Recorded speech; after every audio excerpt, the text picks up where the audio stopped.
Good morning.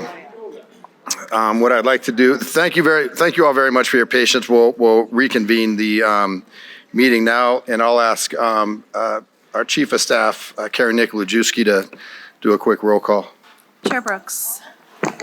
Here. Vice Chair Goodman. Here. Regent Ariscata. Regent Batista.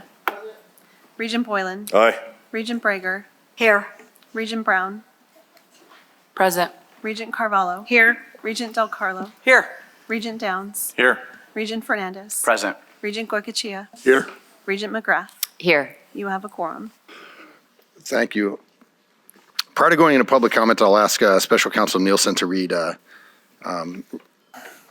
information into the record. Thank you. Yeah, thank you, Chair Brooks. As noted on your agenda, public comment, no action may be taken during public comment. It's limited to 2 minutes per speaker.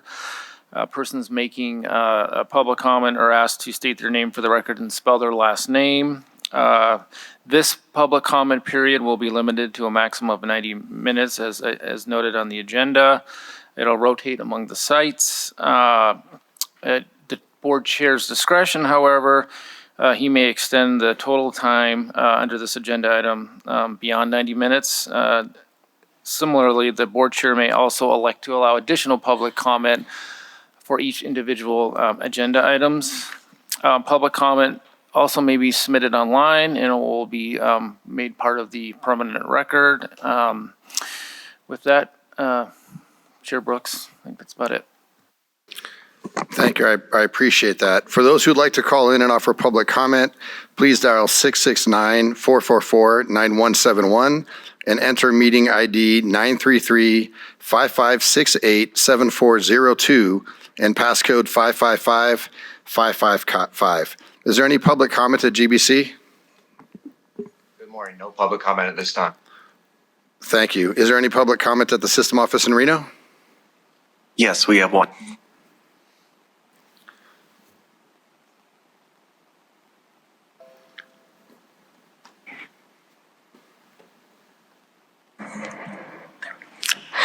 Good morning.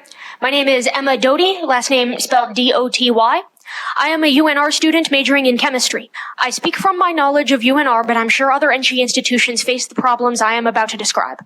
From all my time around fellow students, it is obvious to me that attending college is already unaffordable. Let's run down the statistics. The 2024 Civic Engagement Survey found a 45% food insecurity rate and a 25% housing insecurity rate. More than 6,000 students used the campus food pantry pack provisions in FY25. More unjustly, the food insecurity rate is higher, all else held equal, for working students. All of this makes it clear that more affordable than in other states does not mean affordable. Though it seems as if no amount of student opposition to Agenda Item 23 will overcome its perceived necessity, it remains that no matter how extreme the need for a tuition increase is, the consequences of a tuition increase remain the same. Raising tuition will not raise wages or scholarship values or the amount students' families can provide. Therefore, some who are barely hanging on now are guaranteed to fall through the cracks. This will have consequences for them next year and for our state years down the road, costing all of us great doctors, lawyers, teachers, engineers, nurses, scientists, and other professionals who must have a college degree. This is the result of Agenda Item 23. But also before you today is Agenda Item 20. The affordability initiatives you must implement in accordance with AB 345 are not just a legislative mandate, but an opportunity to ameliorate the effects of tuition increases and begin to reverse this course that has left so many promising young minds priced out of higher education. Please deliberate thoughtfully today, remembering how much power you hold to change the trajectory of Nevada's future, for better or for worse. Thank you.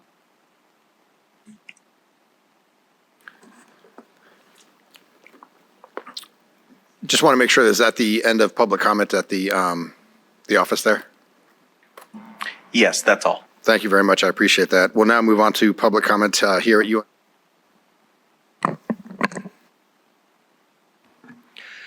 Chair Brooks, Regents, Dr. Bill Robinson, you know me all too well. Many years ago, the NSHE code used to contain words in evaluation section like collegiality, and it had all kinds of vague terms in there about behavior and that sort of thing. That got us sued repeatedly, over and over and over again. And the last one of those suits went all the way to the Nevada Supreme Court, which, in fact, the NSHE won. But when it came back down, the Board of Regents wisely changed the code, removed words like collegiality from the code, had the campuses do the same thing. The code now says that the campuses have to actually have written evaluation standards that are given to the faculty and approved by their presidents, which is the perfect thing for a board to do that sets policy. Now, what's happened though, and the problem is this with this committee that you set up that needs to be, I think, restructured, that just because we have these rules doesn't mean anybody follows them. We have a culture of retaliation in the system. You've heard about this from UNLV students and faculty, UNR, GBC, WNC, NSHE.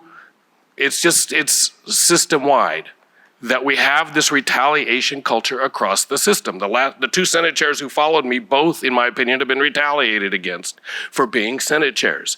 If the board does not take seriously and deal with the retaliation culture separate from the issues of evaluation, which are the purview of the board, we have to end it. We have two things sitting on President Heavy's desk right now, which we hope he'll sign, which would at UNLV give us entirely new workload policies and entirely new bylaws for every entity on campus. But if nobody follows them, that's meaningless. Thank you. Oh, and 5 years from now, I expect a certificate. I'm just saying, based on what happened yesterday, in 5 years, I want my certificate. Just so you know, I'll be back.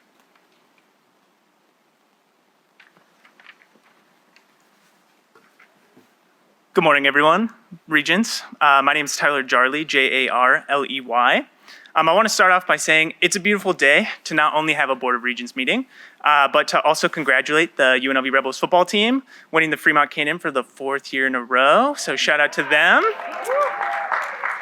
Sorry to anybody in the room who went to the school up north. I also want to wish them luck tonight against Boise State. It's our year. We're going to do it. But like I said, my name's Tyler. I'm an admissions counselor here at UNLV, so I hope our high schoolers in the Valley get in and apply, get everything turned in. I'm also a 2-time alum. I have my bachelor's and my master's degree from here. And I think that no matter what your affiliation to UNLV is, I think that there's one thing that most of us, if not all of us, can agree on, and that's that UNLV needs a new mascot. While many people want to bring back Hey Reb, others want a cat. Some might want a Roadrunner. I've even heard a traffic cone has been in the discussion on the boards online. There are so many different ideas across campus, but we as a community need the opportunity to rally around a figure that can make us all feel part of the UNLV family. The only way we can do that is if Rebels get to have the final say. I currently serve as the faculty advisor for an RSO here on campus that not only advocates for a campus-wide vote on the mascot, but has come up with an idea for who that next figure could be. Despite being relatively new, we have a petition signed by students, staff, faculty, and alumni who love our new idea. Some are even here today. And I'll let a colleague tell you a little bit more about that in just a second. Thank you all.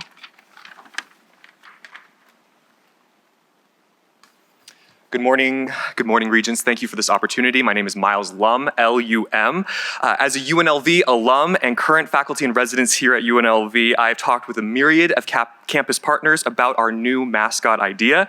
Hearing from students' interests, faculty's concerns, and alumni's voices, we've heard from the collective, and we feel like we've come up with a really strong cornerstone or a couple of pillars for what could make for a really great next mascot.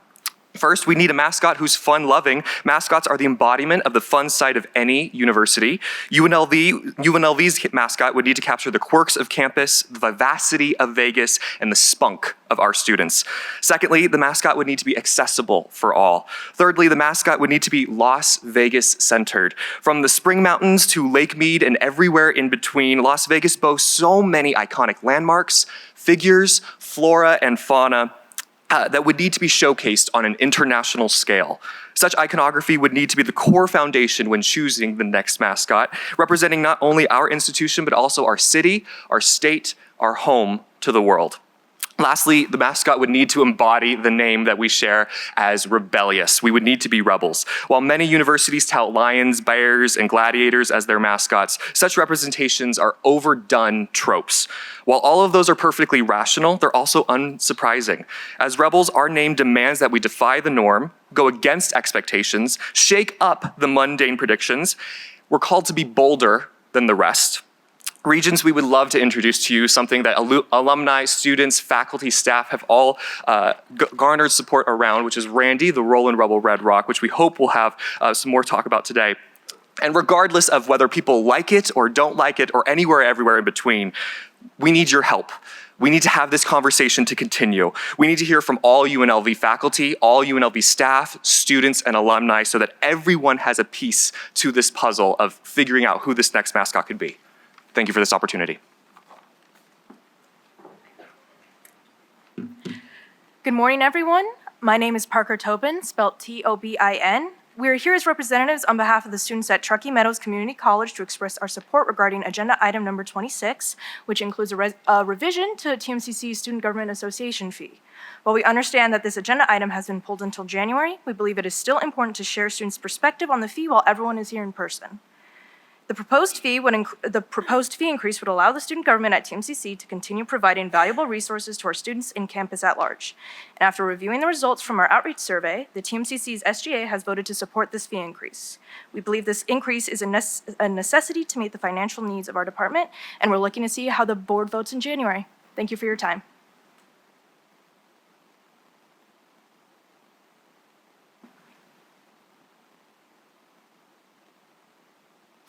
Hello, my name is Elena Marcos. I'm a biology major here at UNLV, and I'm also the vice president of the Native American Student Association here at UNLV. My tribe is Oglala Lakota. Our university should be a place where everyone feels welcome. By putting a racist mascot back in place that is celebrating the genocide of Native Americans, what are we as a university saying to our Native students? Here's what I hear as a Native student. We love Indian killers, and we're glad that these Indian killers openly murdered your ancestors and took your land. I believe that our university has such a strong identity and vibrancy that we don't need to cling to racist and outdated mascots to have school pride.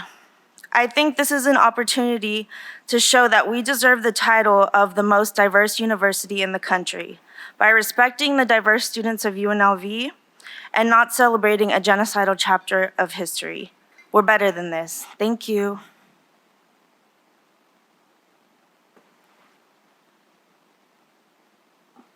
Good morning. My name is Michael Villa Jr., and I am a native of Las Vegas, born and raised. Good to see you again, Regent Breger.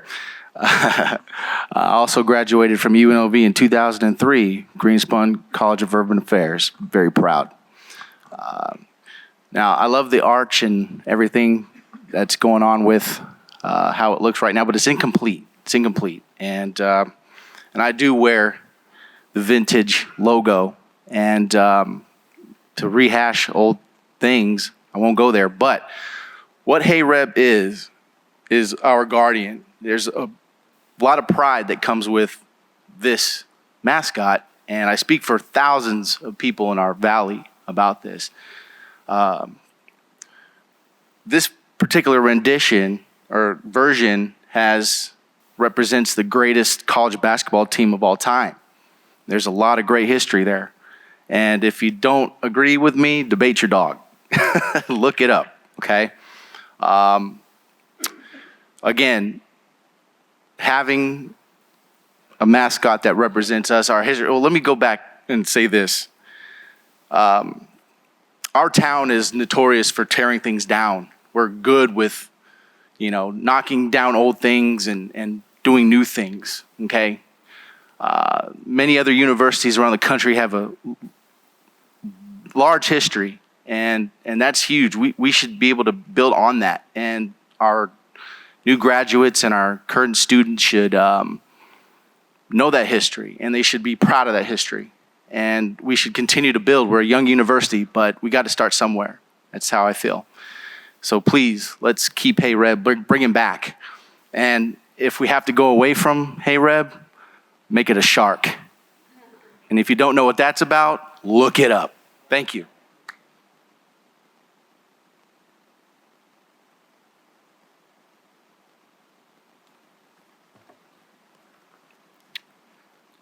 Hello, good morning, members of the board.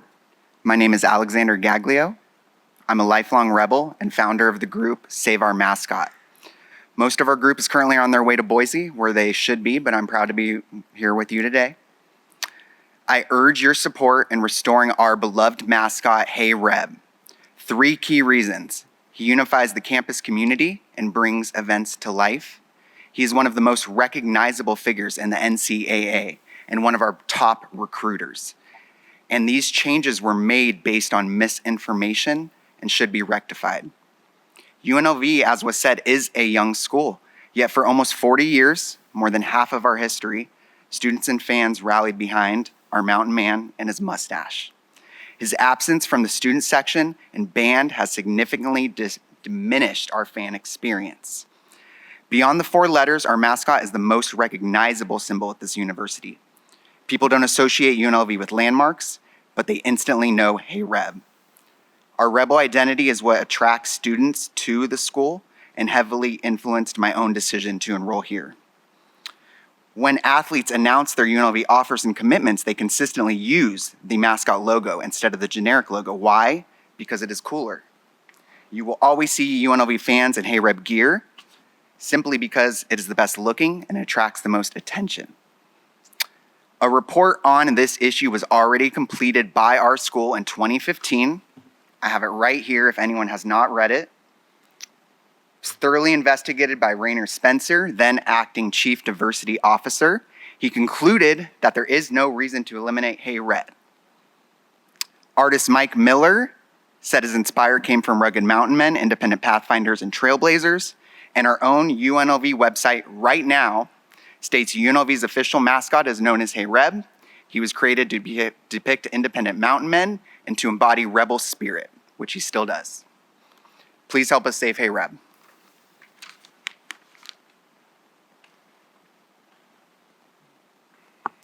Good morning, Regents. My name is Matthew Wylant, W-I-L-A-N-T-T, proud 2016 graduate of UNLV College of Hospitality, Las Vegas resident, and father of twin 2-year-old daughters, who I hope one day will be rebels themselves.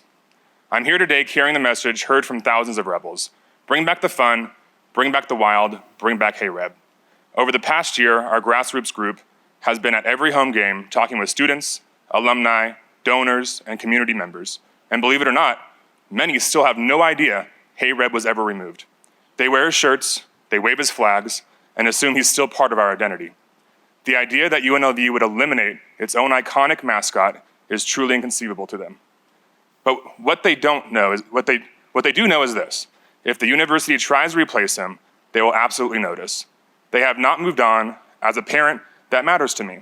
I want my daughters to experience the same spirited campus life I enjoyed when I lived on campus. We've collected stories from across the rebel community.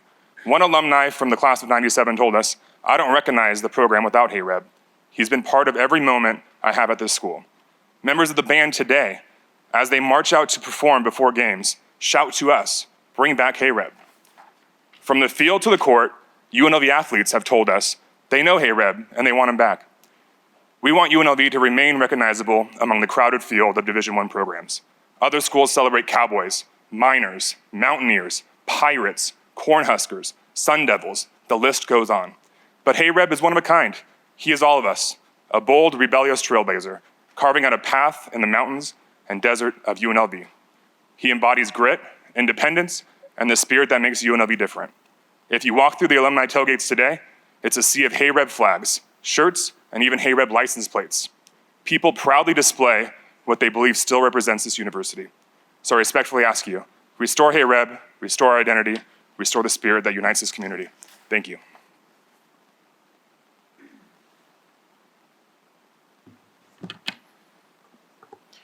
Good morning, Regents. My name is Chris Solomon, S-O-L-O-M-O-N. I'm the Western Director of RISE. We are a Gen Z-led advocacy organization for college students and youth. I'm here to speak against item 23 and raising tuition for our students. And I understand the situation that this body is in with respect to our legislature's failure to secure adequate funding for higher education. I think if there's any kind of emergency to have a special session over, it's the one where our most important stakeholders, our students, are on the verge of carrying a proposed 12% increase for their education. and that's a priority. I'm sure and I trust this body to help reconvene all stakeholders, and let's bring everyone back to the table from this academic community, as well as our legislators, to construct a funding formula that doesn't brutally disadvantage those who are just trying to receive a quality and affordable education. Thank you.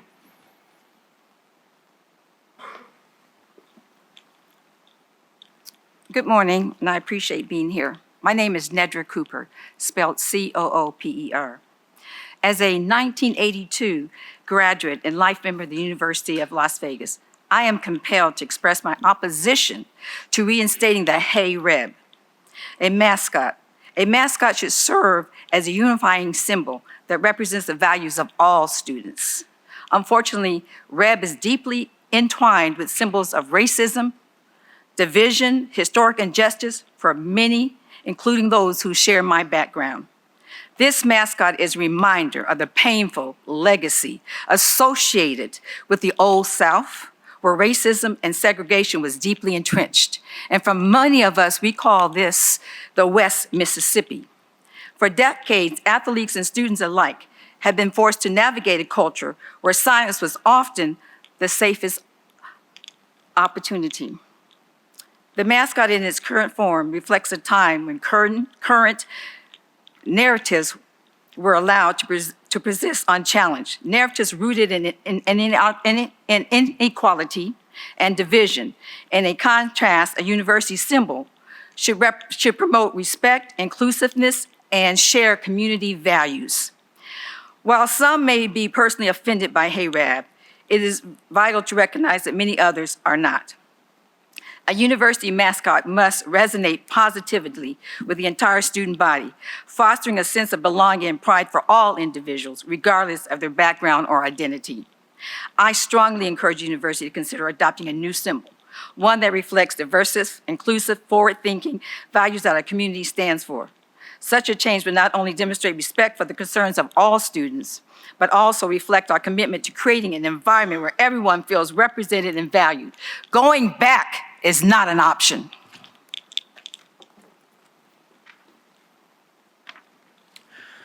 Good morning, Regents. My name is Christian Egbo Cruz, EGBO-CRUZ, and I'm here today because the tuition increase proposal in Board 23A deserves honesty. The kind of honesty that students have not been given. You keep calling AB 568 emergency, but let's be clear, it is not a student emergency. It is an administrative budgeting emergency, one that was predictable and preventable. AB 568 was temporary from day one. You had 2 full years to prepare. Students should not be punished for a failure to plan. And what's even more misleading is that the public hears 3, 4, 5%, but the proposal stacks those increases on top of HEPI.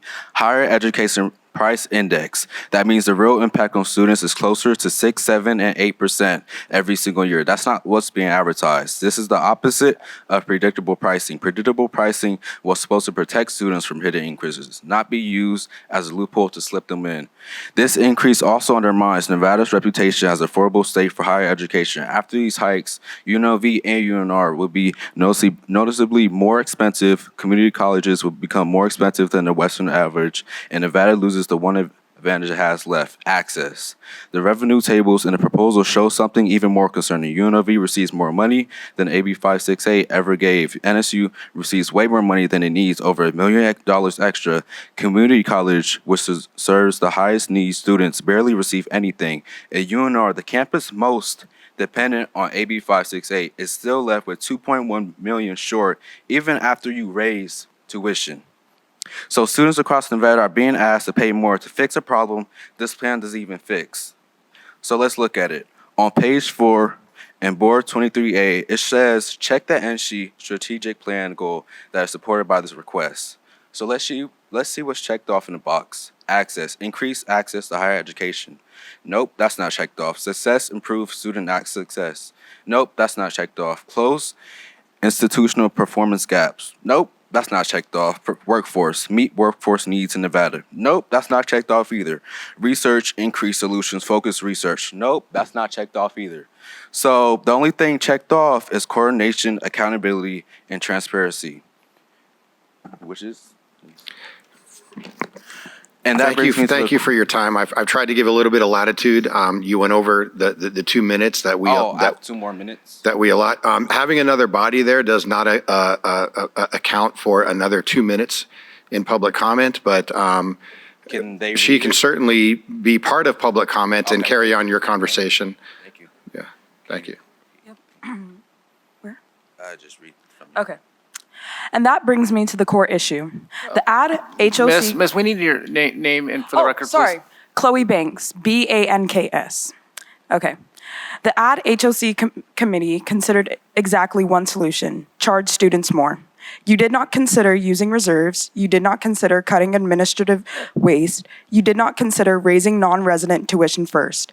You did not consider lobbying the legislature for long-term funding. You did not consider campus-specific strategies. You chose the easiest option for the system, not the fairest option for the people you serve. Nevada underfunds higher education. We all know that. But solving underfunding by pulling money out of the pockets of students, students working 2 jobs, students navigating a housing crisis, students supporting their families is not a solution. It's harmful. Regents, I'm asking you to stop calling this a student emergency and start addressing the real one. A system that needs structural funding, not shortcuts. A system that needs leadership, not loopholes. A system that needs transparency, not hidden increases. You have better options. Please choose them. Choose students. Thank you. Thank you very much.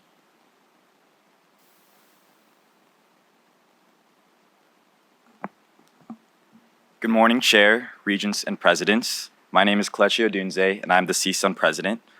I'm here to discuss the proposed tuition increases. No student wants to hear tuition is going up, but more than that, we're tired of being told there's no other choice. Students understand it's important to be realistic about the financial position the system is in, but we also notice patterns. Every December, students are asked to accept the consequences of system and legislative failures that should have been addressed years ago. I represent 1/4 of NSHE student population, and I'm asking you to commit to the following if increases move forward. 1, the system needs to prove they have exhausted every resource available. 2, protect access. No student should lose their chance at a degree because the system failed to plan ahead. 3, remove outdated fees. Students should not front the cost that no longer serve a purpose. 4, protect essential student services, mental health, disability support, services for historically marginalized populations, and academic support are not extras. They are the foundation of student success. 5, show transparency. NSHE receives nearly $2 billion each year. Students, taxpayers, and lawmakers deserve accountability and long-term planning. 6, show up. Leadership can not only appear at board meetings or sporting events. Students need to see Regents at campus programs. I've attended Rebel Ready Week for the last 3 years and have not seen a Regent present. And 7, strengthen advocacy. Students should not carry the benefit alone. When NSHE relationships with lawmakers and donors fall short, students, especially at UNLV, pay the price. You are an elected board. You owe students an explanation as to why these increases are necessary and how they will directly benefit us. Regarding agenda item 22, I strongly support redirecting unused fees towards student-centered purposes. But students must be involved in the decisions. Words are meaningless without action. Finally, UNLV is one of the most diverse universities in the nation. That diversity exists because institutions remain accessible. If you increase tuition, you must also protect that legacy. Thank you.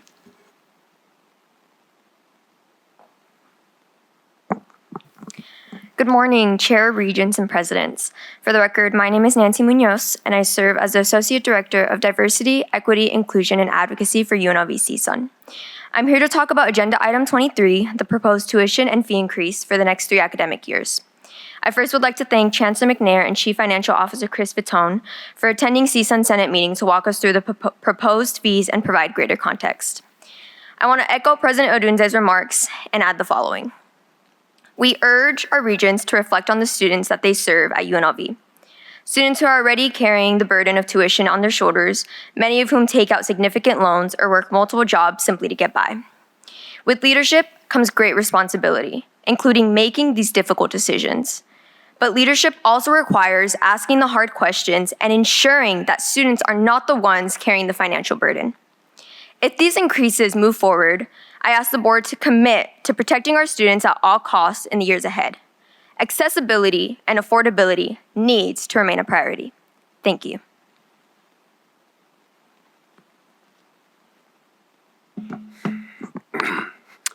Good morning, chairs, regents, and presidents.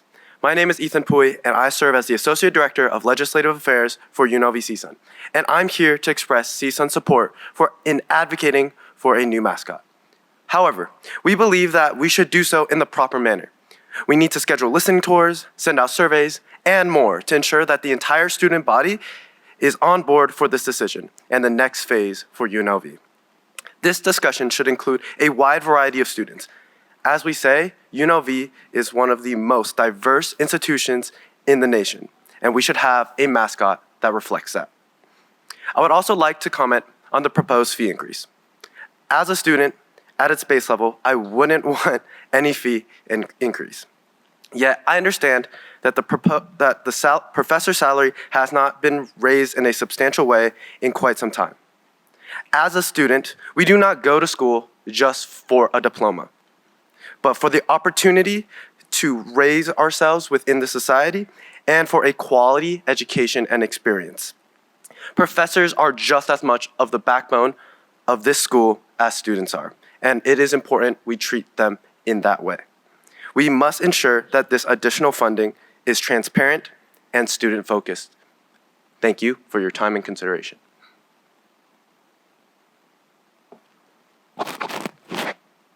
Good morning, Chair, Regents, Chancellor, and Presidents. For the record, my name is Charlotte Cameron, CHARLETTE, and I serve as a Senator for UNLV CSUN, and I want to speak today on Agenda Items 22 and 23. I strongly support Agenda Item 22. Students have long been frustrated seeing large balances of unspent fees while programs that serve them struggle.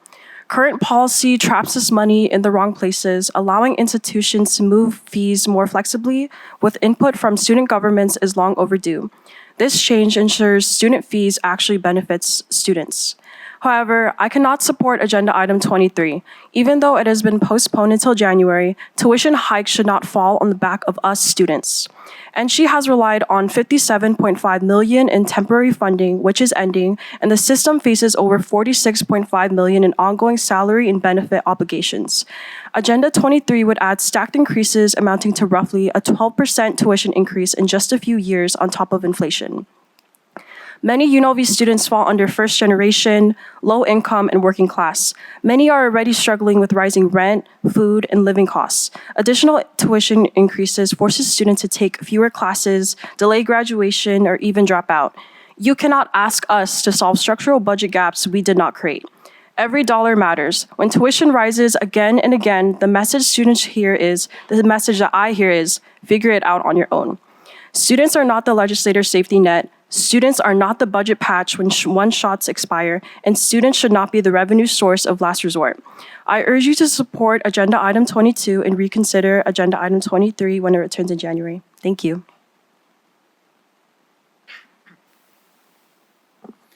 Good morning, Chair and members of the board. It's great to see you all again here in your UNLV apparel. It's great to see. My name is Devin Lopez, and I am the Graduate and Professional Student Body President here at UNLV. I just have a couple of quick items I wanted to discuss with you all. Regarding the discussion on UNLV's mascot, while I am personally opposed to bringing back K-Reb due to his unrepresentativeness of our very diverse and multicultural campus, I believe that should be something that we deal with student governments and with conversations with our higher administration. Another item I wanted to talk to you all about is item 22, and I would encourage you all to support that, given the constraints that student governments have been facing over the past few years.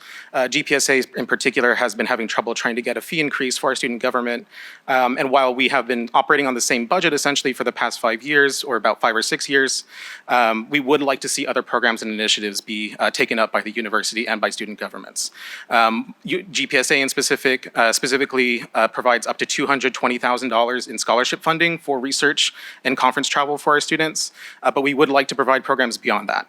Allowing us to work with the administration, with UNLV's administration, or really any institution's administration, to move around funds from inactive or idle accounts will really help us out, both from the student side and with staff and faculty. Thank you for your time.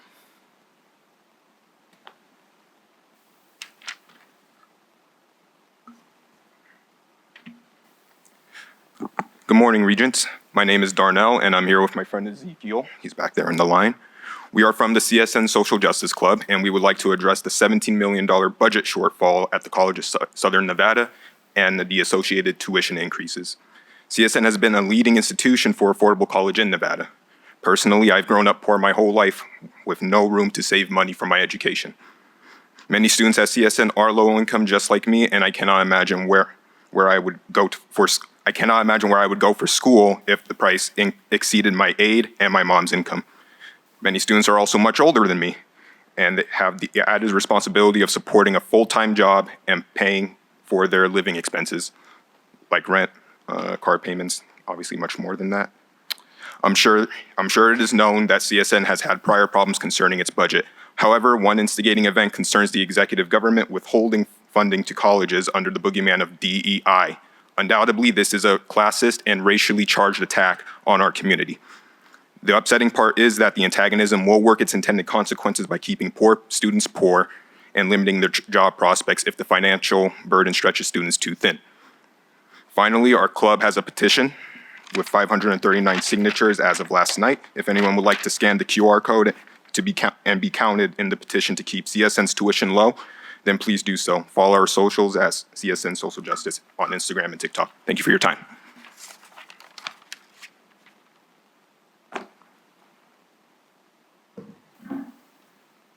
Hello, my name is Kenya Richard, and thank you for your time today. I come as a student from the College of Southern Nevada, CSN, and I am opposed to the distance education online fee. I ask that you do not approve this fee. Students should not be the answer to balancing the budget and fixing the solutions for CSN or the College of Southern Nevada state and federal budgets. What I do ask is that the Board of Regents say no first, and let's come back to the table with a document plan of action. Where is the money going to be invested, and actually have a step-to-step basis on how that will play out for the students for distance education. Not just statements that we were heard or told, and not just hopes. I say no to the fees for the distant education online. I come to you as a mother of four, as a wife who is fortunate to obtain her education through CSN education program online. Thank you.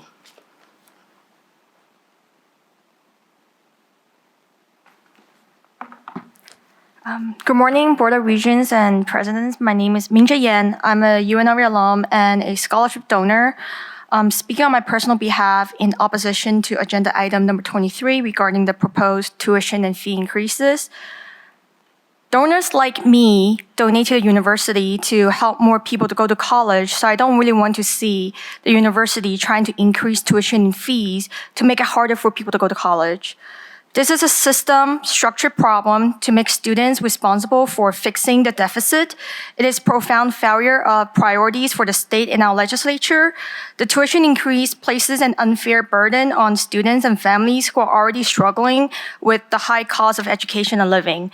And as a former adjunct professor myself, I fully support and understand that the faculty deserves fair pay, and I'm more than happy to continue to support the university and work with our elected leaders and business community to prioritize and fully fund higher education.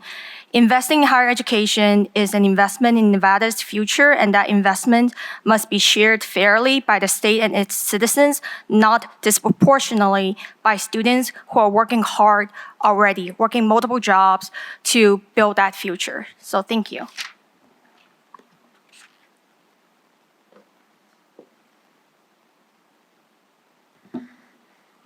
Good morning, Regents of the Board, Chancellor as well, NSHE leadership. I appreciate you being here today.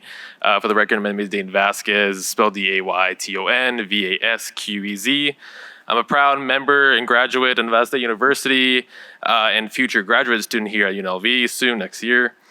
I'm here on my personal behalf as to respectfully oppose the proposed tuition and fee increases, although I understand that today the vote on that has been postponed to a future meeting. want to be very clear in my personal stance. My frustration is not with NSHE leadership, nor is it with campus leadership that supports this increase. I recognize the impossible situations that you are all in today and that you've been put in the past. Funding higher education is and always has been the responsibility of the Nevada State Legislature, and approving tuition fees, hikes, or even reluctantly approving this kind of measure sends the wrong message, a message that the legislature can continue not funding our system because students will be asked to make up for the difference. Passing these increases doesn't fix the problem at its core. It signals that the state underfunding will be tolerated. We also have to continue to hear this argument that Nevada has some of the lowest tuitions in the country, a line that's been used for several years now, even as students are already struggling with the costs that they face right now in an ongoing affordability crisis. Being low compared to other states doesn't mean students can afford more. These increases would also weaken faculty bargaining power, reduce morale, and create more instability as departments face fluctuating enrollments. And they would also harm the retention and access, especially for working class families and students and first generation students who are already stretched thin. I urge the board to reject these increases in the future meetings. I appreciate y'all being here and hearing me in public comment. Thank you so much.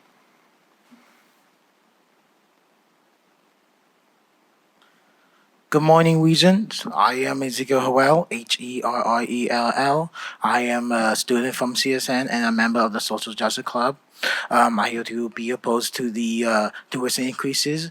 As a student, there is quite worrisome to find out about the increases that may be happening over the course of 3 years, and it make me question about the financial stability of my future finances at the school.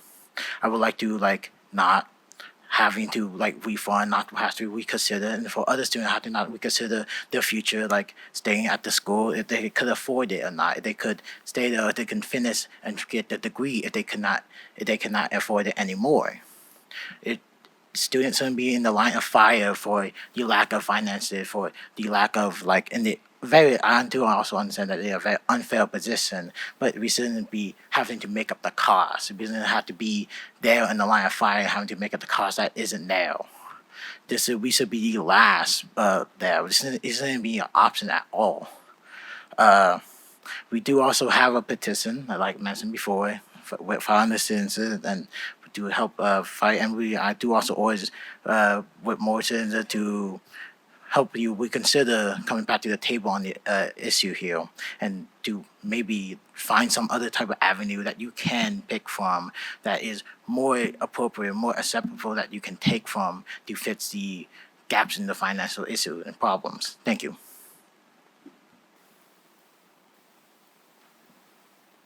Good morning, Regents. My name is Bianca Oliveira, Oliveira.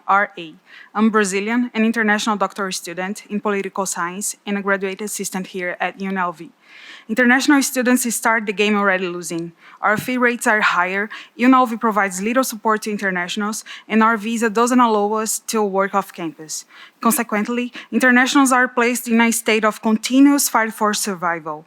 It doesn't make sense for costs go up while the stipend doesn't follow the same increase. It doesn't make sense that we have to pay in order to work. This is not fair. My rent went up by $200. I was unable to find employment during the summer. I had to borrow money from Brazil just to survive for July to August. And today, 75% of my stipend is to pay rent, and 20% is repaying the loan that I took out in Brazil, which leaves me with about $100 to buy food for the month. And here I have students who can attest the quality of my work despite the conditions I've been facing. 1 Timothy 5:18 says, the laborer deserves his wages. Romans 13:7 also says, give to everyone what you owe them. If you owe taxes, pay taxes. If revenue, then revenue. If respect, then respect. If honor, then honor. If UNLV holds an R1 research classification, it's also because of all international students, and for that reason, I pray that you all honor us as we have honored you. I understand that the federal government is responsible for immigration regulations. However, you can do something for us, the international students, by increasing our stipend, freezing tuition fees, and also recognizing the Graduate Assistants Union. The only thing necessary for the triumph of evil is for good men to do nothing. The history is unforgiving. Thank you.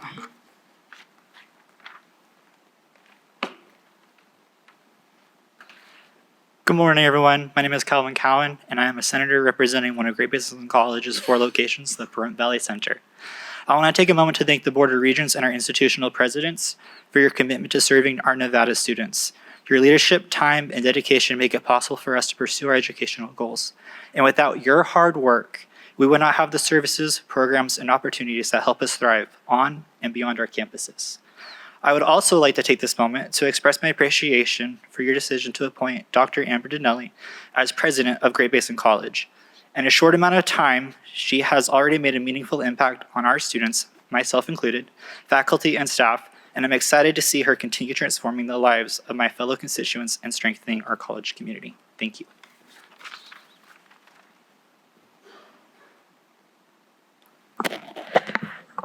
Hello, my name is Bianca Balderas, Balderas, I am a current student at the College of Southern Nevada and hopefully future UNLV student. I'm a first generation and adult returning student. The last time I was in college was 7 years ago, and I'm happy to be coming back now. It has not been easy to make this decision because I truly want to finish my degree this time despite the barriers I faced then and many responsibilities I carry now. I work full time. I am financially responsible for my grandmother as well as her caretaker. Along with the raising living costs, I am balancing school, work, and caregiving. It takes everything in me, time, energy, and money. Oh, I'm sorry. I really want to be serious. I know that I'm not the only student in this situation. At NSHE, many NSHE institutions, as many are returning adults, parents, caretakers, full-time workers, and first-generation students trying to build a better future. That's why I'm opposed and concerned about the proposed tuition fee increase. For students like me, even a small increase can be the difference between staying enrolled and having to step down again. Many of us don't have a safety net. We can't absorb unexpected costs. I understand the challenges NSHE is facing, but students should not be the shock absorbers for a shortfall we didn't create. So today, I'm asking for 3 things as well, if we can't. A hardship waiver for financial protection policy, a delay phase in any tuition fee increase, protection for essential student services. I can also elaborate if needed in future. I'm speaking up because I care for all students and I want students like me to succeed. Raising costs and reducing support risks pushing out the very people higher education is supposed to uplift. Thank you so much for your time. Please make decisions that protect all students regardless of background, income, or status, so people like me can continue working towards a better future for ourselves. Thank you.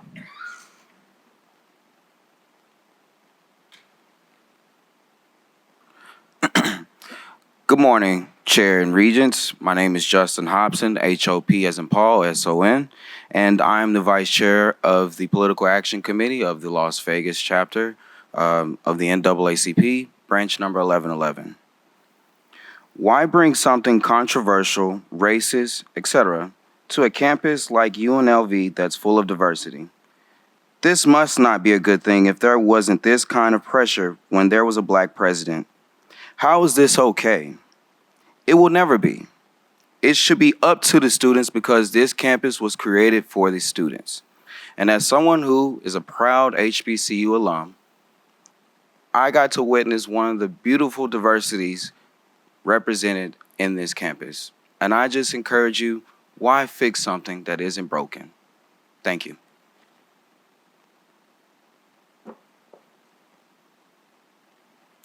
Hi, good morning, everyone. My name is Gianna Reynolds, REYNOLDS.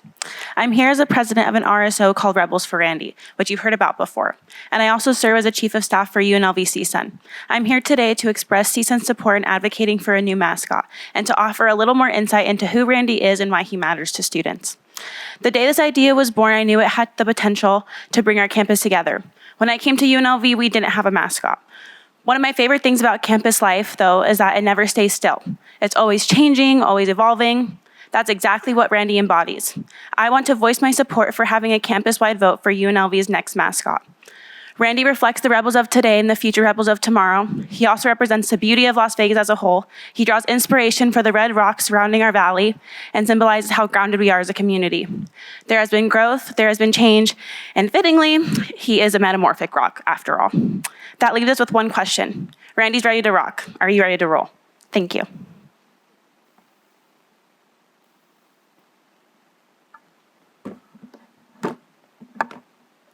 Good morning, Regents. My name is Ethan McNamara. For the record, I serve as the Vice President of the Associated Students of the University of Nevada, representing the undergraduate student body of UNR. I'm here today to express our support for Agenda Item 22, allowing NSHE institutions to reallocate fee account balances to supplement student government funds. ASUN provides extremely valuable services to the students of the University of Nevada. Services such as PAC provisions and on-campus food pantry, PAC rides, a rideshare option for students, funding for student-ran clubs, and planning traditional, impactful events. ASUN is a cornerstone of the university experience at UNR.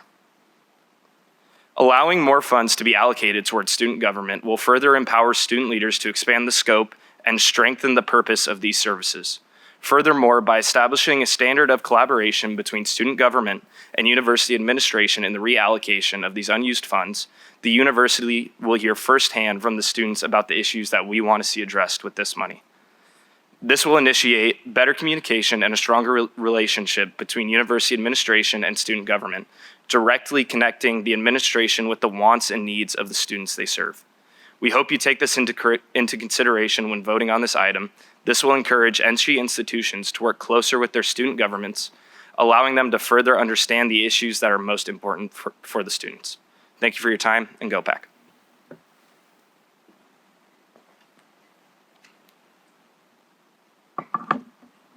All right, hello, Chair and Regents. For the record, my name is Lahana Pierce, and I am the proud student body president at Nevada State University.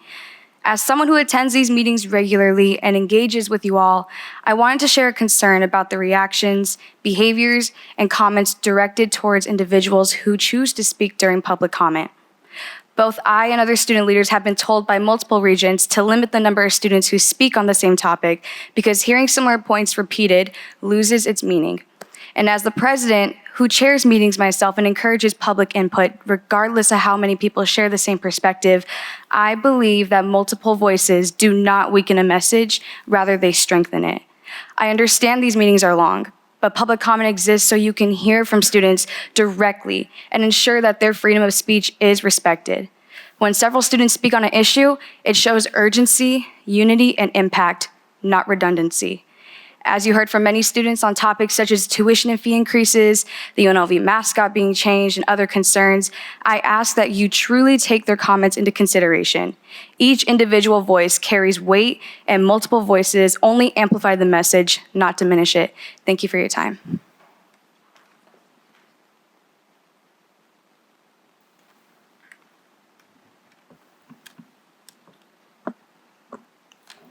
Good morning, Chair, Vice Chair, and members of the board. My name is Carla Salas, that is S-A-L-A-S, and I have the honor of serving as the student body president of Western Nevada College. Thank you for the opportunity for having me speak with you today.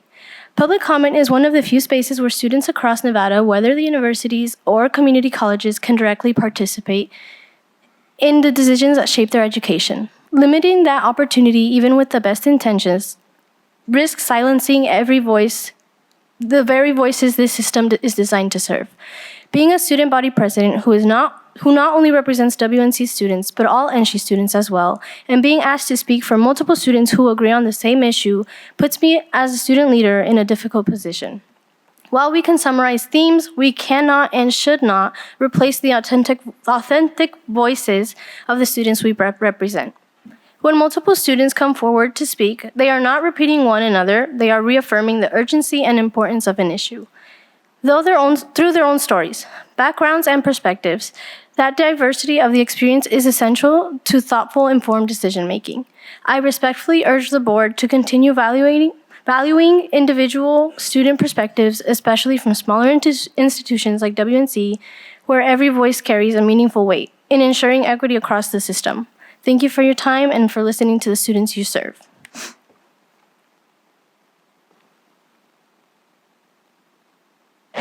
Good morning, members of the board. For the record, I am Christopher Paluch, PAL UCH. I wish to bring up a concern related to a proposed fee increase.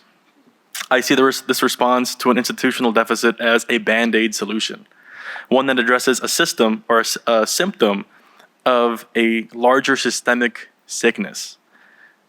Like sticking to cough drops as a replacement of vaccines, I, as a disabled veteran, understand that the most permanent solutions are those that were meant to be temporary. I want to know what prevents this from becoming a recurring measure to address similar issues in the future. I do not want state and federal legislators to see higher level education as self-sufficient and hence undeserving of funding. This is because these legislatures could then make the argument that the funds they do provide could be cut with little to no impact, as educational institutions will then find the funding elsewhere, ensuring that those very same institutions hemorrhage financial security from their students, ultimately placing the security of Nevadan higher level education into jeopardy as more and more students are unable to afford it altogether. It is important to note that I, as a veteran using VA benefits, these fees will not affect me directly. I fought for that benefit and the freedom that provides me. But I will not stand idly by as the same freedom is robbed of the children of the people I fought to protect. Thank you. Respectfully, Christopher Paluch, PAL UCH.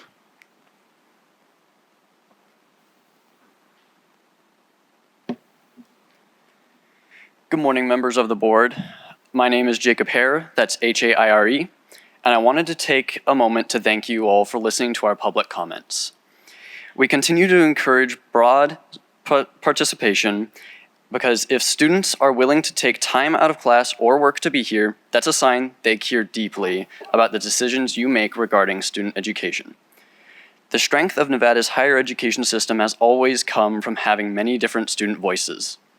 I think there's real value in hearing directly from the students who live with these decisions every day, so I thank you for the work you all do to keep the system functioning as fairly and responsibly as possible, for your patience, and everyone else here listening now. I know compromise isn't glamorous, but it does keep the system running. Thank you.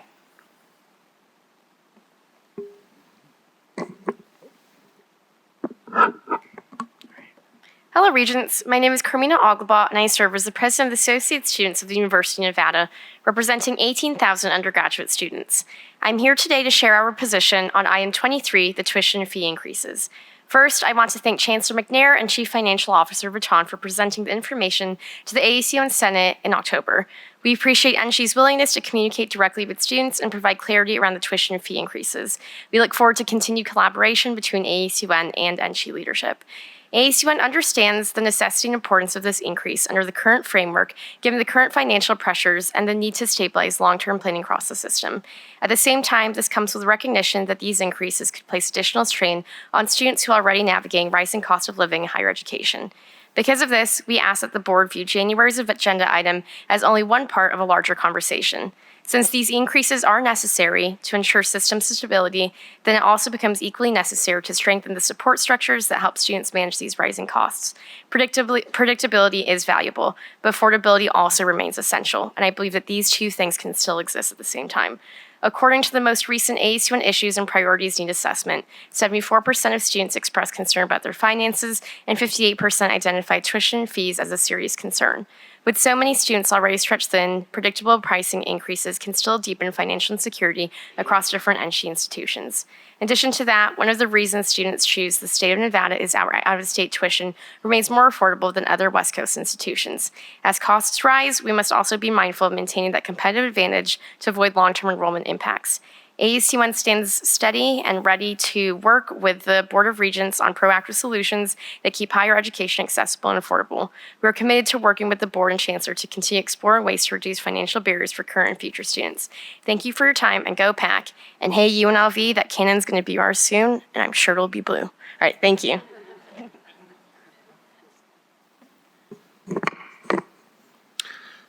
SES, is there any public comment on the phone? Yes, Mr. Chair, we currently have 6 callers. Caller with the phone number ending in 0212. Please state your name and spell it for the record, and you have 2 minutes to address the board. Good morning. This is Mercedes Krause, Krause. I am an alumni of the Education Department, a mother of 3 current students, and a founding member and e-board member of the Native American Alumni Club. We've been working very hard to recruit and retain Native students, and we've been seeing the positive effects of this. In my written statement, I won't repeat too much here. I hope everyone reads it. I talk about the 11 million acres of coercively taken Native land that land grant universities like UNLV have an obligation to remember. Also about the broken treaties, land theft, violence, even death perpetrated by the depiction of Hey Reb. I want to hopefully peel this back to the human level and talk to you as a mother. What we have right now is 2 groups looking at 2 sides of a coin. And I know that there's the nostalgia on that one side of the coin, and that many people just see the story, a fun story of a dollar mascot and a representation of folksy freedom. But to my kids and I, this is not what Hey Reb represents. And my family is still healing because of policies and actions of perpetrated harm. You may think that this occurred a long time ago, but it didn't. I'm the first in my matriarchal lineage that has not been kidnapped. My mother was adopted out before the Indian Child Welfare Act of 1978.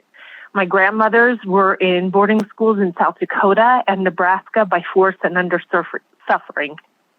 I can't go backwards, but I can stand now as a mom of 3 STEM students who walk the campus of UNLV and stand up to protect them and help this body to make decisions to not harm my children by placing nostalgia above the emotional safety of my kids. Thank you I very ask much to for your open public heart comment. Unfortunately, and we've reached the protect our 2-minute students. limit. Thank you. Thank you. Next caller with the phone number ending in 5853. Please press *6 to unmute. State and spell your name for the record, and you have 2 minutes to address the board. Good morning, Regents. My name is Kaylee Radke, R-A-D-T-K-E, for the record. I serve as the Senator for the School of Social Work for the Associated Students of the University of Nevada. I represent the undergraduate students of the School of Social Work at UNR. Despite the new timeline for the agenda item, I'm here to express my stance on agenda item 25, which will create a $175 fee per credit for upper division social work classes, online social work classes. As a Senator for the School of Social Work and a social work student myself, I am concerned for my constituents and the challenges that may come from these fee increases. While an online social work program is necessary, the fee increases will affect all students.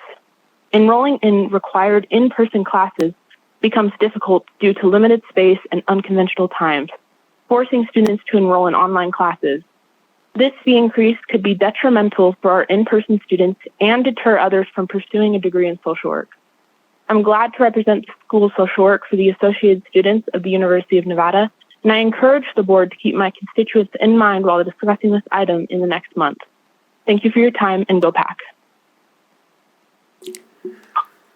The next caller with the phone number ending in 9227. Please press *6 to unmute. State and spell your name for the record, and you have 2 minutes to address the board.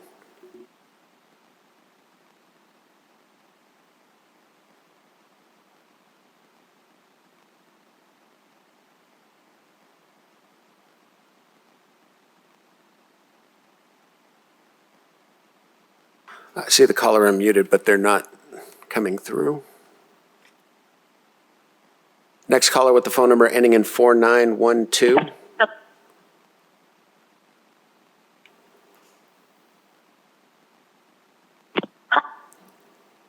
Hello. This is Arthur. Yes, go ahead, caller. This is 49. I am the current Miss Native UNLV 2024-2025. I'm speaking against the Hey Red mascot. As I gained the title and traveled to many states, trying to recruit Native American students, I was always proud that our university had felt it was offended, who felt offended by an Indian culture. I won't be the mountain man because that's what he really represents. I like to remind you about the land acknowledgement that you blast on all social media. The land acknowledgement isn't just for looks at the Native Americans and the land you occupy. If you can acknowledge the land, you can acknowledge the Hey Reb was an Indian killer on our campus. A mascot who was fun, new, and inclusive is what is necessary for the most diverse campus. Thank you. Next caller with the phone number ending in 4726. Please press *6 to unmute. State and spell your name for the record, and you have 2 minutes to address the board.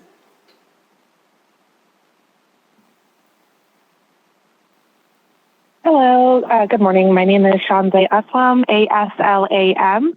I graduated from UNLV with my bachelor's. I've been a lifelong Nevadan, and I'm currently going to UNLV for my master's degree.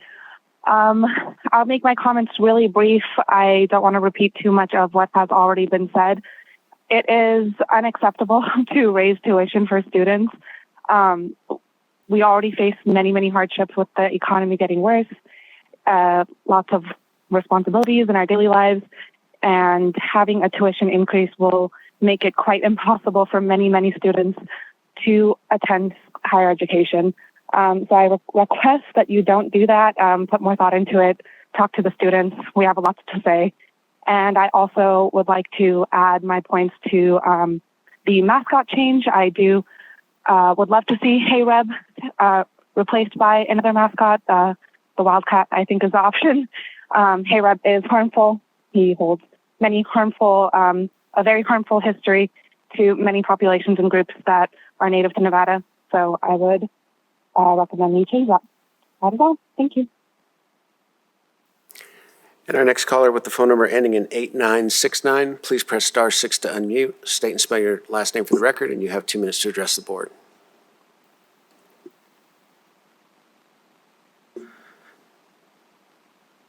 That caller jumped off. Last caller and with phone number ending in 9339. Please press *6 to unmute. State and spell your last name for the record, and you have 2 minutes to address the board.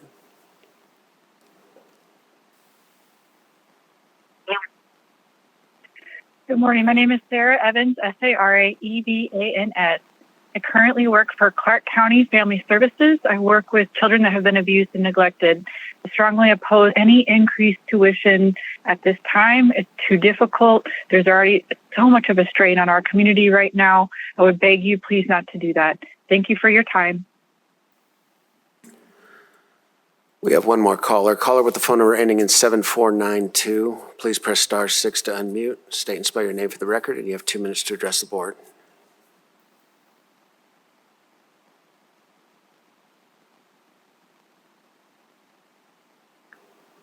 That's all the callers, Mr. Chair. Thank you. I appreciate that. And so before moving on to our next agenda item, I just want to just take care of a couple administrative things real quick. We're going to do a change of agenda item order. We're going to start with agenda item number 20, and then we're going to move to agenda item number 23. And what I'm hoping is that if there were students who provided public comment specific to agenda item number 23 and then left, if there's any students who know who those students might be, please let them know that we're moving the agenda forward. I thought it was important that we address this with the most amount of students in the room. The other thing I wanted to address is that while I appreciate all of the public comment specific to Hey Reb, whether in favor or opposed of Hey Reb, There is no agenda item today where the board would take any action on what type of mascot UNLV would present. And just so we're clear, the mascot is usually something that sits within inside the institution.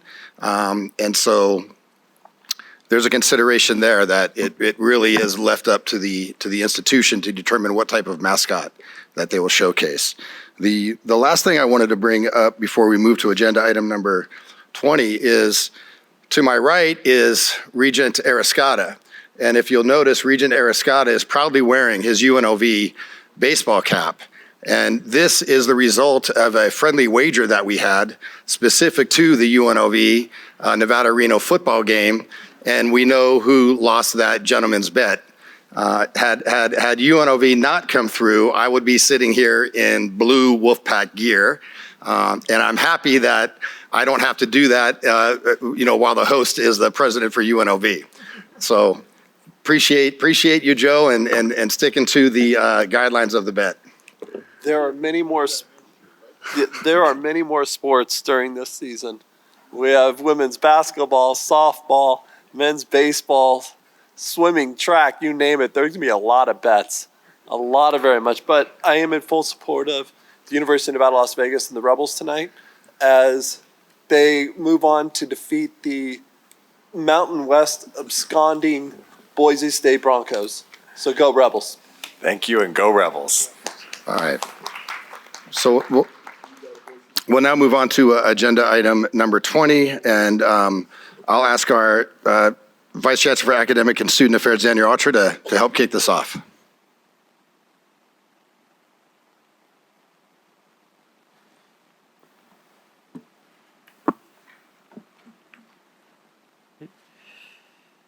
Thank you, Mr. Chair. So this is an update really on some key initiatives here. So we're going to talk about, when we talk about academic and student affairs related initiatives, the focus should always be on really three key issues. Number one, are we increasing access? Number two, are we supporting student success? And number three, are we advancing affordability? If we're doing all three of these things, we're really firing on all cylinders and really moving the system in the right direction. We're doing that for our Nevada students, for Nevada families, and for the state as a whole. So today I'm going to highlight initiatives that really hit on all three of these areas, but they all have an especially profound impact on affordability specifically here. So we're going to talk about four areas: credit for prior learning, open educational resources, dual credit, and system-wide transfer here. So first I'm going to talk about credit for prior learning here. And so we look at credit for prior learning just first from just a foundational perspective here. Students have opportunities to earn college credit by demonstrating knowledge and skills that are gained outside of the traditional classroom. So this can be done in a variety of ways. They can take an exam and achieve a requisite score and earn credit. They can receive credit based on having a license, a professional license or certification, based on military training, corporate training, could be a number of different things here. But when we look at this, when we look at CPL, it's innovative, it's practical, it's competency driven, it's student focused. And when you put those elements together, CPL rather, is really more than a policy. It's really more of an accelerator.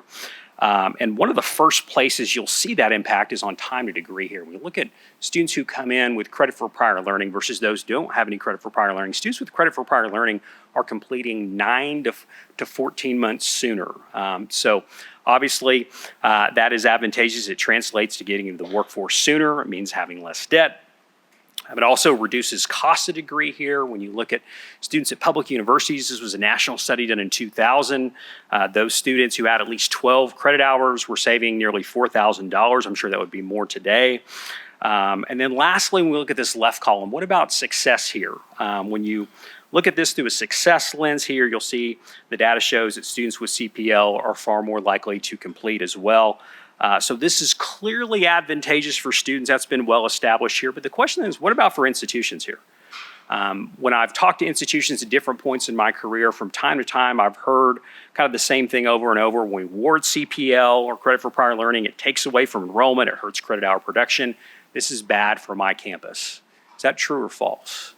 It's false here, because when you look at the data, students who earn credit for prior learning actually go on to earn nearly 18 more traditional credit hours again, when you compare those who do not have any credit for prior learning. So just to provide some background on some of the things we've done here recently, this work really started about this time last year through the Workforce Committee. Certainly big shout out to Regent Brown here and her leadership on this.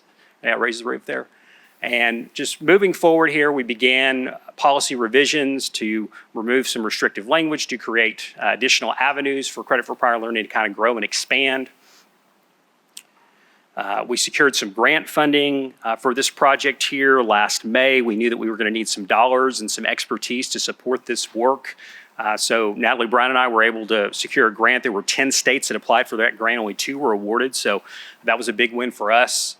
Other pieces here, you all as a board approved the policy. We have the procedures approved also in September of 2025. That really set the stage for some really significant work that's gone on here just in the recent last couple of months here when it comes to credit for prior learning exams. We're talking about things like advanced placement, CLEP, international baccalaureate exams. If you earn a requisite score, you're able to earn collegiate credit on these exams here. And the issue was that we were not aligned. The scores we required and the credit that was awarded were different from campus to campus. So we hosted 33 faculty meetings in September and October where faculty on our campuses agreed to requisite scores and the corresponding credit on 88 exams. So significant work has been done there. We're the 3rd state in the country to do that work. So again, that's another win here.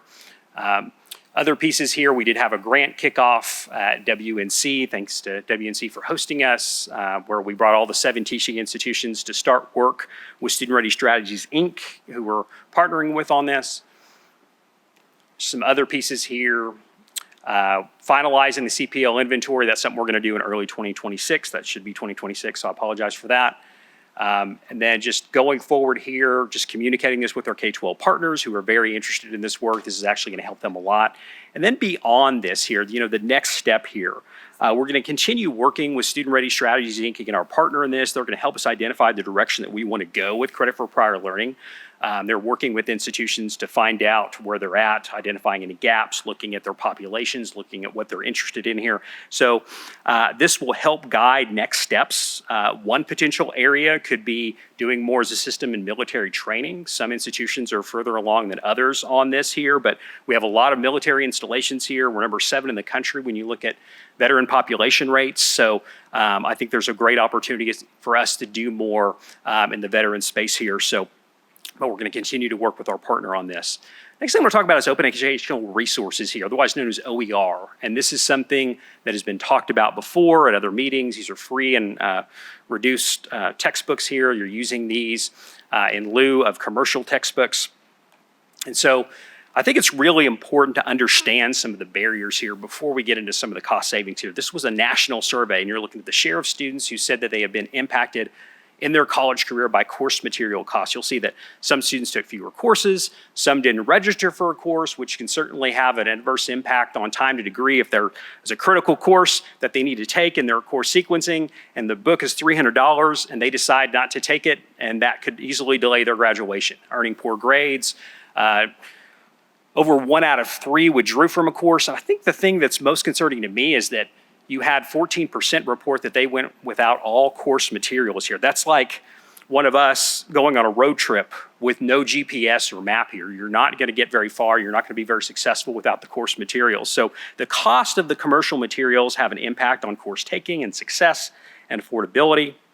When we talk about OER, obviously it's a significant tool in the toolbox for cost savings here. When we talk about the cost savings, how much are we actually talking about here? And there's been a number of studies done on this, but one of the more recent ones that had pretty robust data came out of Texas, and it showed that students saved an average of $137 per course here. So just to kind of put this in context here, if you have 300 students in a course and you flip your classes to OER, and you have 300 students and they're saving $137, that amounts to $41,000 in cost savings just by doing that one thing. It's one change and thousands of dollars are saved here. So it's the rare moment in higher ed where changing one line item really creates an immediate measurable win that carries on many times over. So just in terms of looking at this through an NSHE lens specifically, we have Assembly Bill 345, which requires us to create a policy and have a policy definition on OER. We're working on that right now, but it also requires our institutions to engage in something called course marking,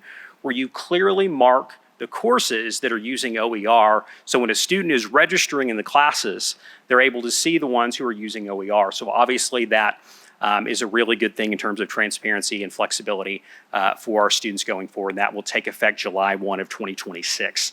Our institutions have done phenomenal work here. There's been some big wins exhibited here in the work that they've done. Just to exhibit a couple things that were shared with me, NSHE in fall of 2024, 65% of all their course sections were using free textbooks here. Students have saved $1.5 million through their no-cost textbooks initiative. CSN students saved over $1.7 million through their OER work in recent years. And then TMCC had over 1,300 course sections use OER. So huge shout out to our faculty and our librarians that are supporting this work. Next thing we're talking about is dual credit here. And so obviously we've talked about this a number of times. We're talking about dual credit. We're talking about a high school student taking a college course. And then it kind of filters down into two distinct buckets. You have dual enrollment. That is when a NSHE instructor is teaching it, and then concurrent enrollment is when a high school instructor is teaching it. When we look at concurrent enrollment specifically, there's some substantial cost savings associated with that because we are essentially charging the student $100 per course, and that's throughout the entire system regardless of the institution you attend. So if a student is able to do 60 hours of concurrent enrollment and then do the remaining 60 hours at an R1, that results in some really significant cost savings here of about $14,000. And that can actually be even more if the school district pays that $100 per course fee. It can be closer to $16,000. So some very significant cost savings here for Nevada families through our concurrent enrollment discounting here. Also important just to remember the success when we look at dual credit here. It's affordability, but it's also success. It's also access. When we look at this through an access lens here, we're looking really the college going rate, comparing those who had a dual credit experience versus those who did not have a dual credit experience. And we look at our dual credit participants, our non-dual credit participants, 27% of those enrolled at an NSHE institution within a 1 year after high school graduation. When you look at dual credit participants, the numbers are very different here. It's 59%, so there's a 22 percentage point difference here when you compare those who participated in dual credit versus those who did not. So significant there. Also very significant when you look at a student success standpoint, when you look at it specifically through a completion lens here. Again, when we look at the students who did not have a dual credit experience that enrolled at an NSHE institution, 37.8% of those individuals completed versus 55.9% versus those who did have a dual credit experience. So about an 18 percentage point difference. So this is certainly something that delivers significantly for our students on the affordability, the access, and the success. It really checks all of those boxes here. So last thing I want to touch on is transfer here. And I think there's some real opportunities here going forward here. This is really one of the most powerful policy levers that a system can activate when you look at things through an academic and student affairs lens. The research shows that when we go to NSHE conferences, that's where all the state system offices are. This is usually the biggest topic. Legislators talk about it, that being a primary role for systems. So this is clearly one of the most significant roles that a system can play in the process to really connect the dots and reduce gaps between institutions, try to minimize those gaps as much as possible. When you look at this through a system-wide gen ed perspective here, the last time that we made a substantive edit was 2010. When you break that down by time, there's a lot that's happened since 2010. We're talking about a decade and a half ago. There's two things in particular that stand out to me, one of which is online enrollment is far more prevalent today. And then the other thing is dual credit. We had very little dual credit. It's exploded. And with dual credit, in most cases, a student is attending one NSHE institution as a high school student, then graduating, and then enrolling at a different NSHE institution. So students are far more mobile and transient than ever before. So what you've seen here lately, and that's not unique to Nevada, it's everywhere. What you've seen the last 15 years, you've seen governing boards, you've seen state legislatures take action. And there's been very robust transfer articulation policies throughout the country here. That's been one of the most kind of recurring kind of policy related issues here in recent years here. When you kind of break down those states and what they've done here, there's really three key elements. When you break down the work that they've done with system-wide transfer, the first is having common course numbering, which is a very simple idea. English 101 is the same at every campus. Math 124 is college algebra at every campus, and so on and so forth. And we clearly have checked that box. That was a significant effort and certainly a big project for us. It was done years ago, so great work has been done there. What we're lacking is in those two other areas there. The first is a common system-wide general education. And in this program, general education is aligned. There are shared requirements, there are shared terms, there's a common set of approved courses, and the credits transfer and apply the same way wherever the student goes. We have a new business item in ARSA to discuss this more in March here, so we're going to be working on that from Regent down, so that's something we're going to be following up on here in the very near future.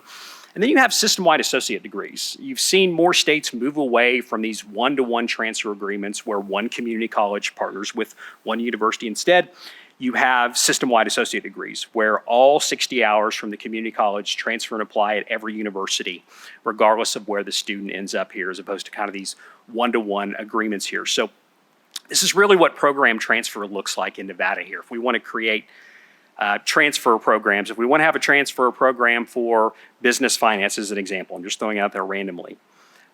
Institutions basically set up 2+2 agreements, means that the first 60 hours of a bachelor's can be taken at a community college, the second 60 hours can be taken at a university, so essentially 50% at the community college, 50% at the university.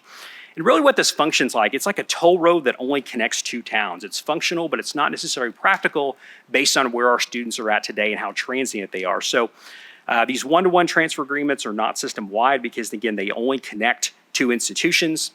So in terms of how this works, obviously, as CSN is one example, if they want to have transfer agreements, they're going to have one with UNLV. They're going to have a separate one with NSHE. They're going to have a separate one with UNR. TMC, same thing. They're going to have one with UNLV. They'll have to have one with NSHE. They'll have to have one with UNR. So before it's all said and done, you have 12 separate tracks as opposed to one kind of system-wide path here. And what you've seen in states that have done this work where they've had more system-wide passes, they've moved away from these one-to-one transfer agreements to system-wide approaches that really unify all the institutions into one agreement here. So the first 60 hours at all institutions are aligned. So instead of having these individual one-to-one transfer agreements that function like a series of toll roads that only connect two towns, you move to this. And you have a system-wide highway that connects all the institutions and everyone marches in the same direction. The beauty in this is that it doesn't matter what exit the driver takes. The courses will transfer and apply the same way regardless of where the student ends up because they're not locked into essentially one agreement here. So essentially it's kind of a one system, one highway approach here. And this simplifies things for students, for advisors, for parents. It decreases time to degree, it increases affordability for students and families, and it saves the state money. And with that, I wrap up my remarks. I'm happy to stand for any questions.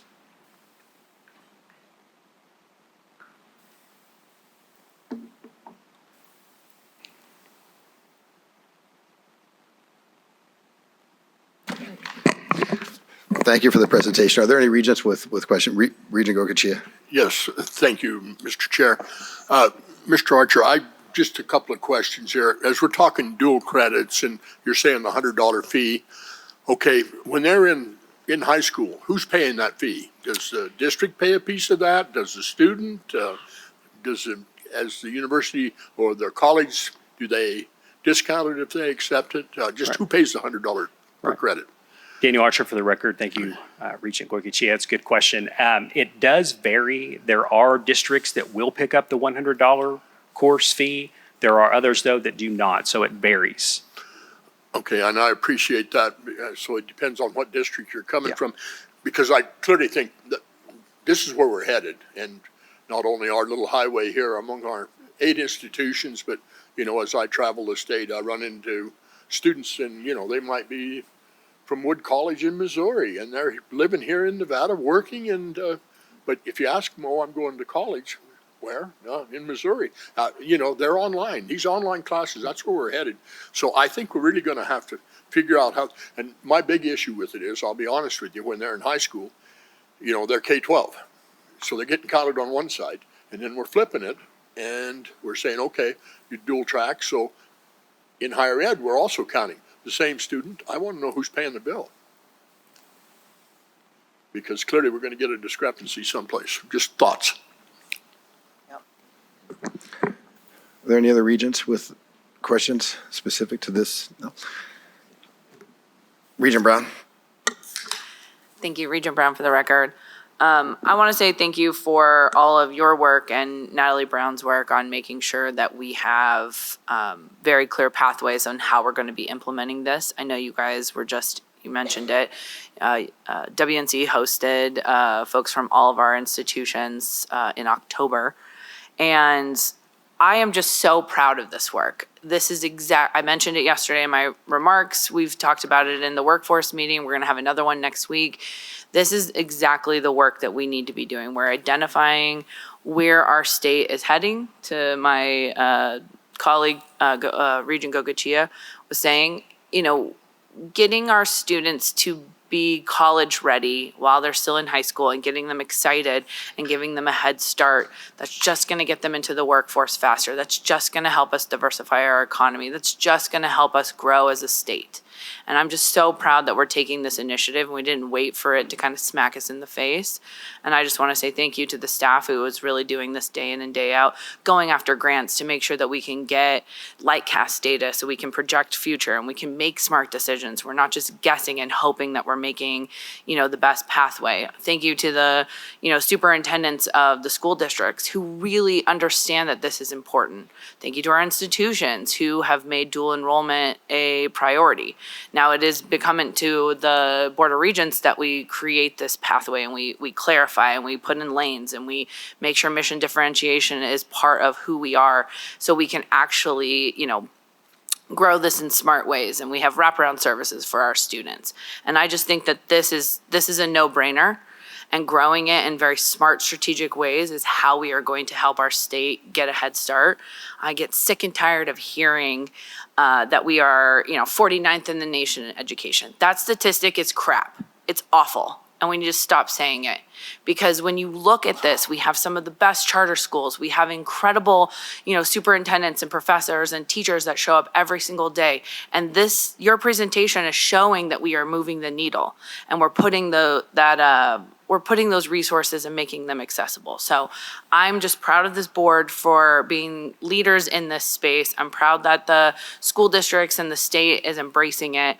And I hope we can continue to grow this and establish a larger footprint across the state, because we will make college and higher education a priority in this state where it hasn't been, and we're doing it through our high school programs. So thank you. We'll go to Regent Del Carlo and then Regent Arascata. Thank you, Chair Brooks, and great presentation. I agree with just everything you said to Regent Heather Brown. But since I've been on the board, when I ran in 2016, I was really concerned about the transfer. So I love that slide with the speed ring, oval ring. This is F1 here, so it's not quite the same configuration, but this is what we should be. This should be 100%.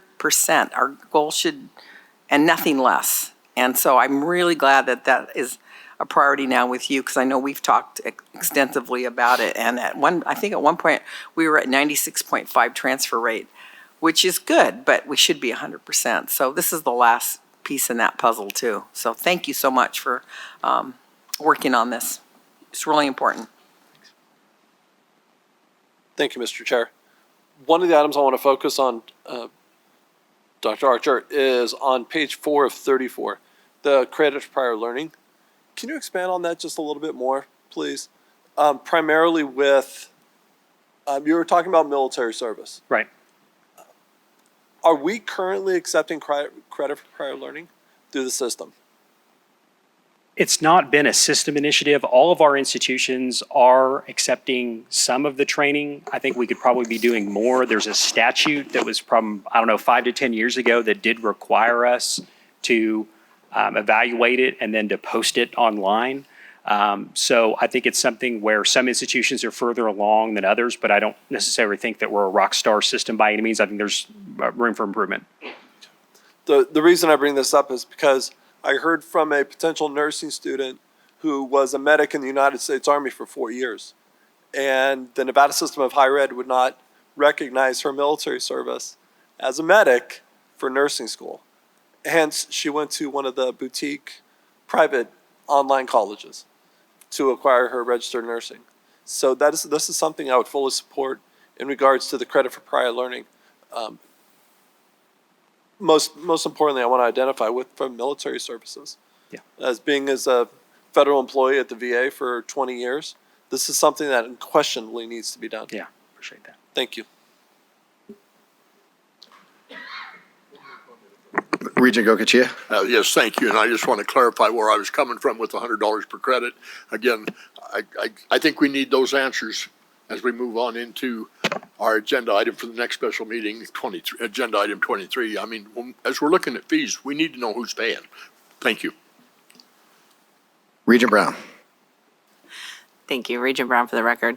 I appreciate Regent Arascata's question, and I want to give a little bit more context. I appreciate Daniel's answer, but what we passed as a board in September basically will help us streamline as a system. So individual schools can recognize credit for prior learning in their own way. What we're doing as a system is streamlining it. So if I go to one school, it'll be transferred in that same, we recognize credits, but they wouldn't always be given in the same buckets. And that's what we're doing now, and that's what our staff and our schools are doing to make sure that they're all going to be the same. I also think that, getting this message out as we start to roll this out in the different areas, if you have a certification in your workplace, if you have done certain things that have gotten licensures that you would have learned in a classroom, you should not have to retake that in a classroom setting, which is what we are trying to get to and establish. And so I wanted to just make sure that that was clear because, this is a work in progress, right? This isn't something that we can just flip a switch and have everything match across the system. But I think it is important that, that's a great example. And if there are military, there's already kind of like a federal standard for military service because you get a transcript and you see exactly what people did, and that can translate a lot easier than somebody working 20 years in a field that doesn't necessarily have a transcript.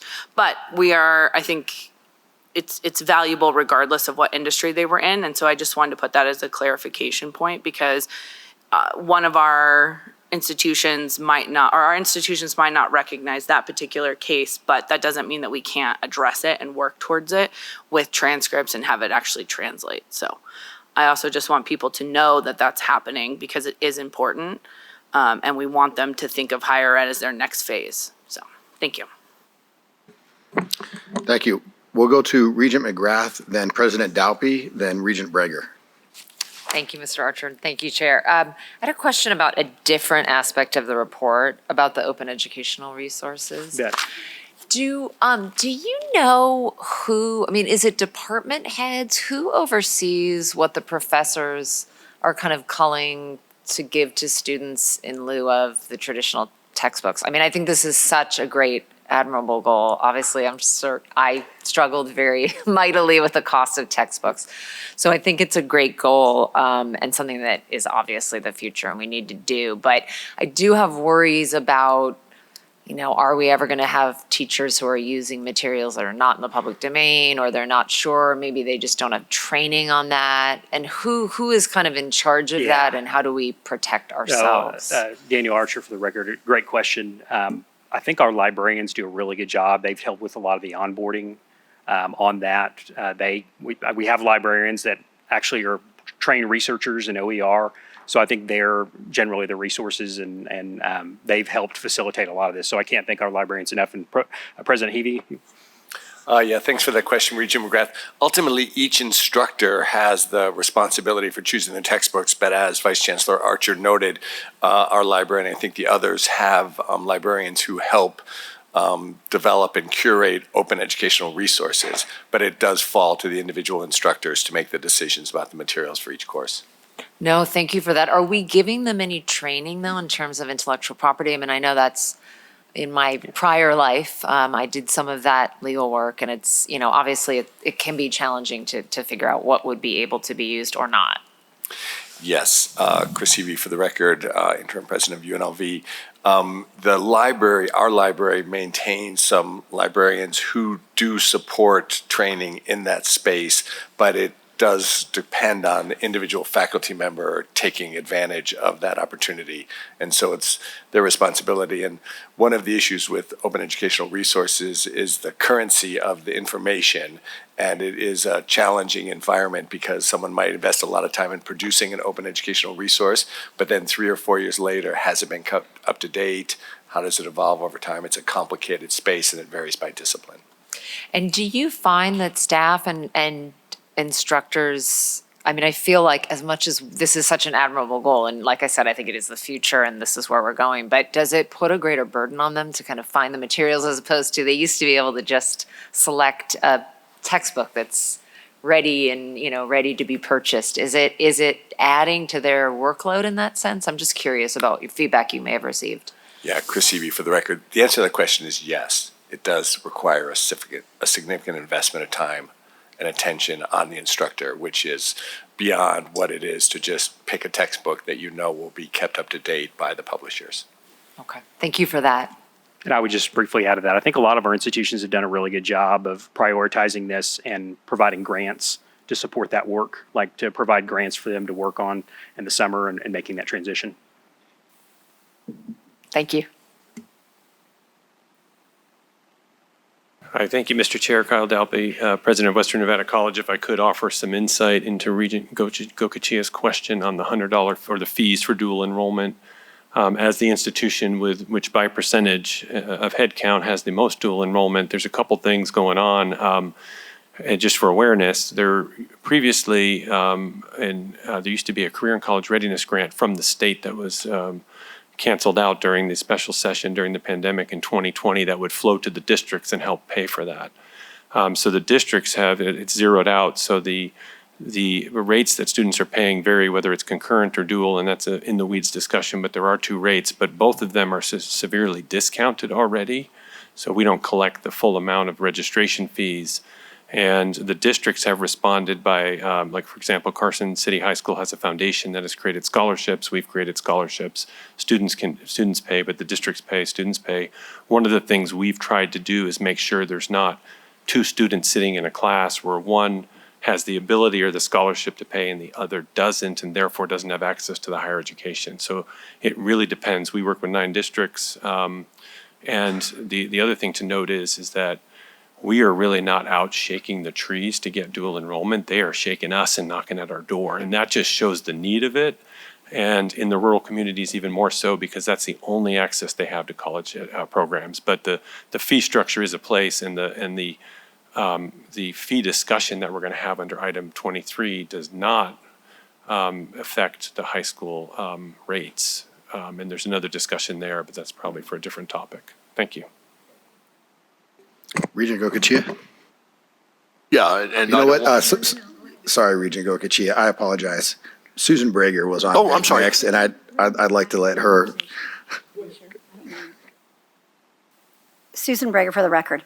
So I really like what Regent Brown said about credit for prior learning, and I know I stopped by and spoke with you for a few minutes. I still feel that it's something that could make a difference. So where I came to, just so people know, when I went to Mr. Archer, so I have 35 years in real estate. We take hundreds and hundreds of hours of different classes.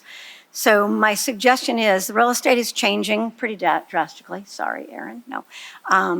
And it's a job that people are looking to possibly get out of.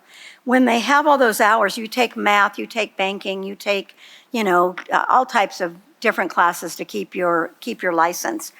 I know you're not ready, but when you think of about 12,000 agents that have taken a lot of classes, might have been in school before, we could encourage them to come back to college. That's a lot of people just in the South. I don't know the numbers up north. And so I think if we're going to talk about credit for prior learning, we need to start somewhere. And that's an industry that has all types of experience, from banking to all types of things. I'll just leave it at that for now. So I hope that's something, I know you have a lot of work, but now they take 36 hours every 2 years, right? That's a lot, 18 hours of, X amount of classes. So 12 classes every 2 years. And And they do other things. There's other classes besides just those classes. So I'd like to know how we're going to, and maybe you can't answer this today, when we talk about that credit for prior learning, how we're going to look at it and make it be out there so people know, like I have 30 years or 20 years. Some of them started much younger than myself. They're 20, and at 40, they have all these classes, and maybe we could institute more people in our system is where I'm going with this. Yeah. I think we'll be really purposeful and intentional about connecting with those industries and making sure that people understand the opportunities, the opportunities for credit, and obviously building probably some marketing campaigns around it. But yeah, I think we'll definitely have our work cut out for us there. And just one follow-up with that, I apologize. So, but you have the real estate division or the Board of Realtors here, which is one entity that if you, in the future, and I know you're working on this hard, it's one place to go, not every company. Right. And so they could even teach a class on it for you. If there was someone, they do classes all the time, maybe we have someone that goes there and shares information. I'm looking at more students, so maybe we don't have to raise those fees like we do. That's kind of where my brain's going. Thank you. We'll go with Regent Gokachia and then Regent Downs. I really appreciate that in my Regent Prager's comments. I think that's really where we need to be looking.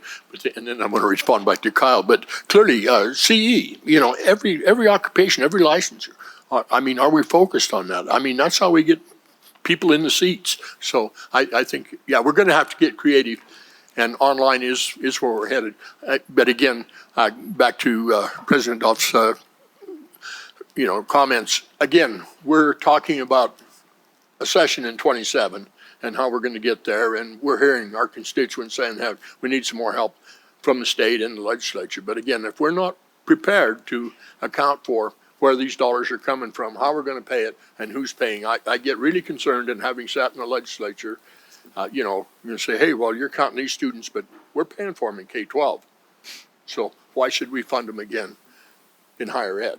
And they are the same seats in the same butts in the seats. So, I mean, that's where we're at. So we're going to have to be very careful, and we need to take a look at this and pay attention, because we're going to have a pretty weak argument if we don't. And we're trending here. I mean, more and more students are concurrently enrolled. Thank you, Chair. I just want to say about OERs, I think that it's really an interesting resource that has become available and is growing in its availability. But my personal professional experience is that not always can you find something that's going to work for your application. So sometimes you have to go with something that's going to cost more money, and it's painful to do that, but it's not always a fix for everything. So OERs are great.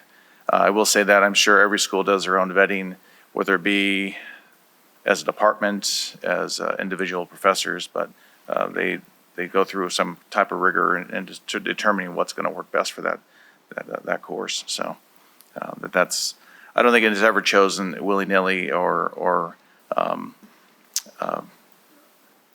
arbitrarily. I think there's always a purpose behind when it's chosen. So, but I do appreciate that. I just recently went to that conference I mentioned yesterday, the AMETIC conference, and it was great to learn about more that's becoming available, that people are developing and sharing with other people. So we'll see how things develop with that. Thank you. President Dalpe, you're okay? All right. Are there any other regents with any other questions or comments? No? Okay. Thank you very much. We appreciate your time in the presentation. And clearly we'll have more discussions about this. Thank you. Thank you. We'll move over to agenda item number 23, and I'll ask Chief Financial Officer Chris Fatone to lead us off with this discussion. Chair, before we go to that, may I make a disclosure? Yes. I do recognize that we're not voting on this today, but I think because we are anticipating that we are going to be voting on it, and just in clear transparency on my part, I would like to do that. Yeah. Go ahead and make your disclosure, Thank you. Regent Cabela. Pursuant to NRS 93.420, I'm disclosing that I am a graduate student and am the parent of a graduate student at UNLV. I believe that the independence of judgment of a reasonable person in my situation would not be materially affected by the information presented in agenda item number 23. Additionally, I would not accrue a benefit greater than anyone else subject to registration, tuition, and fees at any NSHE institution or UNLV specifically. So therefore, when we do vote on this, I will be voting in this matter. Thank you.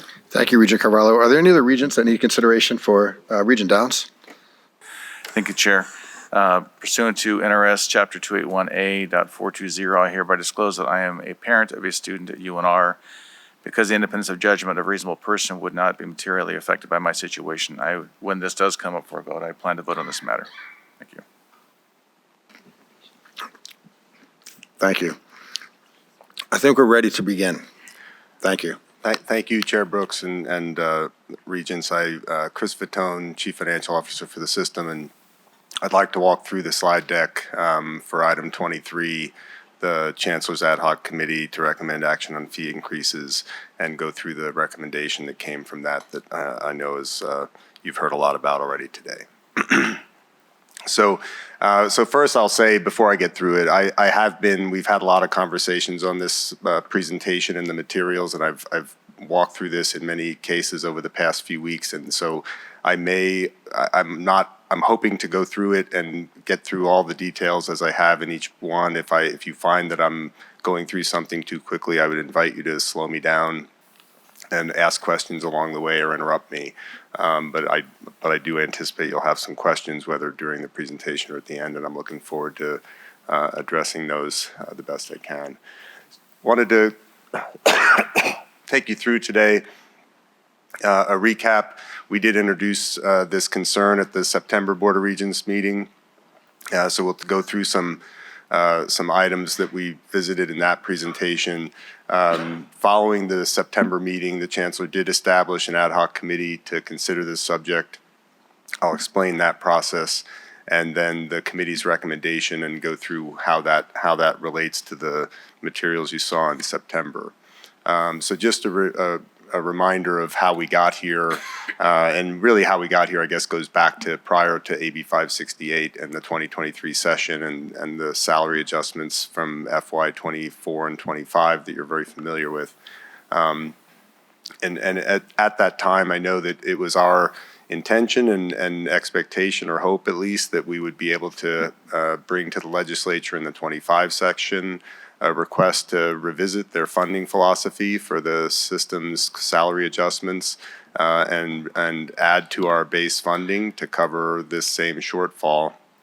And as you know, that alternative was not the direction the legislature went in in the 25 session, but they were supportive, and we're grateful for the opportunity to have this time to address it with the bridge funding that they provided by AB 568. And that funding was provided to just soften the ongoing cost of the salary adjustments, because it also didn't fully cover the remaining costs that the campuses are absorbing. Also, just a reminder, I know we talk about this each time we present it, but I think it always helps to be reminded that when we have this discussion, and pretty much this entire fee presentation and the revenue projection is focused on the balancing of the state-supported operating budget only. It's not addressing the cost across the entire campus, across the entire system, but really just focused on the state-supported operating budget, which, as you can see in this slide, is funded from state appropriation about 65%, and from student fees about 35%. That is the substance of the funds available within the state-supported operating budget to cover expenses in the state-supported operating budget, which is, again, the focus of the shortfalls we talk about in this item, and as we've had this discussion over the past 3 years.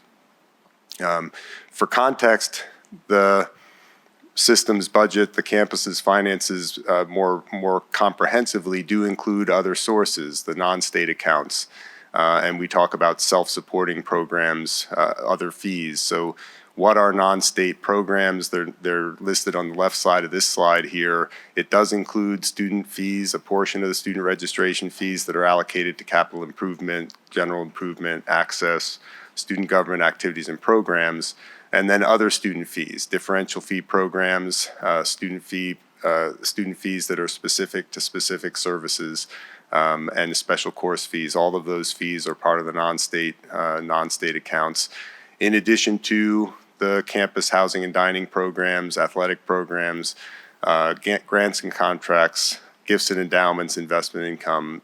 One item to note on this slide, that is actually the majority of the activity the campuses manage. So about 45% of their activity system-wide, again, falls in the state-supported side. That's what we're looking to address with this proposal.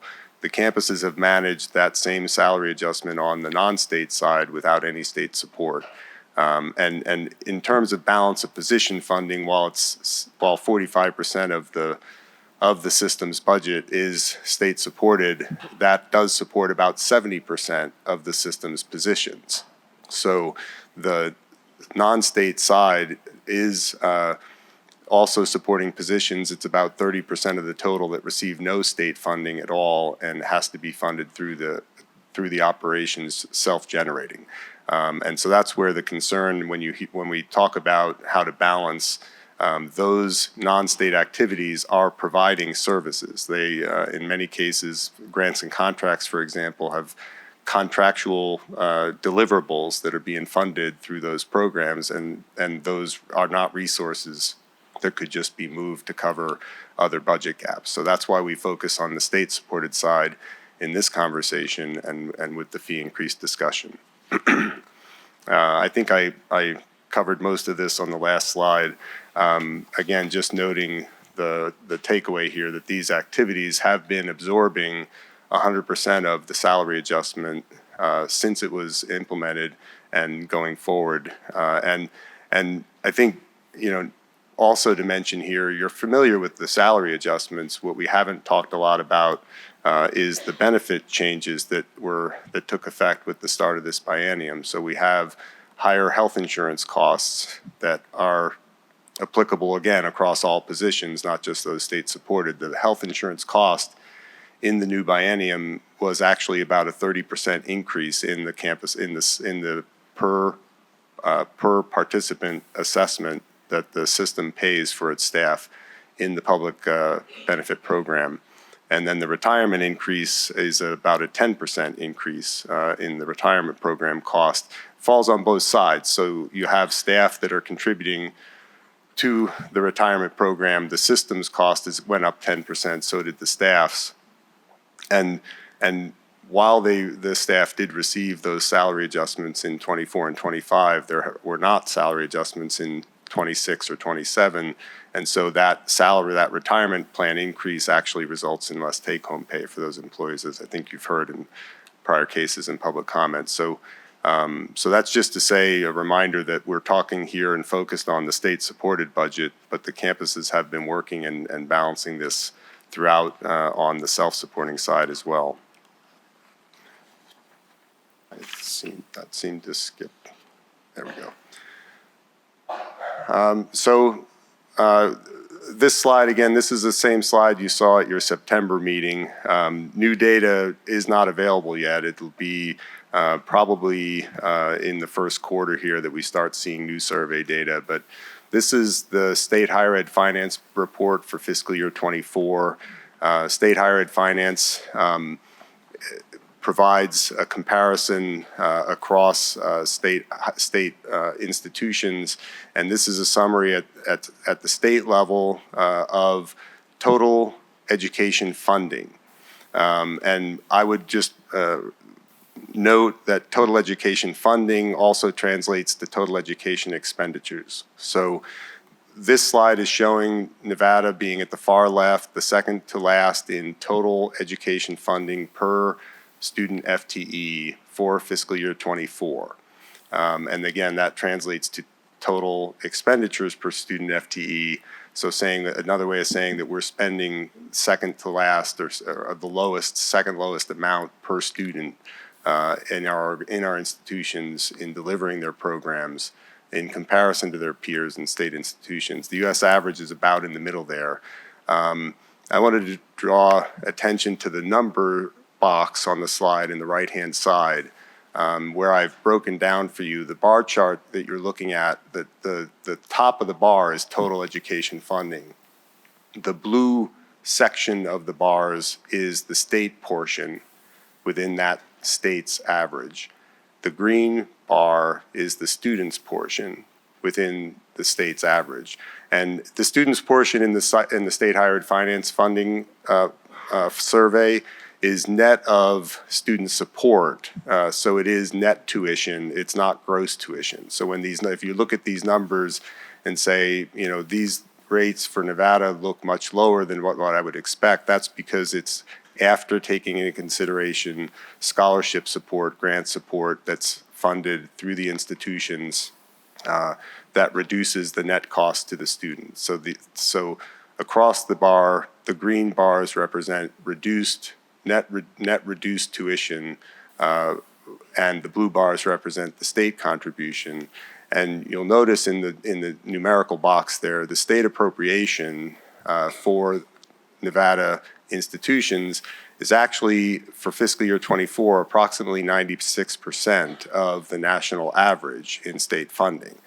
So when we say that the state's contribution to education could be higher in Nevada, or that we would like it to be higher, there's room certainly above the national average, but at least in relation to national average, our state is contributing approximately 96% of that national average per student FTE. In comparison, the net tuition is only approximately 40% of the national average. And what that is just demonstrating is, again, the relative affordability. And I appreciate very much and understand very clearly that relative to peers, relative to other states, doesn't mean that fee increases won't cause concern with respect to access or affordability. It is nonetheless the case that the data is clear that our net tuition is second most affordable within the state, within the country, and in the balance of total education funding, it's much further from the average than the state's share of that total funding. So what I presented in September was a suggestion that we need to look at a rebalancing of total revenue in light of that data.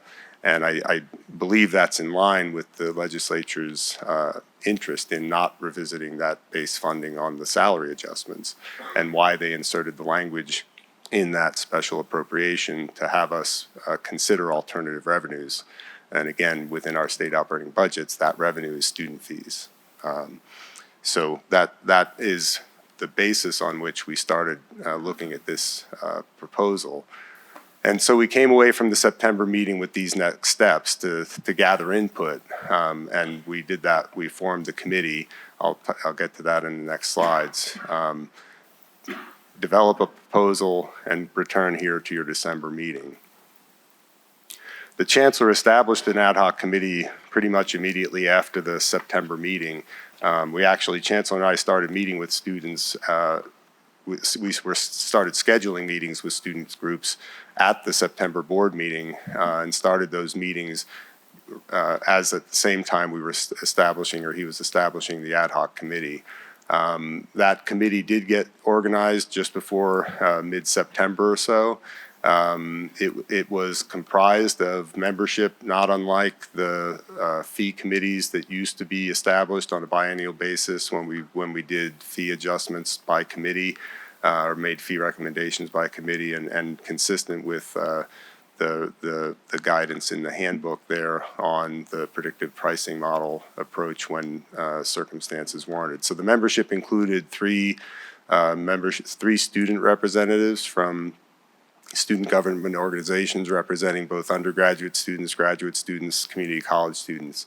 We had two institution presidents representing university and community colleges, and two institution business officers similarly representing community colleges and universities, and then three at-large members that allowed us to include members from or representatives from student services areas, and ensure that all campuses had a representative participating in this conversation on the committee. That committee met with the charge to evaluate recommendations that were prepared by the institution business officers for consideration and make a recommendation to the chancellor. The committee met in, I think it was a period of about 6 weeks, 4 times. And I know that in your materials, you're seeing the committee's recommendation, and it is only one recommendation. I can assure you it does not mean the committee only considered one action. The committee did have discussion about varying fee rates between institutions, varying fee rates between registration fees that all students pay and non-resident tuition that only non-resident students pay. There was discussion about whether relationships between community college upper division and Nevada State University undergraduate rates, whether those should be retained, whether or not there should be, or whether it would be helpful to break the standard of having a single registration fee across the tier of 2-year institutions, 4-year institutions. Again, there was conversation coming out of the September meeting about the access policy and whether or not it would be beneficial to revisit the access policy set aside and make adjustment there to allow more of the fee increase to flow into the operating budget than into the access resources that just go in and out and won't change that net tuition number that is the part of the total funding. So there were numerous things that were discussed. We also did talk about and acknowledge that expense reduction is another approach to fee increase, of course, but expense reduction, again, is something, if you think about total expenditures, total revenue being at the lowest, the second most affordable on the revenue side means second most affordable on the expenditure side. So our institutions are always looking for ways to leverage their resources and stretch their resources. And proposing fee increases doesn't stop campuses from taking those approaches and looking at affordability and access in ways to improve the throughput for students, as Vice Chancellor Archer's presentation was highlighting.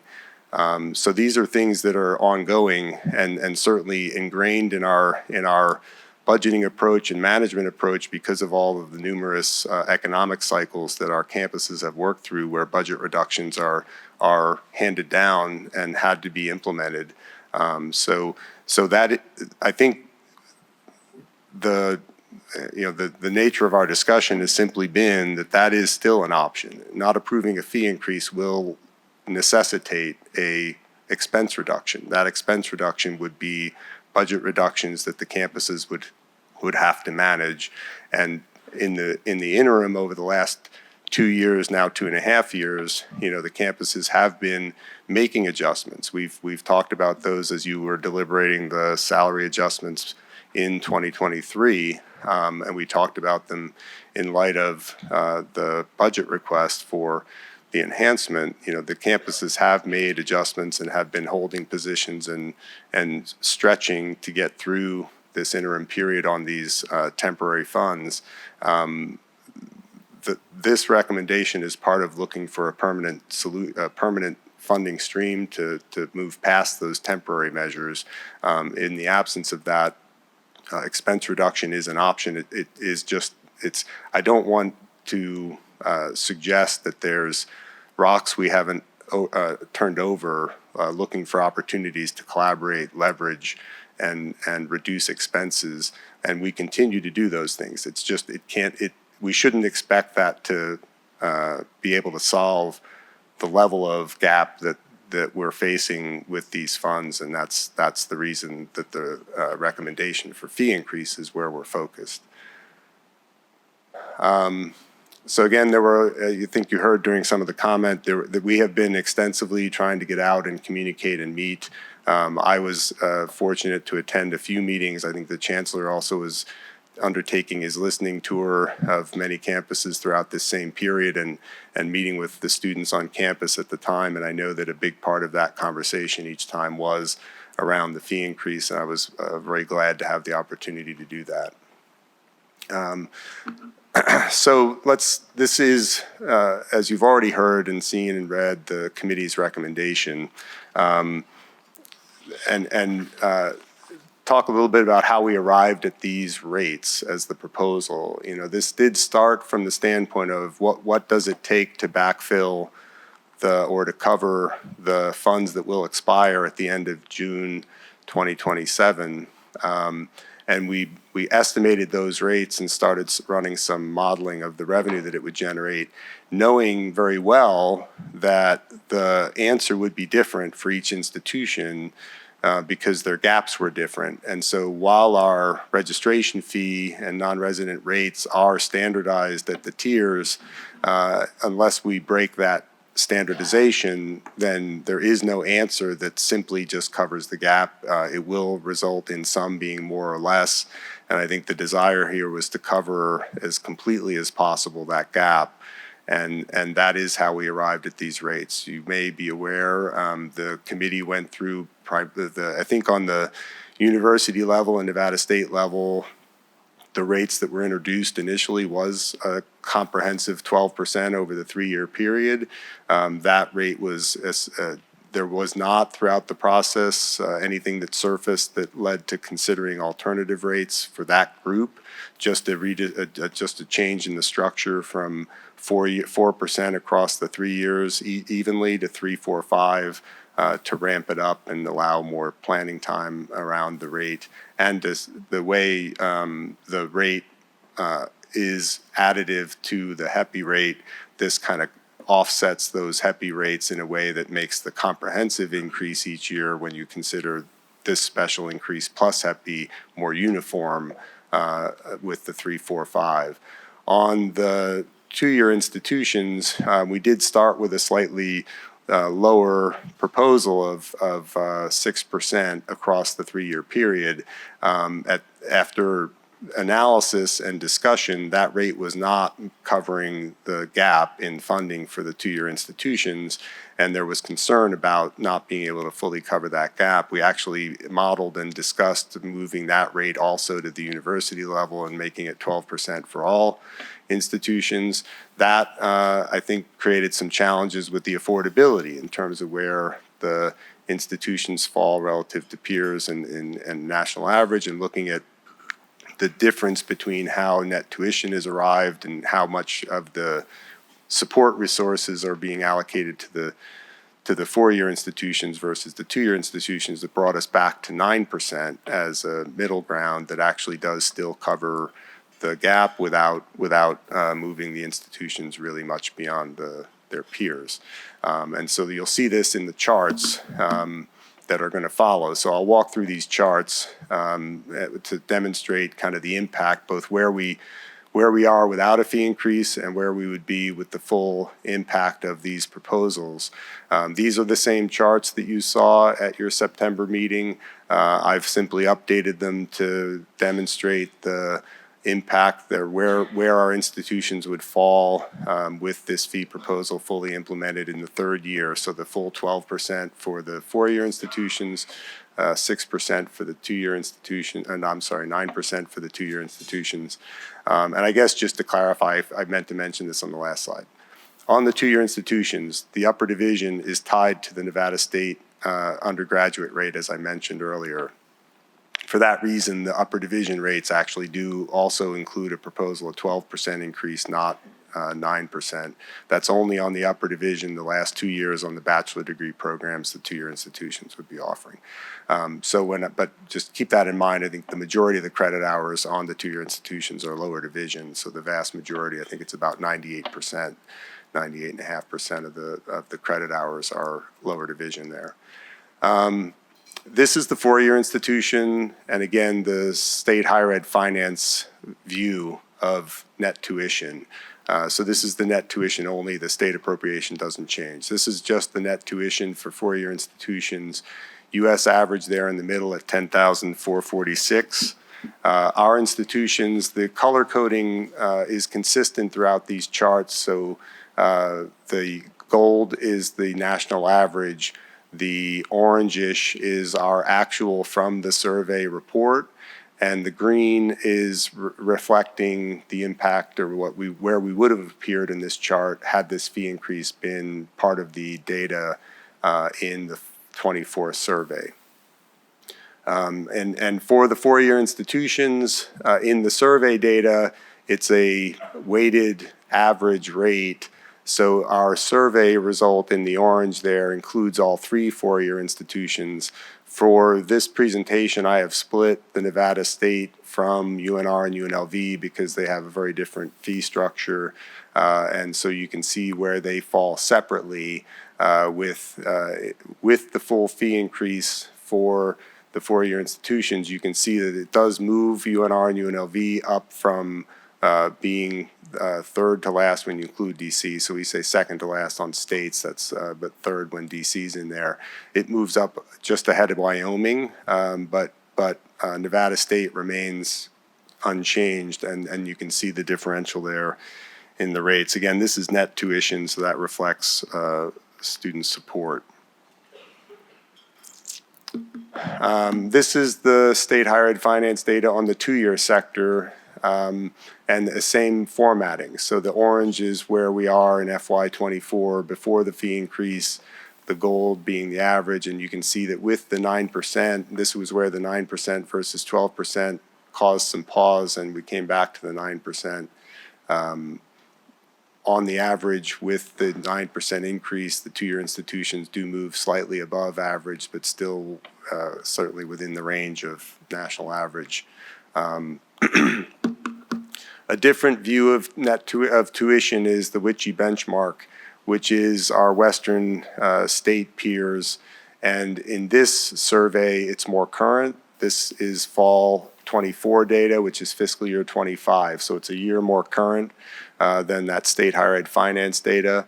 And this is also gross tuition. So this relates to what students see on their bill before they have any aid applied. Here, the same color coding, gold being WICHE average now instead of national average. For our four-year institutions, that national WICHE average is 11,187 in fiscal year 25. Our weighted average for the four-year institutions, all three of them in the survey period, was 9468. You can see as I split Nevada State and UNR and UNLV, the difference that makes in particular for Nevada State. Hopefully it's not surprising when it's weighted why it's so much closer to the UNR and UNLV rate, because they are the majority.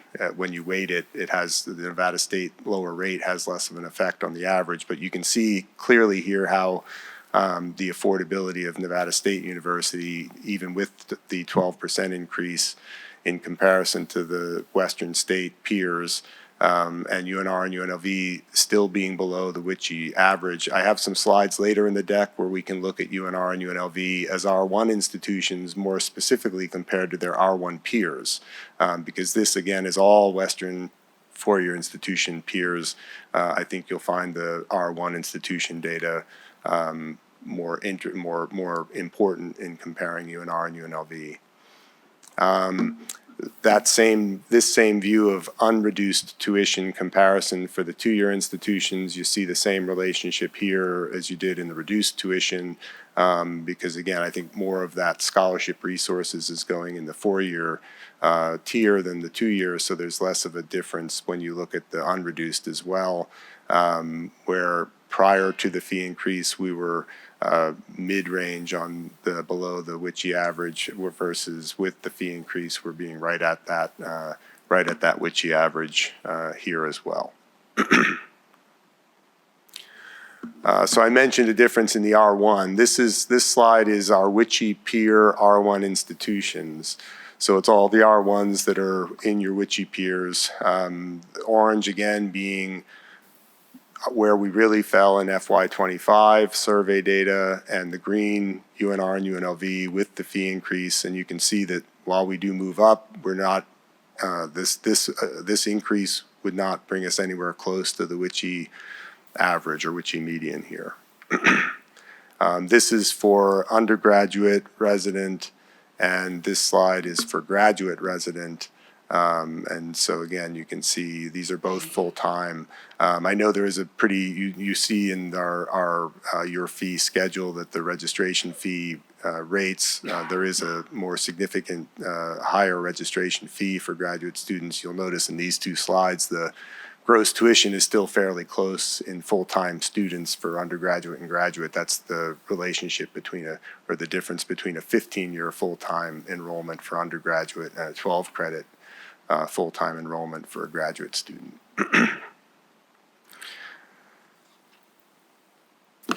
So those slides covered the comparison to our peers in terms of pricing. The next two slides are a summary for you of the projected additional revenue the fee increase proposal would generate across the system and how the revenue generated compares to the budget gaps that the revenue is intended to cover. And again, we're talking about state-supported operating budget here. The fee revenue predicted or generated from the proposal is on the left-hand slide, and the right-hand slide on this slide, the right-hand side of this slide is the fiscal year 28 projection. So this is year 2 of the 3-year fee increase proposal, and that is the first year that the campuses will be having to adjust or will be without the bridge funding that we're currently receiving from the state. So the bridge funding is in that column AB 568 one shot, and the difference between the total revenue generated in year 2 and that one shot is on the right there. And this is where you see the 2.1 million shortfall for UNR. But again, the difference between UNR and UNLV kind of being where you're balancing out this approach. And so as you can see in total, we're pretty much just covering the funds that they have currently in their budgets that we need to replace in FY28. This next slide is year 3 of the fee proposal when it's fully implemented, so the full 12%, 9%. And similar here, rather than the AB 568, what you're seeing as the continuing ongoing cost of the salary adjustments that are already in place. And that comparison to the total revenue being generated, and you can see we do cover that, still having a slight gap on the 2-year institutions, and that's why we went all the way to 9%, but didn't go higher because of that pricing sensitivity in the comparisons. I know there was some mention about the additional revenue being generated there on the UNLV line.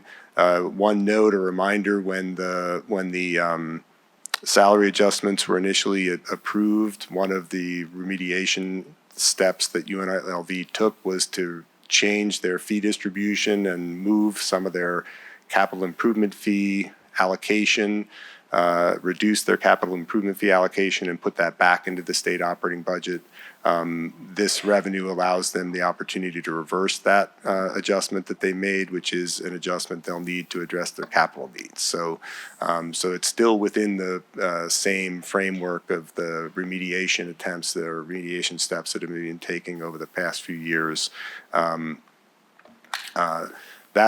I believe, concludes the presentation. And I know, as I said, I might have rushed through some things, so I welcome your questions and the opportunity to answer them. Thank you for that presentation. We appreciate it. I know that there are regents that have questions specific to your presentation and also in regards to an increase of student fees. And so I'll first call on Regent Carvalho. Thank you, Mr. Chairman. First, I'll say that I feel very generous today to allow this presentation to go forward. Because unfortunately, the media was used to make a case ahead of this discussion that should have been started today, in my view, with all of the areas that our presidents and our chancellors could have chosen to lock arms on. It's disappointing to me that what they chose is to rally around and come together on increasing student fees. The opinion piece that was put out there on Wednesday leaves out a lot of facts including the authority that the board has in deliberating and approving fees.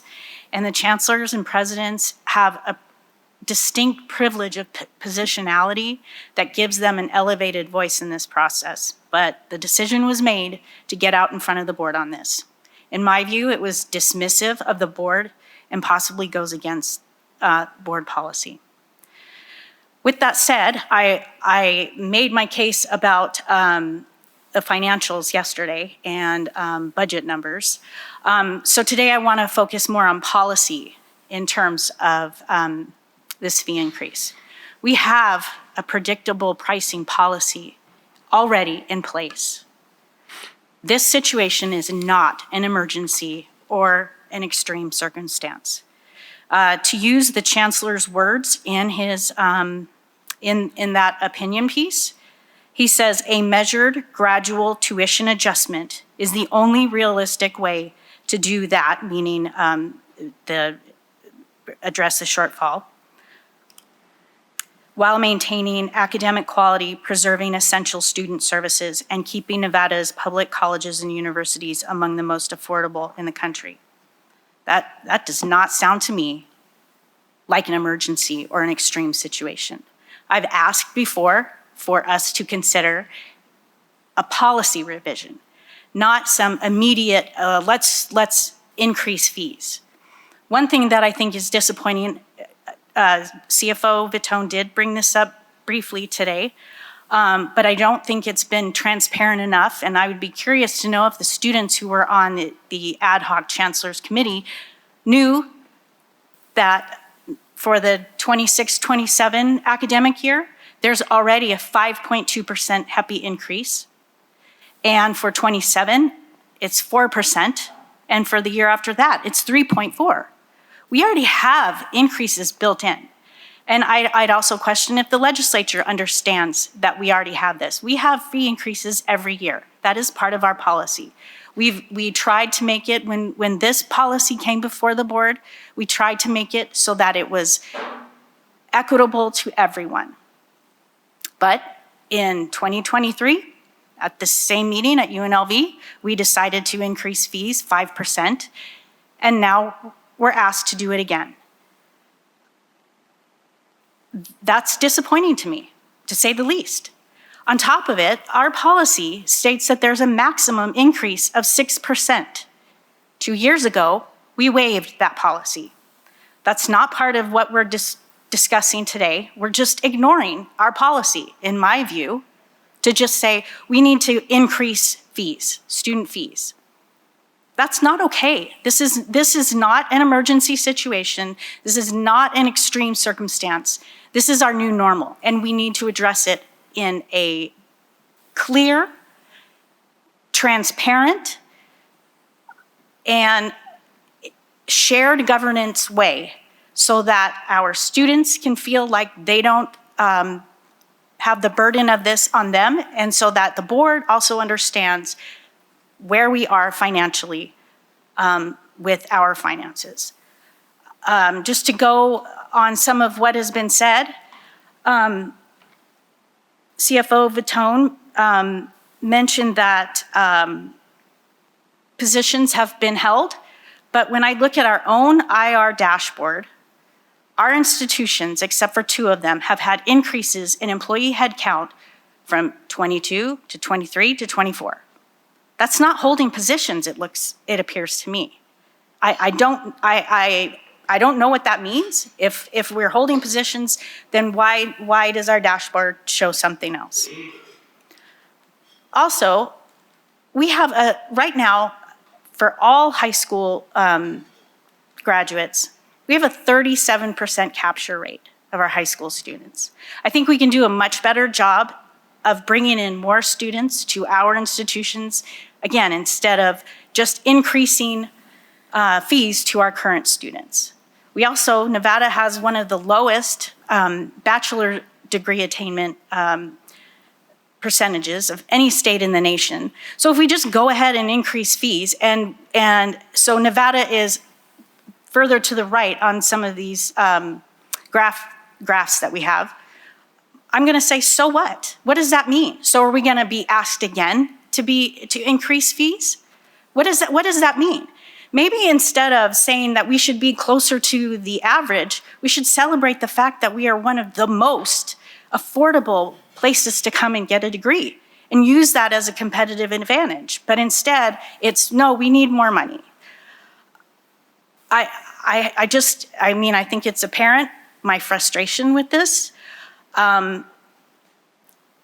I'm sorry, but I don't think that the board has been dealt with transparently in this process. And like I said, I appreciate that this is information only today, and I think a lot more needs to come before this board before we can make a decision.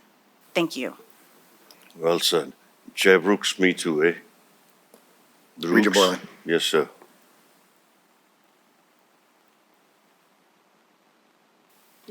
Thank you. I was like, who's before me?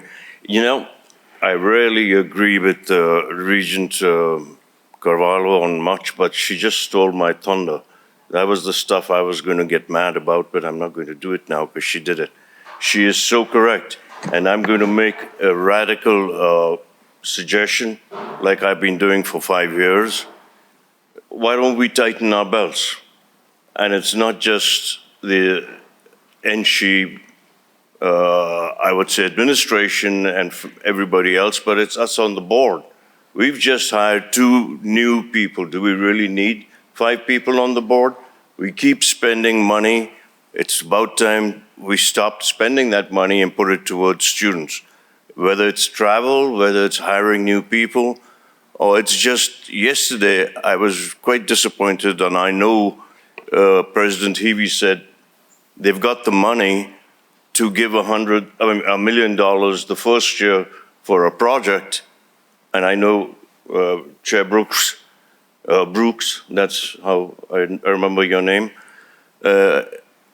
said that we are not just about education. I don't agree with him on that. I really think we should get back to just education and not be a social services facility, because we're not cutting back on anything. We're giving out money, and then we're asking students, hey, you better put up some of that money of yours. I think it's time that we really cut back and looked at all our expenses, tightened our belts. And I had a question for Mr. Vitton. One of your slides, and I think Regent Carvalho was mentioning that, you mentioned something about in an emergency situation, blah, blah, blah. What exactly does that mean? What is an emergency situation? Like COVID? Like the shooting we had here 2 years ago when this building was all shut down for a whole semester? What did the Chancellor and you and the committee decide is an emergency situation so we can raise fees? Could you please tell? Thank you, Regent Boylan. I think the policy calls for emergency situation or extreme circumstances, and it, as Regent Carvalho pointed out, it was on that basis that the policy was set aside in 2023, and ultimately this is the same circumstance. So for me, it is in line with the extreme circumstance. I don't know if, I think my concern with the level of budget reduction this would represent also suggests that it's extreme. This is a large issue for the campuses. They've been fortunate enough with planning to be able to get to this point, but we do know that at June 2027, that bridge funding expires, and so we do need to have a plan. And while it may seem like there's time to work on that, we are in the place of having to build our next biennial budget right now. That process already started. We're going to be here in 6 months, near final, presenting a next biennial budget cycle. These fees directly relate to that cycle. So right now we know if we don't take action, we have a $55 million budget gap going into it, while we still have all other economic concerns hanging over our campuses' heads in the financial planning area as well. To the extent that anyone may feel this hasn't been transparent, I was in September presenting that I've been talking about it for 2 months, I will talk to anyone, anytime, and we can present this anywhere you'd like it presented. We've been trying to be inclusive in the conversation, but it is important that we address it sooner than later because we know the end of that bridge funding is coming, and our planning timeline for it is now. Oh, thank you, Mr. Vitton. I was thinking of emergencies like, natural and man-made. You're talking about a budgetary emergency. That's what you're referring to. Outstanding. Thank you. Extreme circumstance on the budget, yes. Thank you. And I let everybody know that Mr. Vitton nearly beat me in arm wrestling. So next time we'll have a bet too. Thank you, Mr. Vitton. Thank you, boss, Chair. Regent Brown. Thank you, Regent Brown, for the record. I'm not really sure where to begin. I have a lot of notes, and so I might just be a little bit all over the place. But I also just want to reset for a second. We know that in the 83rd legislative session, they gave us bridge funding, which is one time. They're telling us it's one time to cover the COLA increases in fiscal year 26 and 27. We know this is a temporary patch. This is certainly not like a permanent fix. Those are the knowns that we have.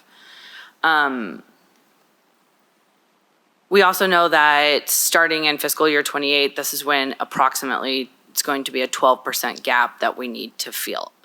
Is that correct? Okay. I know we've talked a lot about budget variances, and I want to just also understand a little bit. From what I understand anyways, you already said that a lot of planning for the next fiscal year has already started. September of this year happened for the following year.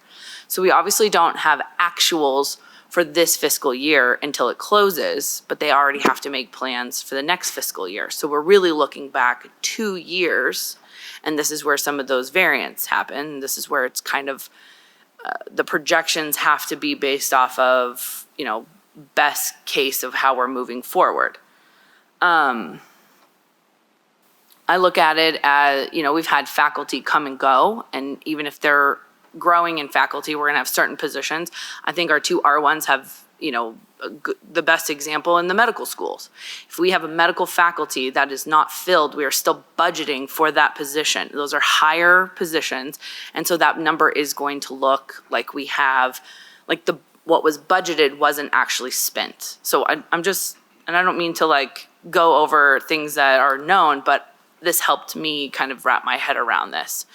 So if I've got 2 or 3 faculty, that adds up to a couple $1 million in the medical school. And so that still has to be budgeted whether those positions are filled or not. So now we're looking at a surplus at the end of that fiscal year because the projected versus actuals, and then you multiply that across different departments, different FTEs, different everything, and now this is where we can have a carryover. Okay, so I realize that it is our job to give predictive pricing, but I also think it's important that we for the record, say that the HEPI is for inflation. It's not for additional expenses, and this COLA is an additional expense. I think that's just important to say, just so people kind of wrap their head around it. I've also heard people talk about the self-supporting budgets. Okay. So I also think this is one of the biggest misconceptions that we've all conflated. We've heard it in public comment. We've heard it from the dais. We can't ask our institutions to dip into these self-sustaining funds because these are not permanent. We don't know the actual balance of these things on a permanent basis. So to use these self-sustaining funds that can fluctuate to pay for fixed costs, there is a chance you're always going to have a delta and you're always going to be catching up in the rears. So these self-sustaining funds, to me, which there were every example from every institution, examples on the slide, these are things like research grants, auxiliary revenues, facility enhancements, capital improvement, things that are not necessarily a year-over-year cost, things that aren't fixed, things that we don't know exist in the budget, things that don't pay to operate this campus regardless of what's happening. So I think it's important that we know that flexible funds should not be budgeted because that's not how any business can operate, because you'll always be in the rears. I like to use an example of maybe the bookstore. The bookstore is a self-sustaining fund. We don't know how much money the bookstore will make every year. What happened during the pandemic? Nobody was coming into the bookstore. If that money was earmarked to pay for an FTE, then you would always have that delta. So I just want to share that as like, that's how we should be thinking about these self-sustaining funds, because they're not guaranteed. So I also think we've made it very clear that we are asking our institutions to grow, to innovate, and to compete. And they can't do that if we take away all their flexible dollars, because not everything is a fixed cost that we know needs to happen. Regent Boylan, you brought up December 6th. 2 years ago, the aftermath was an unknown cost, right? And they were able to use these self-sustaining budgets and the money in there to fill some of the gaps that happened because of that. That's just one example. That happens on a micro level on all of our campuses every single day. And we know that. Anybody who's run a business knows that you're not going to know 100% of what happens. Somebody leaves, something happens, something, right? And there needs to be some flexibility in there. But this is where I want to ask, so I just wanted to share kind of where I got to. And this is where I want to ask about the projected 3%, 4%, and 5%. We know that the legislature gave us gap funding until the end of fiscal year 27. So if we take in money starting in the fall of the 3%, technically it would be in the bucket in the state-supported bucket. But that money has to be spent every year. So technically we will be taking in 3% towards a line item that is already funded by the legislature. And so that money will need to be spent, and it just won't be spent on what we are saying, at least is how I understand it. Now I see, yeah, I'll let you. If we were to wait and we did 6 and 6, could that be, one, we're telling people, we're giving them even more heads up. We know that there isn't a funding gap from the legislature. And is that a better way to think about it? Because that's not, I don't think, if I understand the budget correctly, we can't save that money till the following year because of the type of money that it's brought in. Chris Fatone for the record. Thank you, Regent Brown, for all of those comments. On the state-supported operating budget specifically, your student fees can be carried forward by the institution. So the fee portion of the revenue that's in the account, normally we will spend it all, because normally we always have expenses, and it's not typically the case that there are carry forwards, but unless there's a change in the Authorization Act, the Authorization Act under the current formula for the past 10 years or so has allowed the institutions the flexibility to carry fees forward when there are additional fees in the state-supported budget. In this most recent cycle, as a matter of fact, there's a couple campuses, the timing of funds coming in at the end of the year, there's a couple cases where fees were carried forward, and your notes about the medical faculty vacancies generating savings is a perfect example. The UNLV Medical School is one of the areas where, because of that type of vacancy causing a budget variance, there were fees that could be carried forward because they're part of the fees. So you're not, it's also correct to defer it another year and stack it in 2 years instead of 3. And it's addressing it more directly in that period. I would only note that the other advantage of the 3-year stretch is that the first year, that AB 568 funding is only partially covering the gap. The total gap is $46.5 million a year. That funding is about $28 million a year. So there's still a gap, and that 3% would allow the campuses more flexibility to start addressing that sooner. And I think the other reason for talking about this sooner is because we still have, it would be helpful to know if you would defer it and do it in 2 years, we still actually would need to be talking about that today just to have it fit in the cycle, and more importantly, to allow the campuses the certainty that they can start filling these positions with a permanent funding source, because we're still dealing with a temporary funding source that makes it very difficult to make long-term commitments till we have it resolved. I know you mentioned, if it's okay, I appreciate your comments on the HEPI and how that applies, and that it being inflation. It is HEPI on the registration fee only, and the registration fees only represent about 25% of the campus's total revenues. So when you look at that total sources of funds, the total both state and non-state budgets, the registration fees that are inflation adjusted represent about 25% of the total revenue. So there's 75% of revenues that are not inflation adjusted.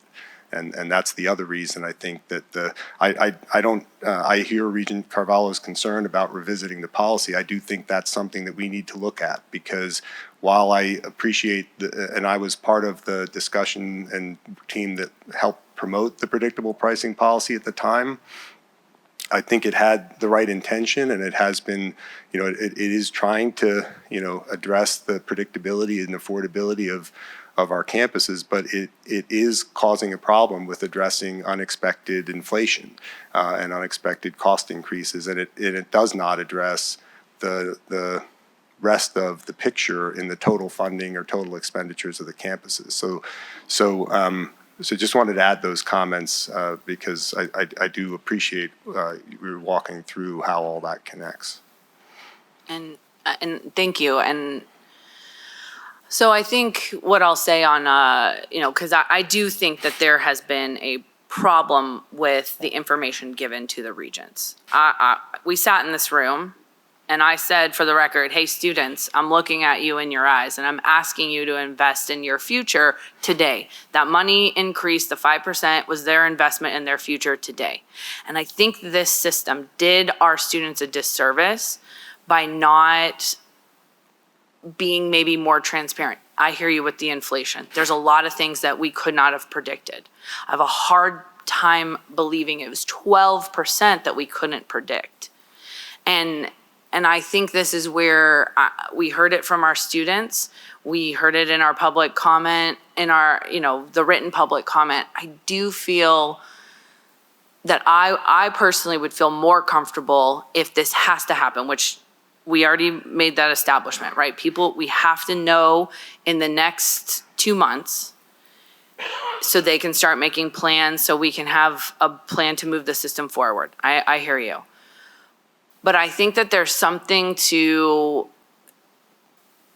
if the legislature gave us money, we should have asked for the money that we needed and made it very transparent. If that, I'm doing quick back of math, is it 15 million? That's the delta between what's actual versus what they gave us? 14 million? Approximately, yeah. Approximately, give or take a couple million. I feel like we should have been more communicative. And look, the legislature was very clear to us. If we do this, it is one time, don't come back. And it's frustrating to me because even if, to my colleague Regent Carvalho's point, we should be using the fact that we are one of the best values in higher education in this country as a selling point, because they get excellent education and they're workforce ready. I get frustrated that you invest in the things that you prioritize and you care about. And we're not investing in our students in the same capacity that we were. We had Jeremy Aguero stand up here when we were in Elko at GBC telling us that the percentage has gone down. Obviously the amount has changed because we have more students, but the percentage has gone down. So we already know that there's a trend over the last 10 years. This is just another example. And I'm not, yeah, I think, but I do think that this is a tough pill to swallow because we have already asked our students for something. Now we've put ourselves in a situation where we're asking them for it again. And look, I laid out all the reasons why this has to be the fixed cost, why we have to go down this path. But I feel for our students. I feel for the ones that say, my rent is going up. Inflation has hit me in every other part of my life. And now I'm seeing it in my higher ed. And what I want to do is get a degree so I can go into the workforce and be a positive, reflection of the state's growth and trajectory. And I think that's a missed opportunity of every elected official in this state by saying, well, good luck. You're gonna have to pay a little bit more. Invest in your future now. It's hard. And I really feel that I hate that this board is being put in this situation. And I hate that op-ed went out and it made us all look like we have no options. And that's not fair and that's not okay. And I wish the chancellor was here so we could say that to him. Because this is not an easy conversation. Everything I just laid out, I acknowledge that every single one of all 8 of these presidents and institutions cannot rely on the existing self-sufficient funds to pay this gap. But it is still an opportunity for us as a state to really invest in the things that matter. And it is our students. They are our workforce pipeline. They are the future economic growth of our state. And I am frustrated.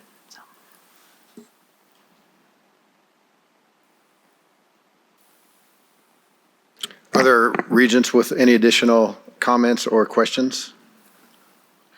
Regent Downs. Thank you, Chair Brooks. So I really appreciate everyone's input. I really appreciate the students' input today. I want to say that your voices, if you're still here, if you're listening online, are heard and they weigh heavily. I do think it's kind of unfortunate timing that this item has occurred on this agenda alongside item 27 that's going to come up. And it's affected how I look at the whole thing, the picture. I want to address, and also Regent Carvalho, I want to thank you for your very well expressed feelings about this item.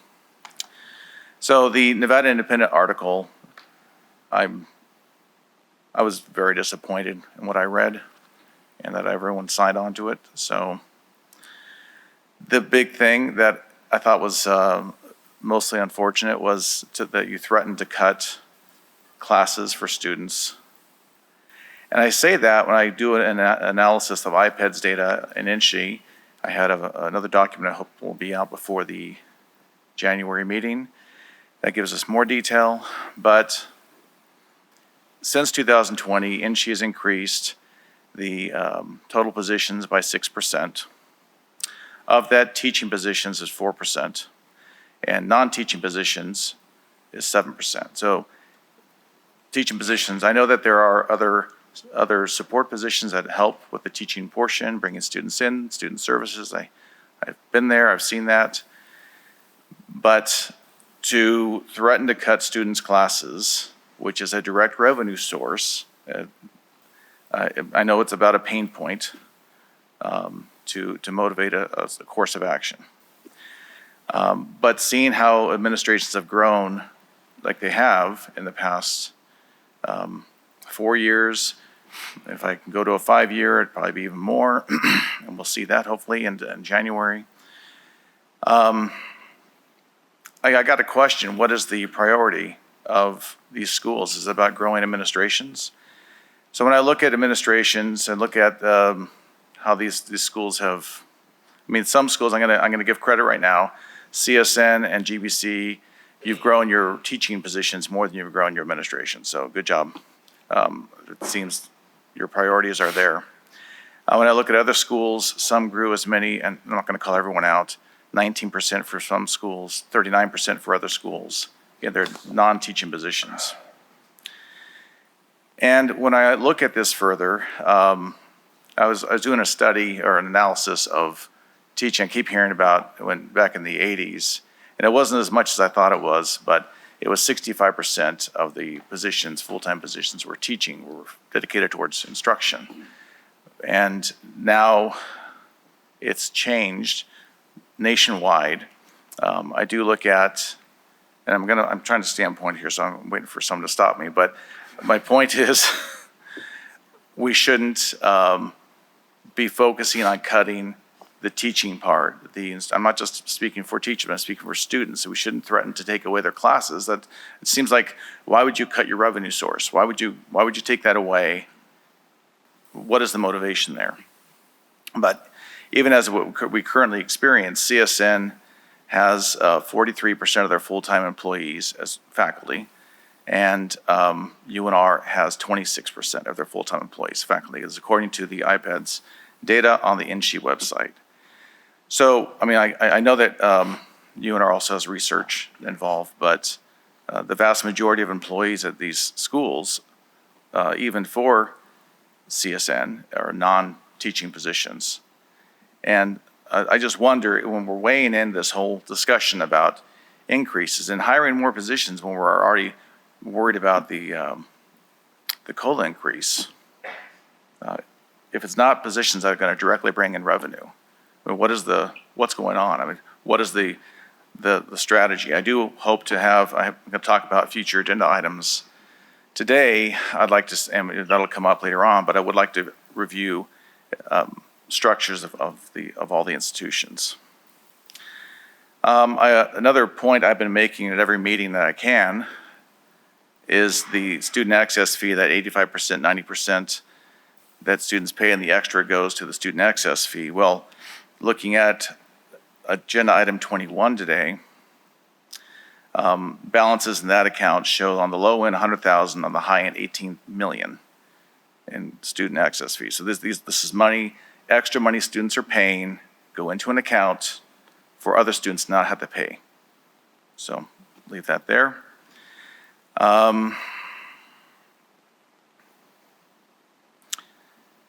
And I also wanted to bring up one last point on this, to Mr. Vitone, CFO Vitone.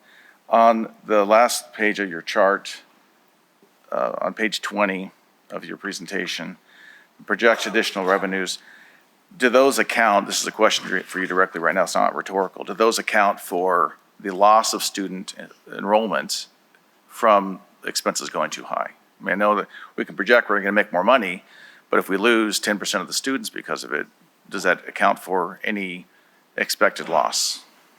Regent Towns, Chris Fatone for the record, and to answer your question, no, we're not making an assumption in this case. These projections are, we use the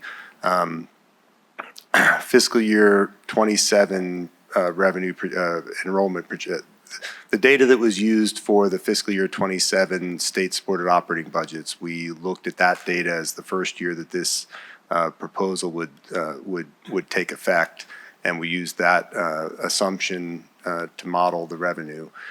So, with one exception, I think Truckee Meadows did develop their projection based on a more current enrollment because they'd had a more significant change in enrollment.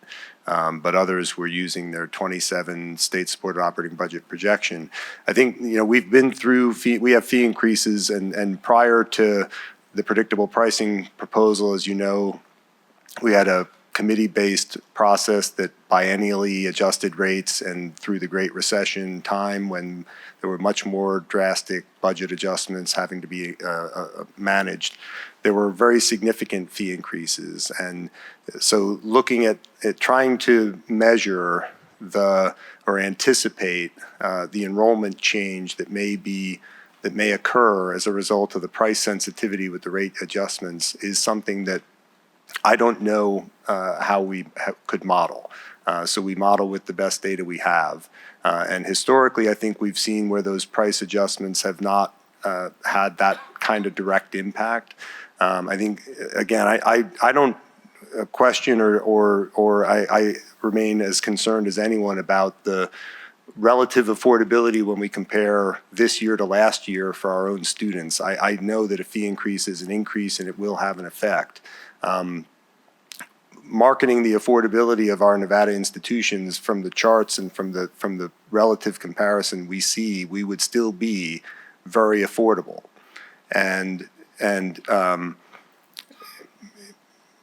so I understand the concern around the potential. It is not reflected in that data. I don't think it's reflected historically that the fee increases have had that clear of an impact, or at least to be able to measure the difference between, any reason, the multiple reasons that you may see changes in enrollment. I think we're measuring that based on, surveying and national trend and what others are seeing.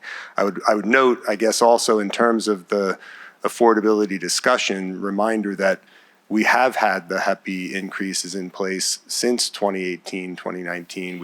The data that you're looking at in the WICHE data include the special fee increase, the additional 5% that was implemented in that fiscal year. And with all of those increases, our institutions are still where they are positioned in the affordability comparison to our peers. So I, as we all are, am very aware and concerned about where we fall. And I don't know, I don't see a path to be able to make the adjustments to bring our institutions more in line with their peers in total funding, balance between the state share and the student share that can accomplish it without a fee increase. So I know none of us like the idea of fee increases, and none of us want to be the ones that are having to recommend it and promote it. But I don't see another answer. I certainly am not suggesting that we won't continue to advocate the legislature for additional funding and additional investment in higher education. I think it's a matter of, what are we able to do at our level with our own policies, and how do we address it? And if there was a different answer, again, expense reduction is not something we won't consider and haven't considered. And sharing, looking at contracting across the system as ways to leverage the value of the system in controlling expenses is something that we are continually doing. I think it's not a one or the other. I think we're taking all those approaches. I think it's just not, there's not an answer that can solve this level of problem in the year and a half that we have to do that at this point, other than a more dramatic expense reduction. That we're talking about budget reductions, and I don't want to speak for the campuses, but when they reference faculty reductions, it's a matter of how do you strategically implement a long-term budget reduction, because what they've been doing in the interim have been very, it's not a permanent solution. They've been managing through vacancy, through position vacancy and timing of hiring and that sort of thing, where if they know that they're going to have to manage this level of gap on a long term, they will need to look at how to do that strategically. And I don't know any way to do it that won't affect students, whether it's through reducing programs, reducing courses, or reducing student services. All those things, the only things the campuses are doing are all things that are going to affect students. So there aren't reductions they would be able to take at this level that won't have a student impact. And that's where to really maintain the momentum that the campuses have in delivering their programs is what this request is actually about. It's not wanting to take a step backward through a budget reduction, but rather to be able to maintain and continue delivering the services they're delivering. Thank you. I hear that.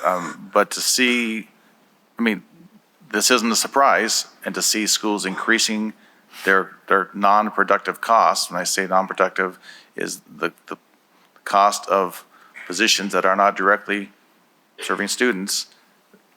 It seems like you're creating more of a liability that then has to be covered by students. So anyway, I just would like a focus to be put more in it. And again, it's a trend of higher education. I realize nationwide, but doesn't mean we have to do what everyone else does and find another way to build our institutions and how programs are developed and managed without adding layers upon layers upon layers of administration. Chris Fatone for the record again. And again, I appreciate your reference to how it's changed from over time, and that we are really consistent with national trends. I think I think what we've learned and what the reason that those changes you've seen is because it's understanding that the services being provided to the students are helping retain the students, helping them on their path to completion. So there are student services that are really where you're seeing most of the expansion and what's being provided on the campuses in terms of the non-instructional staff. So again, they're not, I wouldn't, I understand your characterization about productive because it takes a credit hour to generate the revenue. But these are positions that are not, central administration. They're positions that are non-instructional, but often in college departments, student services areas, providing direct interaction and support to students. I appreciate that. I mean, I, as a student services person at one point myself, I completely see the need and the value of student services and support for students on all sides. What I'm looking forward to seeing and sharing with everyone when the document is finally available is the increase of our executive positions at these institutions. And that's my big concern is how many schools, I mean, it'd be nice to know how many schools, how many vice presidents, how many associate vice presidents, how many assistant associate vice presidents. I mean, it's layers upon layers that keep getting built, and this costs something, but they are not necessarily bringing in revenue from their positions. So I'm not attacking you on that.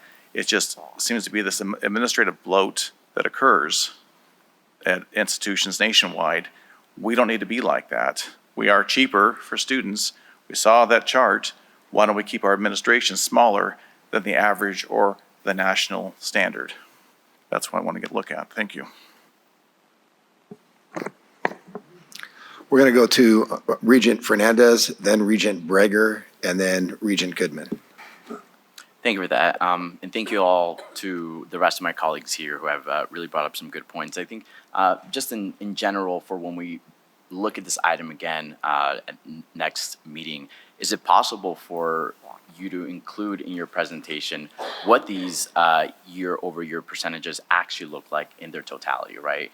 We do have the predictive pricing and all that, but as presented by some of the students in public comment, by the colleague next to me, I think it is important to see it in sort of the global perspective of what that looks like. And one of the recommendations from one of the public comment members was, is there a way of reviewing what a delayed implementation would look like, and or even making it go through more years than what is currently proposed now, right? I do understand that there is a need to close that gap, but also or has the committee discussed a bit more of what that could look like if we were to make it, if we were to analyze it longer term?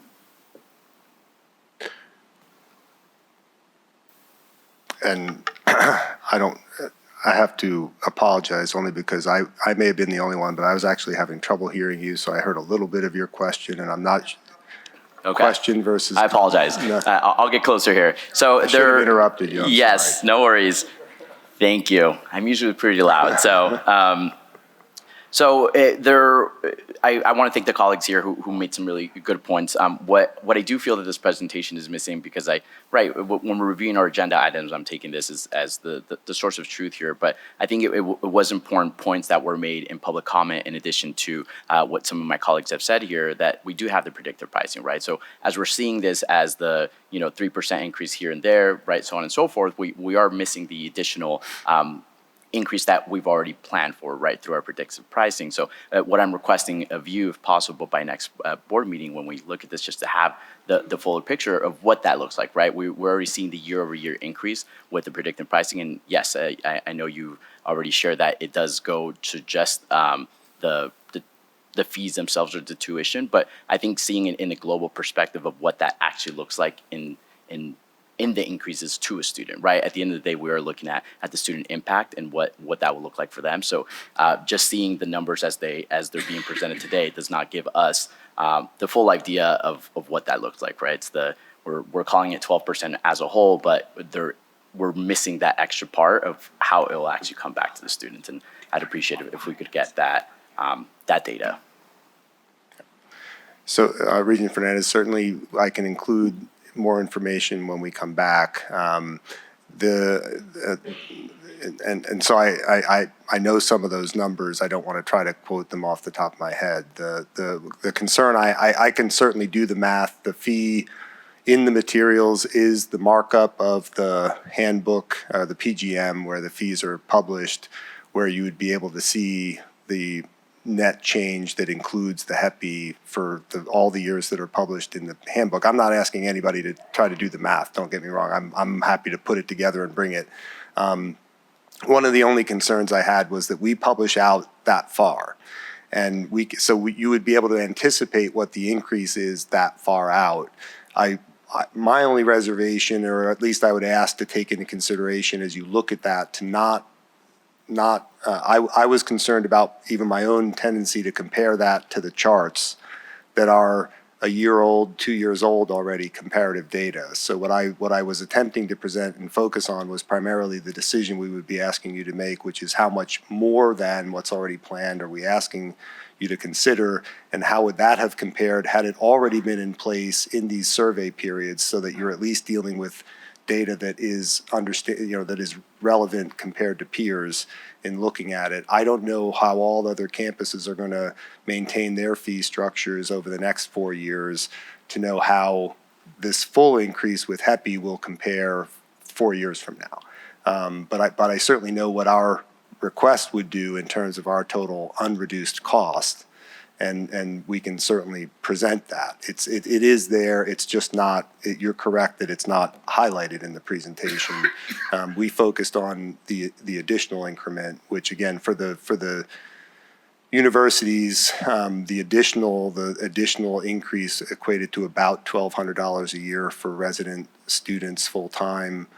For Nevada State, I think it was about $900 per year, and for the community colleges, it was about $400 a year for full-time students that are residents.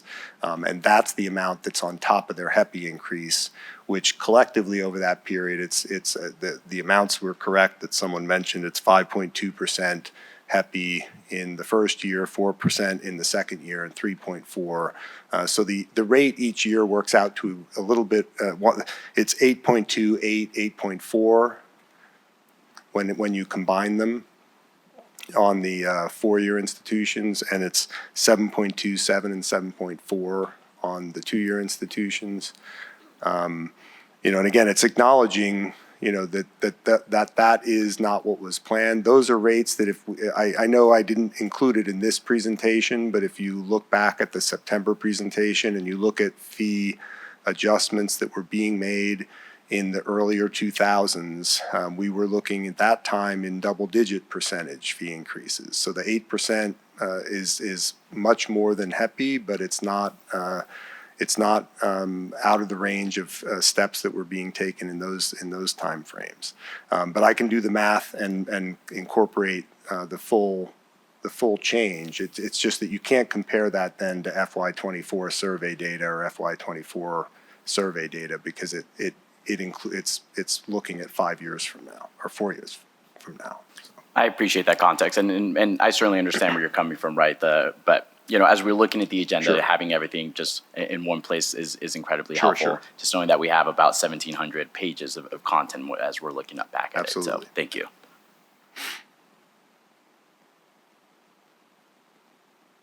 My question is, where we have vacant faculty members that need to be hired, where is that money? Is that literally sitting somewhere so they can hire them? I'll just leave it at that, but I'm just curious. There are positions that are needed in a certain area. And I'm just curious, is that at the individual campus Chris that I Fatone. would need to ask or do an audit as audit person? Chris Fatone for the record. So I think that may be a question best answered by campuses in terms of how exactly they're managing the position recruitment. Well, I just want to know, is there a pocket of money that actually sits there, or do they have to look for it? Do you mind? I don't want to go out of the realm of what this item is, but I'm just curious, when we're talking we don't have money, I want to make sure where there is an absolute need that the money's sitting there. Maybe it's drawing interest, I don't know what it does. I don't want to call on it. President Eby wants to talk. Yeah, Chris Hebe, interim president of UNLV for the record, happy to comment on that question, Regent Brager. Yes, we do anticipate every year that there will be substantial salary savings realized from vacant positions because, we have so many academic faculty and the hiring cycle takes a while. And that money is generally used for two sources. It's not budgeted, but it's used to cover the expenses of part-time instructors, which is millions of dollars every year. And those positions do ebb and flow a little bit to meet exact need of any given semester. And it's also, we award a lot of that money out to students for scholarships. So we understand that there will be a substantial pot of money and we use it for two urgent needs, student scholarships and part-time instructors. Then I have a follow-up question to that. So when you need to hire people at a certain facility that we have that is missing 8 faculty members, do you have the money for them? Chris Heve, interim president of UNLV for the record, yes. There's Okay. always some percentage of positions that are vacant, and that's the float that we use to cover those Okay. two other needs. But each position does have budgeted dollars attached to it that are available when that hire comes. So is it in a savings type account, or it's just somewhere within your budget, I guess? Yeah, it's because there's always people coming and going. Right. And so on any given day, you can't even tell how many positions you'll have, but you'll have a certain percentage vacant. And so we scoop that money out of those lines. That's where it's sitting in the budgeted account to use for PTIs and student scholarships. But when that person gets filled, that money is available for them. In the meantime, other people are coming and going. How is it available if it's going out to student scholarship? You know what, I'll call you later. Thank you. I just wanted to, Regent Brager, I just wanted to add something to what you were saying because I think it's, you're great. Maybe this is something that we ask for, right? Exactly, To that's come why I back shared in January, but you don't have to stop. You can continue to ask questions, and that's exactly why this is, we're designed here today to be able to do this. So I encourage you to ask questions if you have them, and we'll figure out what we're going to do with policy and how we're going to move. I appreciate after. that, but I felt like I was probably going a little astray from my buddies over there, but. All right, so we'll move to Regent Goodman, Regent McGrath, Regent Gokachia, then Regent Boyland, then, is it Regent, do you have Batista, do you have something also? Regent Batista, Regent Arascata, there we go. So we'll go this way. I'll keep it brief.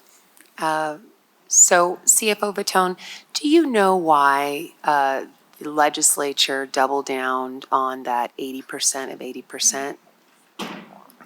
Chris Fatone for the record. Do I know all the reasons why people make decisions? No. I know, listen, I appreciate. So I don't mean to be flip about the answer. I don't know. I don't know what's in people's. I don't know what people are actually thinking. I know what they tell me. I understand that, but And isn't I there know something? What I can say is that what they have said is that our budgets are funded from two sources, and there is in our state operating accounts only. We're talking about there's state appropriation and there's other revenues, which is student fees. And the way all of the state accounts work, they fund the COLA on the portion of the budget that's funded by state appropriation only.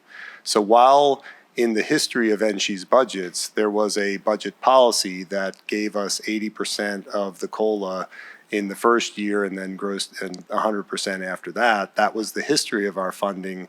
When it became apparent to them that our funding was being handled that way, it was a question of why, because we don't do that in other accounts, and we fund proportional to state appropriation, and these budgets have fees, and those fees can pay the other portion.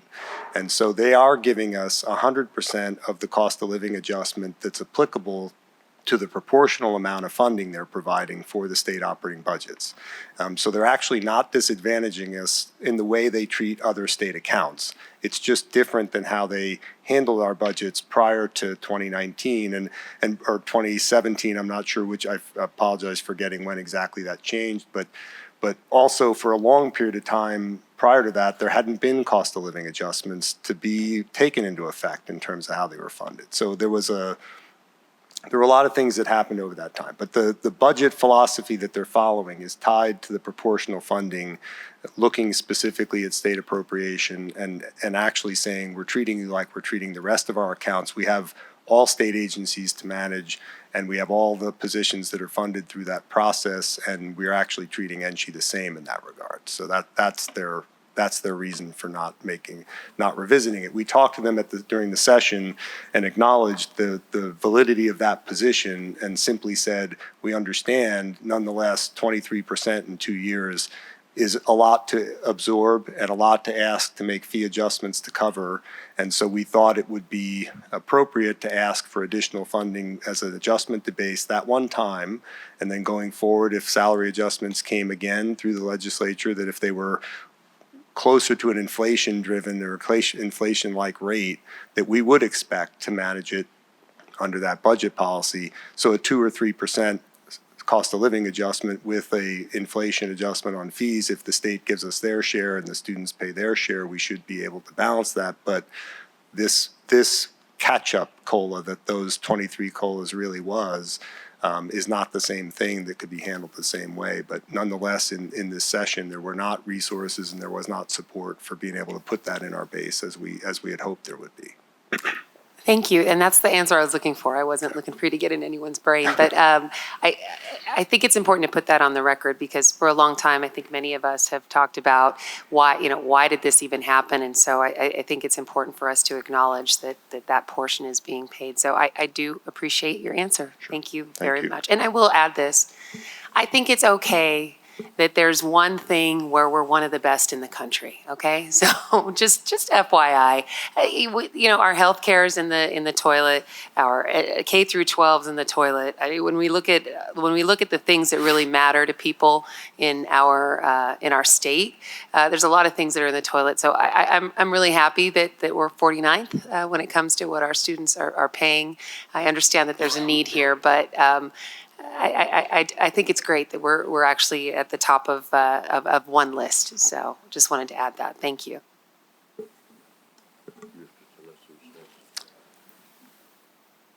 I think I'm next. Regent McGrath, would you like to speak, please? Thank you, Vice Chair Goodman.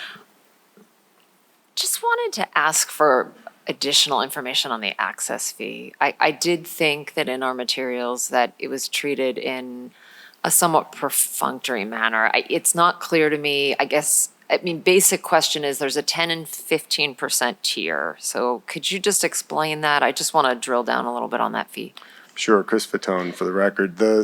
Your one of your policies on student financial assistance or on the registration fee requires the campuses in the 4-year institutions and the upper division of the 2-year institutions to set aside 15% of the registration fee to student access, and then for the lower division, 10% to student access. Student access is then used to award financial aid to students.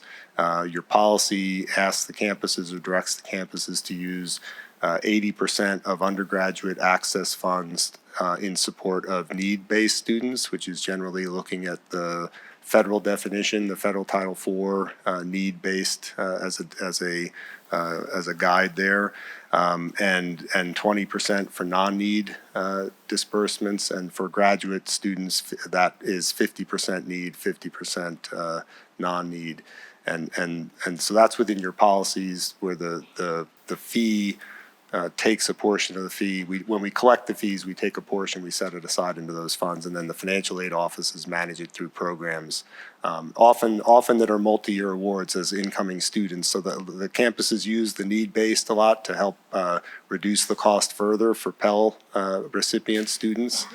So you do see in our data that most Pell recipient students at the 2-year institutions are able to attend our 2-year institutions with no or near no net tuition.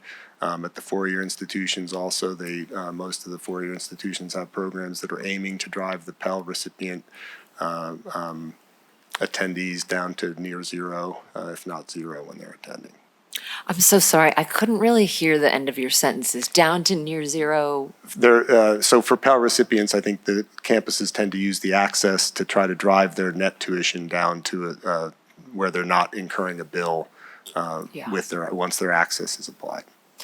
I'm not convinced though that it's not something that we could look at even in our policies, because, on the basic level, one of my concerns is whether it really makes economic sense to be charging everyone 10 or 15% in order to then grant need-based scholarships to reduce tuition for some. I'm just not, I think it is an admirable goal. I think all of us support the goal.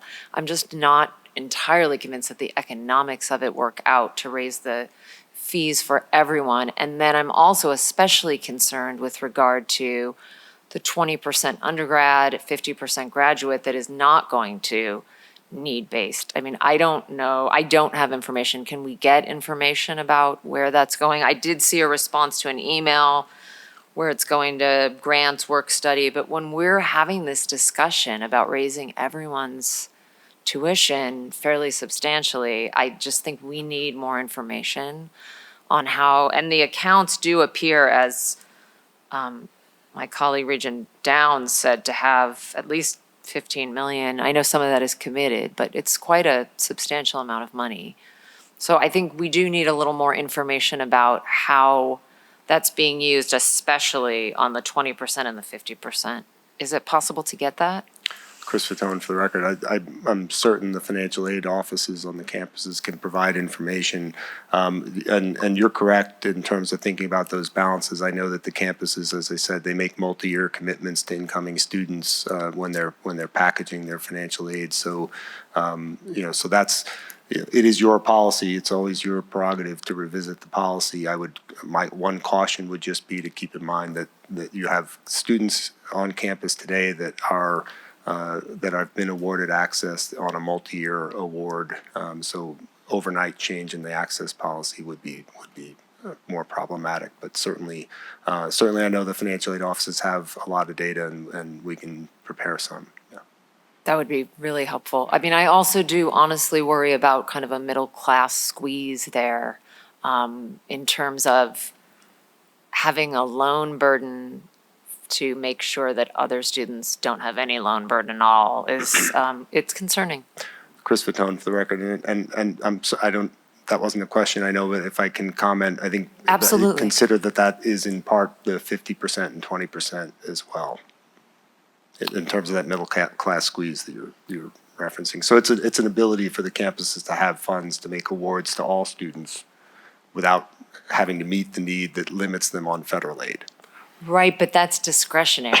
That's the concern that I have. Those are decisions that are being made, Sure. and I don't know what the basis for those decisions are, as opposed to simply lowering everyone's fees. But I think it's worth a deeper dive into that. Thank you. Thank you, Regent McGrath. I want to make sure that every regent has an opportunity to ask as many questions as they would like. I recognize the sensitivity of this item. However, our chief financial officer has been up there for well over an hour, and so thank you for the patience and still standing there to field our questions. What I'd like to do is do a 10-minute administrative break, and then we'll come back and pick up where we left off. Sure. Thank you.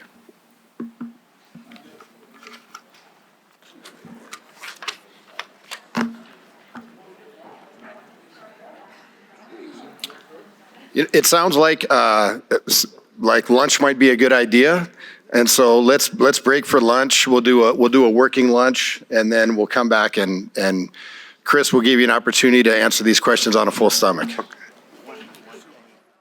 To the podium with excitement to continue the discussion. Thank you very much for coming back up, and we'll resume where we were before, and I think on deck was Pete Gokachia, and then we'll move to Gokachia, and then I think Patrick, is it Patrick? Well, actually, I'm sorry, it goes this way. Pete Gokachia, Regent Batista, Regent Arascata, then Regent Boylan, then Regent Del Carlo.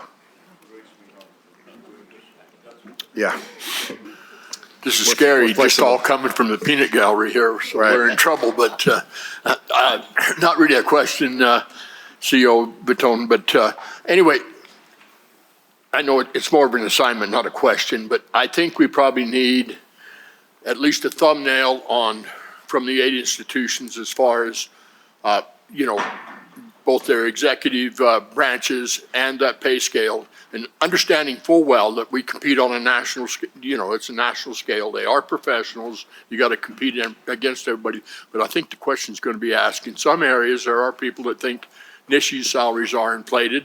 I think we've got to be able to respond to that. So can you give us kind of a thumbnail by institution, pay range, the salary range, and I should say salary range and maybe those positions. And I know it's a yeoman's task, but just give us all a little bit. I think it's something we're going to have down the road. And especially if we go to a 27 session, I know that question will come up.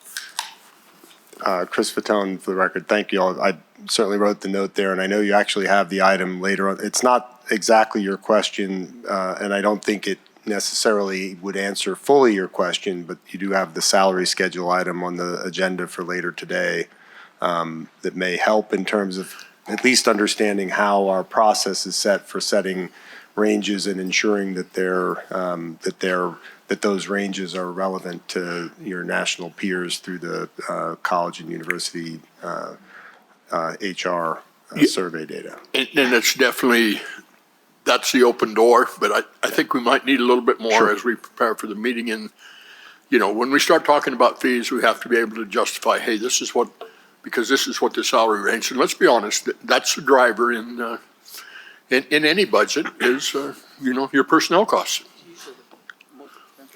Yep. So with that, that's my request. If I will see what the next agenda item brings, but maybe be prepared for the January meeting, just to expand on that a little bit, or be prepared for some questions there. Thank you. Thank you. Regent Batista? Hi, Regent Batista for the record. So first I wanted to echo what some of my colleagues said about how we should celebrate being one of the cheapest colleges here instead of wanting to move to the right side a lot. So we just had a presentation about NSHE having initiatives to address affordability and improve access to higher education.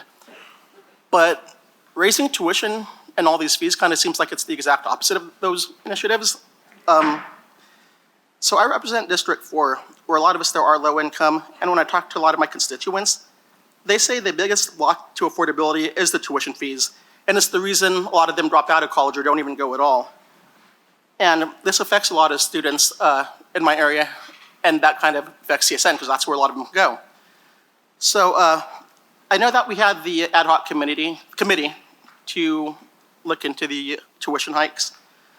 So with this committee, it says there was 3 student representatives here, and I was wondering if this committee took into account the students' opinions on the tuition hikes, because we've had a lot of public comment here of students saying they didn't like it, and we have the student representatives, and I wanted to see if you took into account what their opinions were, or if it were just one of those things like, here, this is what we're doing, deal with it, Chris Fatone for the record, and thank you, Regent Batista, for your question. I would say absolutely we understand the students' concern with a fee increase. And we went in, I wouldn't imagine asking students if they would like a fee increase, because we know the answer. No one wants to propose a fee increase, and no one wants to pay more for the same thing. So we understand and kind of anticipate that the answer to the question about how folks feel about the fee increase is they'd rather not have a fee increase if we don't have to.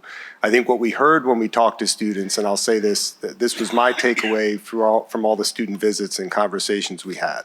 I think the students have been and are very involved in fee conversations. Often the campuses are bringing new fee requests to you. That's part of this agenda, the items that got moved to January as well. As you hear campuses have proposals that involve new fees, and those new fees are attached to services, and part of the process is asking or gauging the value of those services in understanding that this is what it will cost in order for those services to be provided.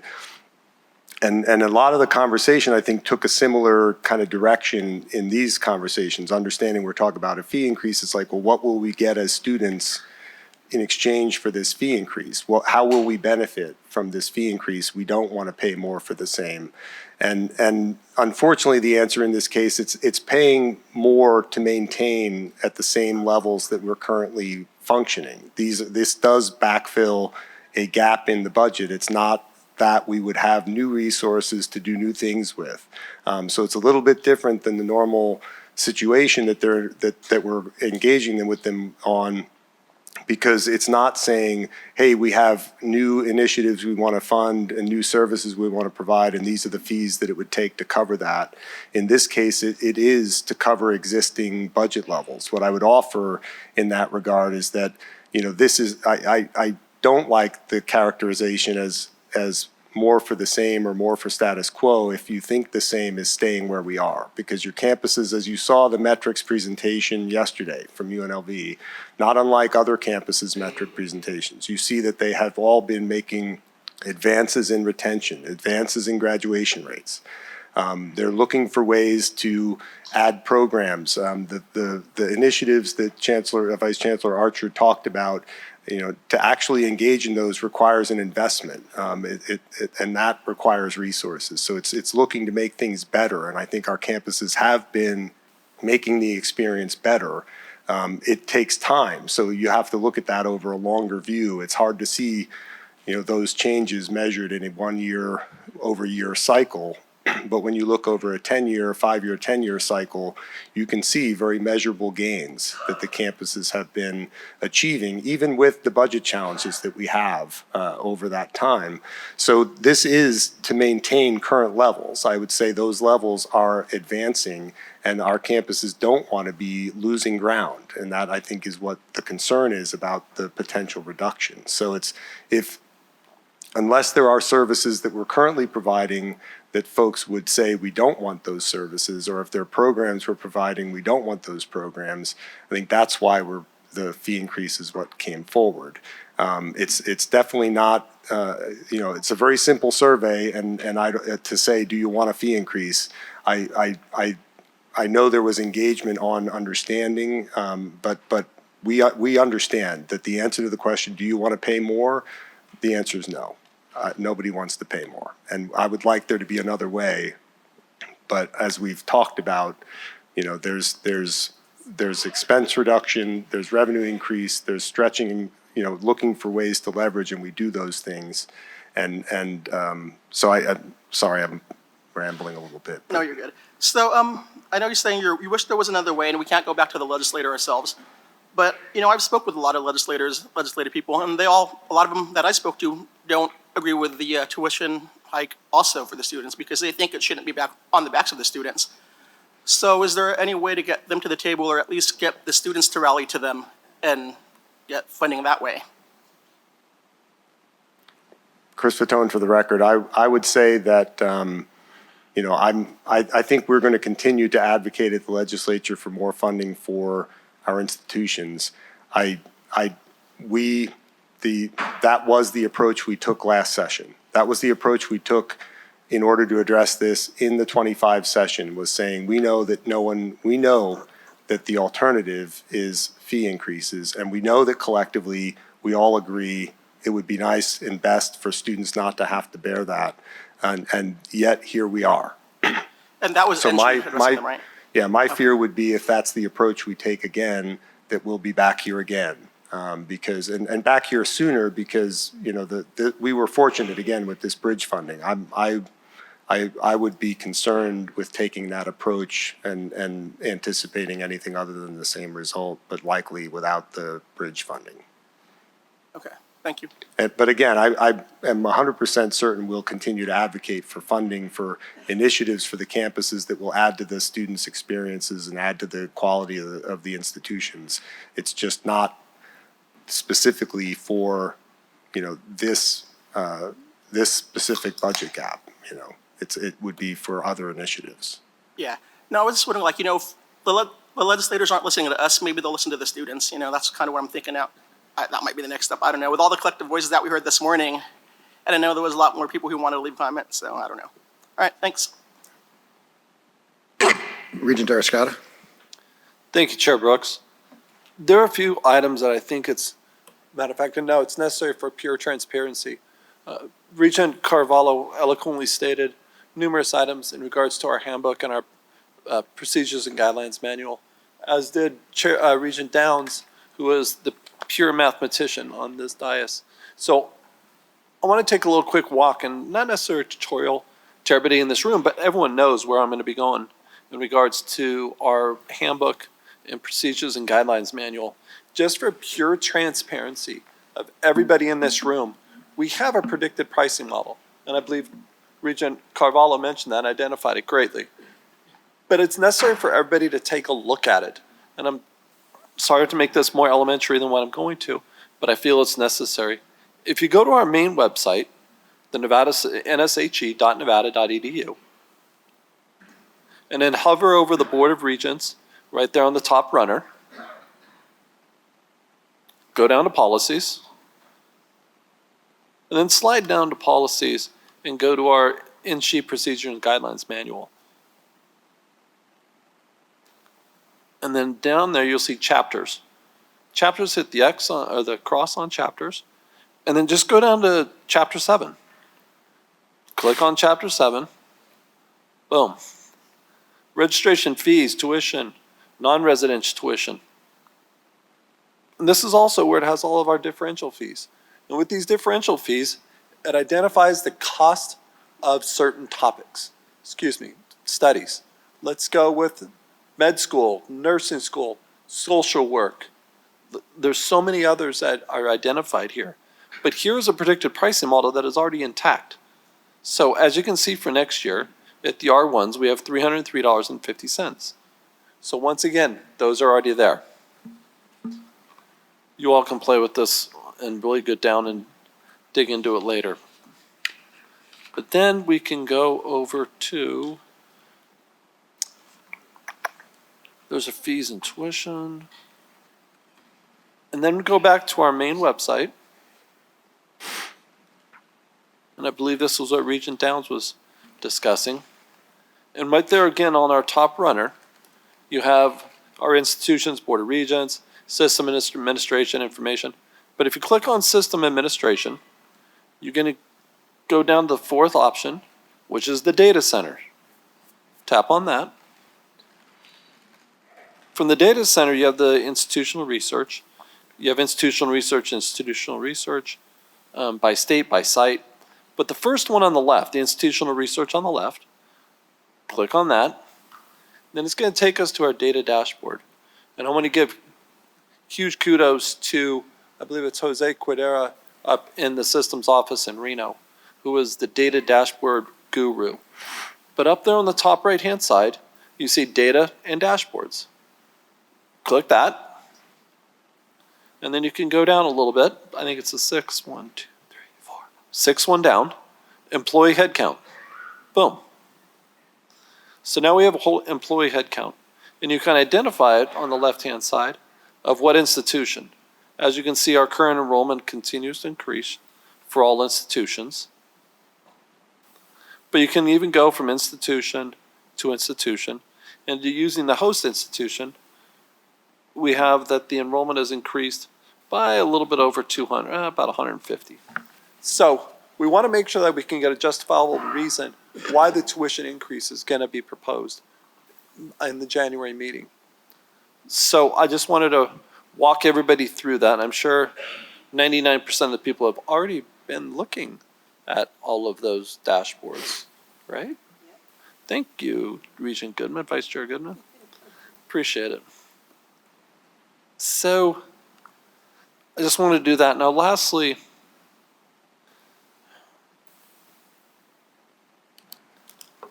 I feel it's necessary to bring something up. Give me a second here.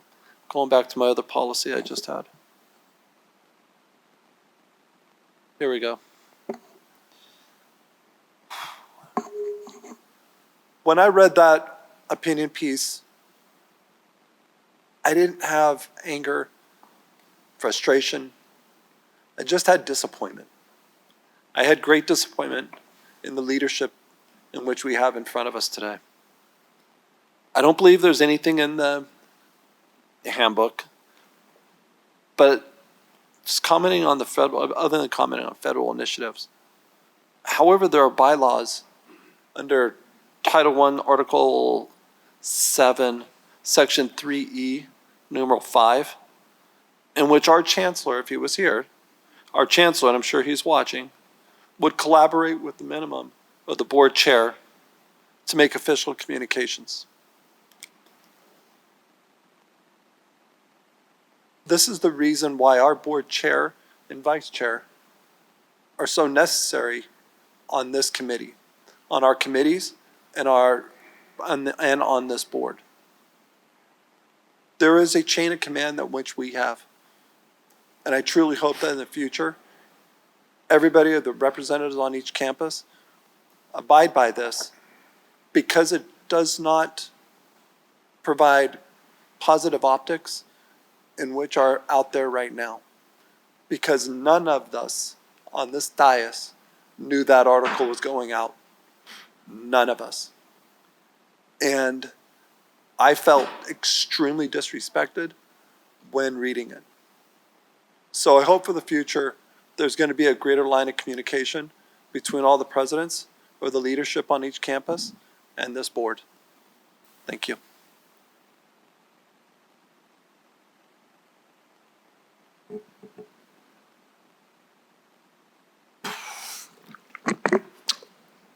You know, I'm wondering at this point, I know there's some regents that have some questions.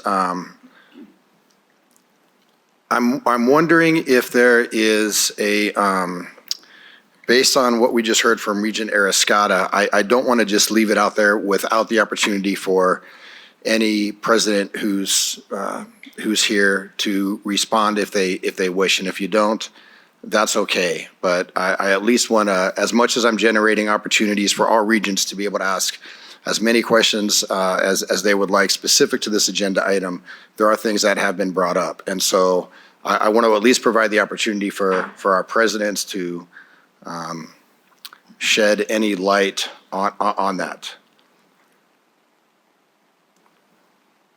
And while you're thinking about that, we'll go to the next regent who has a question. I think it's Regent Del Carlo. Why don't you lead us off? You always go. Haven't yet.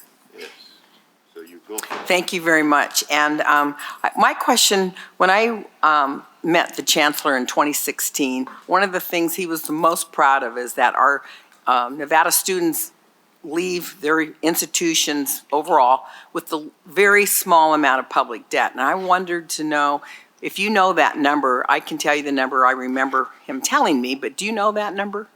I'm Chris Fatone for the record.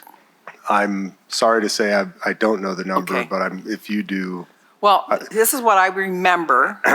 Sometimes I don't have a great memory, but I think I remembered this number. Back in 2016, he told me it was around $22,000 per student, which I thought, even in 2016, that was not horrible. I mean, and there's different cases, because I remember meeting a graduate student here that had over $200,000 in debt. So my request is that we have that as part of our picture also in January, because I think it's really important when you're looking at $1.7 trillion in student debt on the loans that are out there. I mean, that's a huge number.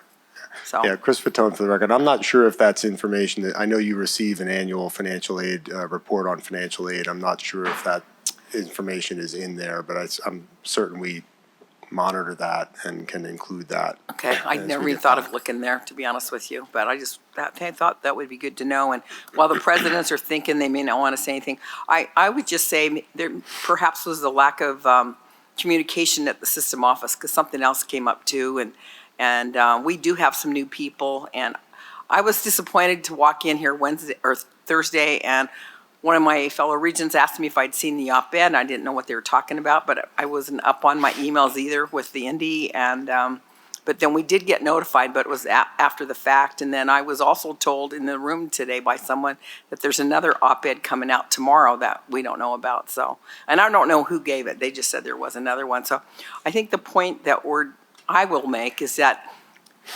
even for any institution, we don't want to be surprised. I mean, you certainly have the right to say whatever you want. I would never infringe on anybody's right to free speech, but it just is a courtesy and a respect thing to give it to us before it does hit the media. I mean, I remember a regent talking about when they walk in the grocery store and they get hit by somebody in their community, and it's something they don't even know about because we hadn't been told or that kind of thing. So I'm not going to beat a dead horse.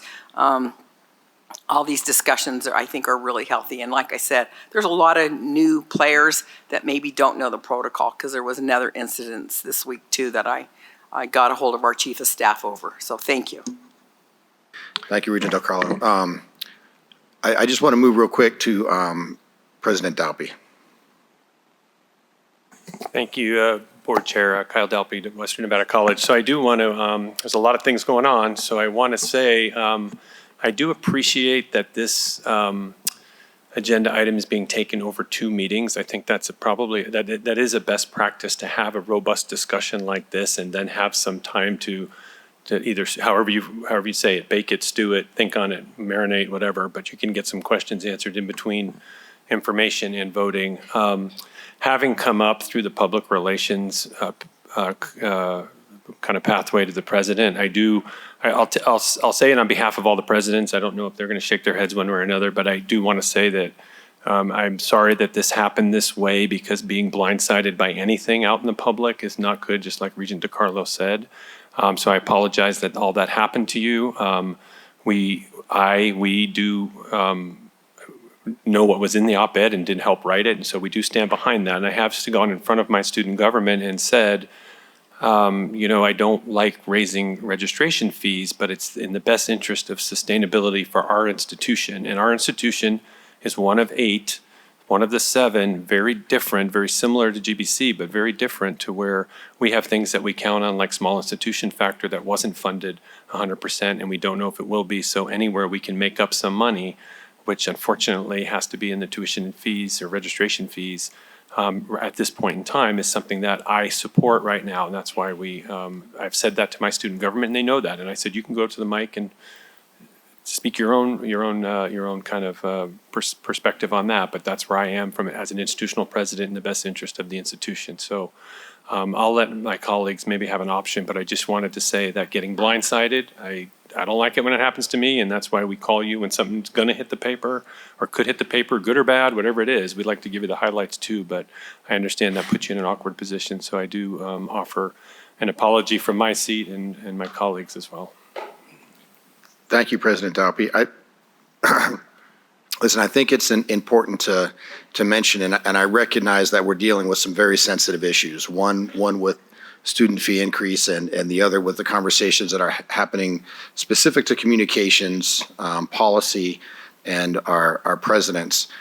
And so what I want to offer from my perspective in having some conversation with a couple of presidents is that I don't believe that this was generated by our presidents. I don't believe for a moment that the presidents got together and they thought, hey, with this agenda item coming up, the best thing we should be able to do, or that we could do, is put together an op-ed and send it to the Indy and see if they'll accept it. From my perspective, there was direction that was given to the presidents to generate a piece of communication, whether it was collaborative or not, and then that piece of communication went out. And so I think, and I recognize that it's sensitive, but I'm telling you that's my basis of understanding of what happened. And if there's another president that would like to speak upon that, then here's another opportunity to have the conversation. President Sandoval. Thank you, Mr. Chair, and to you and the other regents. I'm going to echo President Dalpy and apologize for the fact that you were blindsided by that op-ed. And I'll speak for me. I won't speak for the others, I mean, we were asked to prepare a communication weeks ago. And there have been several iterations of the draft of that op-ed that have been shared and edited. And it never occurred to me that you wouldn't be aware that that was being done. It was part of a strategy to help explain, where everyone was coming from on this fee increase or proposed fee increase. And along with it, something that hasn't been really discussed today was the strategy of how, each and every one of us fundraising and finding ways to mitigate the fee increase through added scholarships or what have you, and communicating even more how we're trying to help our students. I mean, no one likes a fee increase. I don't. I'm the cheapest person in the planet. And so, but at the same time, with all of your questions, I've heard each and every one of you, and there's an explanation for every question that each and every one of you have, and we'll supply all of it. It's going to be voluminous, but I think there's some background, and there's a lot of iterations, and I think Vice Chancellor Vitone has talked about that with regard to, state-supported budgets versus self-supported budgets, and where these different monies go into Regent Downs for positions. I mean, a lot of those positions are on our research side of the house. And on this budget increase, when you talk about self-supporting accounts, when there's a 23% COLA on the self-supporting side, we have to cover 100% of that. And that's why you see some increase there. And then on the other end of it, as you all know, I really am happy about the predictable pricing, but no one predicted a 23% COLA. Nobody predicted some of these fee waivers that we have that are millions of dollars to our campus. So I assure you, when I sit at our table and talk with our folks, we do everything we possibly can to make sure that it's affordable, but at the same time effective, and so that they can be successful. Another example is you all approved a fee increase last year for counseling, and we added a lot of positions for that. Those aren't teaching positions. Those are and you want us to have 350 to 1 advisement ratios. So we aspire to reach all of those. So I agree with President Dalpy that I'm really glad that you're two-stepping this, because it does give an opportunity to answer a lot of the questions, or all of the questions that you have today. But back to all of you, it's kind of the first commandment on our campus is don't blindside the president, and probably should be the second commandment, the first commandment, not blindsiding the regents. So again, I assure you, I've learned from this, and it will never happen again in terms of communication that is going to be put out broadly. And as I said, there was no ill intent, and I think I can talk for all of my colleagues. None of us would want to blindside you with this. And so as I said, I follow the chain of command, and we were asked to go through this exercise, to prepare this, and we did it. And here we are today. So with that, again, I look forward to working with each and every one of you for our campus to explain to you, our situation, because every campus is a little bit different in terms of the funding that we all have. We have the least state support of all of the institutions, and so therefore this COLA impacted us the most. And as I said, everyone else can explain where they're coming from. But again, my apologies, and we look forward to working with you. And at the end of the day, going to respect what you decide, because I know that you're going to decide in the best interest of each and every one of your constituents. But we, at the same time, and I think you all want this as well, want to be able to provide the finest, best higher education for each and every one of our students that we possibly can. Thank you. Thank you, President Sandoval. I appreciate you responding to that. President Heavey? Thank you, Chair Brooks and Board. I want to echo, what President Sandoval said. I agree with everything he said.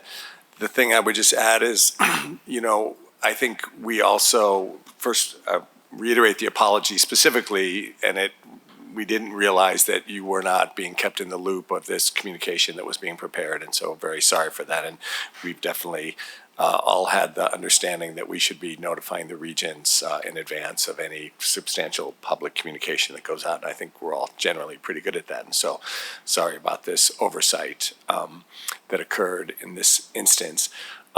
The other thing I'll add is that I do think, as a president, I stand behind this and wanted to support the board in trying to make this difficult consideration, a difficult decision, which I know will be difficult. And as President Sandoval said, we'll respect whatever decision you make ultimately. But I believe as the gross, general data that Vice Chancellor Vatone shared, you can't be the lowest funded system in the country and really be the best system that you want to be. And this is an unusual circumstance of the 23% COLAs. And if we decide not to do this incremental increase in funding, which is, I know every dollar is a lot, but as the data showed, that it's very affordable in terms of the net cost. And for many of the students, we would absorb all of those costs, including for the graduate students who have GA-ships, where we would cover all of those costs as well. It will be very difficult to maintain the quality we have. And when I think about higher education, I think our goal is ultimately not to provide the cheapest higher education possible. It's to provide the best value. And when we think about the purchases decisions that we make as human beings, we look for value, usually over cost. And we have a system with community colleges and a state college system, and universities are one universities that have different pricing models. And that will help students who struggle to cover this. But also, we, as Vice Chancellor Vatone said, for the most financially vulnerable, often they pay nothing directly to the university, and we would cover all of those costs. So without this increase, we will be in a difficult position of maintaining the quality that we currently have. And I know that UNR and UNLV are some of the most affordable R1 institutions in terms of the net tuition dollars and state support that we have per degree. We run so much leaner than other R1 institutions. So if we were to line up every leader at UNLV here, every one of them would tell you they don't have the budget or the personnel that they would expect to have to run the unit that they run. We run extremely lean at both of the universities. I'm less familiar with community colleges, but I know it's true of them as well, because if we're near the bottom in terms of average amount of funding per FTE, we are running lean across every metric that we run as a university. So thanks for your consideration in this issue, and definitely apologies for not having communicated more clearly with the board about the position of the presidents. Thank you, President Heavey. We appreciate your input on that. I did lose track of regents who have questions. I think it's Regent Boylan. Is that? Okay, Regent Boylan? Yes, sir. Thank you, Chair. First, I'll say I'm not sure how this became a confessional today and hurt feelings of regents. We've got two lawyers sitting there, and they didn't stop us. We were talking about students and the money that they're going to have to fork out to different schools to NSHE. That's what the whole topic was, and it's changed for the last, half an hour, 1 hour. We need to pay attention to what we're doing to the students. What I was going to ask you, Mr. Vatone, how much of the expense of the income goes towards salaries? Because the way I see it, it's like, 70%? You can't run a business with 70% going out to employees. That's no business model. So that's one question, sir. Chris Vatone for the record. Regent Boylan, thank you for the question. Actually, I think in service business where the delivery of the product is through the people, that's not an unusual structure. And that is how we deliver education, is with the people that are running it. So we are about 70% of the operating budget is salary and benefits. So 70% is salaries based, and operations and everything else is covered by the next 30%. Yes. Right? So this 70%, we could lessen it by having less people being hired. And like Regent Downs said, you're top heavy. I sometimes don't remember anybody's title because you're the vice president to the chancellor of the vice president of the president's president or something like that. And I'm like, where the fudge do these titles come from? There was a president of NSHE, and I asked him, how many presidents are there? How many people do you have, vice president? He couldn't answer it. There were 12, and he said 8 eventually. He's not here anymore. But there are just too many people up there. We could save money, tighten our belts, and not have to charge these students for the mistakes that the legislature has made, and maybe us. There's a lot of ways of tightening our belts, but nobody wants to talk about that.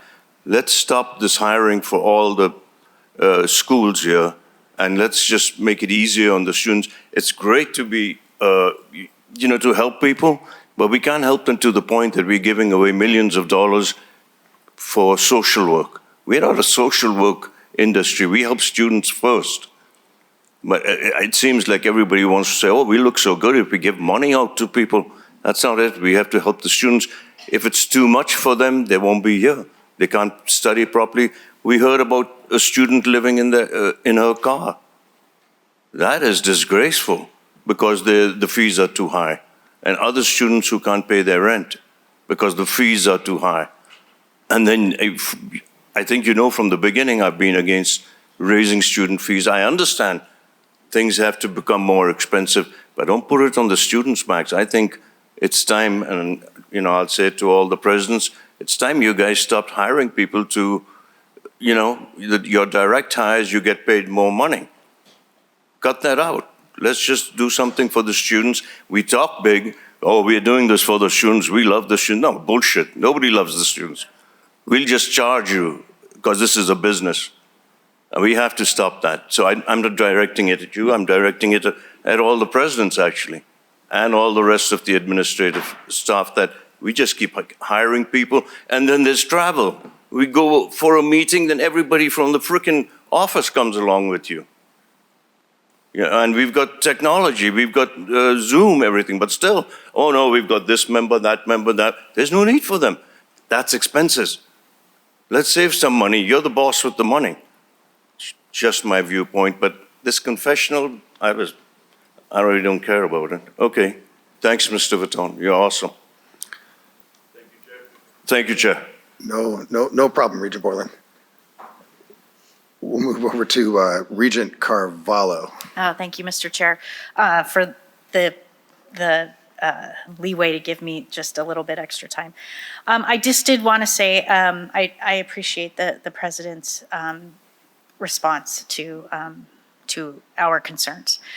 I did want to say a few things regarding HEPI and inflation. Well, we're chasing this inflation number 4 years later all the time, right? So it isn't inflation today. I think, that this 5% increase based on the HEPI was from 4 years ago. So I would argue that today inflation is a little bit less than that, I believe.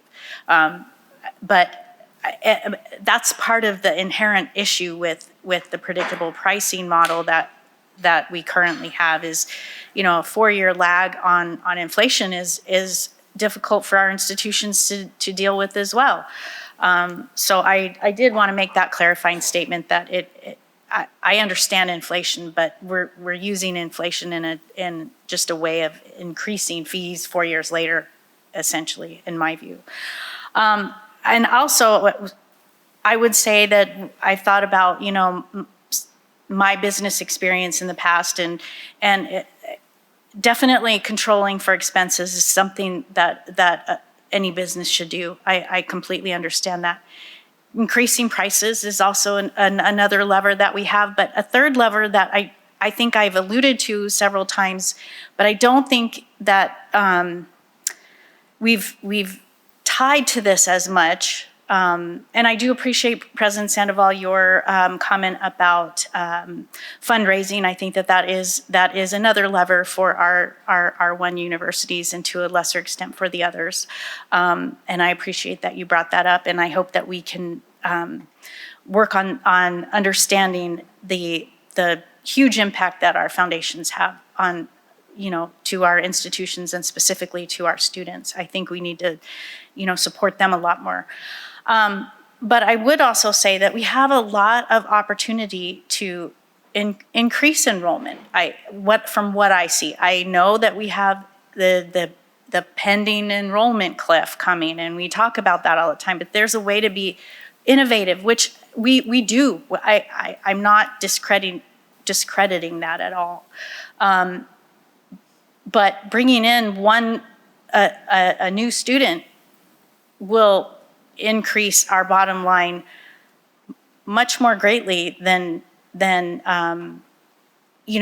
increasing tuition on another student. So I would encourage that as well. That I know it can be difficult to measure and predict enrollment, but forecasting is something that is definitely part of business, and I think it's important that we do that as well in higher ed, and I would imagine too that you do. But I hope that we can continue to attract, especially high school graduates from Nevada and those who want to upskill and reskill here in Nevada, and make sure that we have our doors open for them all the time, and that they're not going to other states. Maybe we need to become a little bit more competitive in that space. I don't know, but I do think that enrollment is another lever that we have. So thank you, Mr. Chair. Thank you. I don't see any more questions. Oh, I spoke too soon. Go ahead. Regent Batista, for the record, one more question. So you had mentioned that NSHE has went to the legislators and so have students. Have they ever mentioned any kind of alternative to a tuition hike? Chris Fatone, for the record, if I'm understanding your question correctly, have the legislators ever offered any suggestion to the system as an alternative to the tuition hike? No. Not that they've directly suggested a tuition hike either. Their suggestion is, as they phrased it in the language in that bill, to seek other revenue sources. And again, I think we do seek other revenue sources, as including philanthropy being one. But again, the campuses, are aware there are other resources that they manage and other revenue sources. Again, typically those come with services at the end of them. It's not revenues that are available to cover for gaps in, other budget structures. So I think what's not being said, and again, the challenge I think on the legislative side is that the state budget is built based on the revenues available to fund state services. And it starts with that cap on how much revenue can be allocated in total to all state budgets. And so that's where we fit in under that cap, as all other agencies do. The system of higher ed is among the large group. System of higher ed, Health and Human Services, Public Safety, I think, are the three main, higher ed, K-12, Health and Human Services, Public Safety are the main components of the state budget. All the rest of the agencies represent a very small fraction of the total, but all agencies, the challenge they face is the limit of the revenue cap. And so, generally at the state level, it's a question of moving from one account to another in order to fill a gap. And it works no different when you get down to our level, where we are limited with current resources to look to shift between accounts if there's not new revenue. So the question is there new revenue, or is there just other revenue? And other revenue is typically attached to an expense already, so it means having to eliminate something in order to fund something else, not just other revenue that's available to fund something new.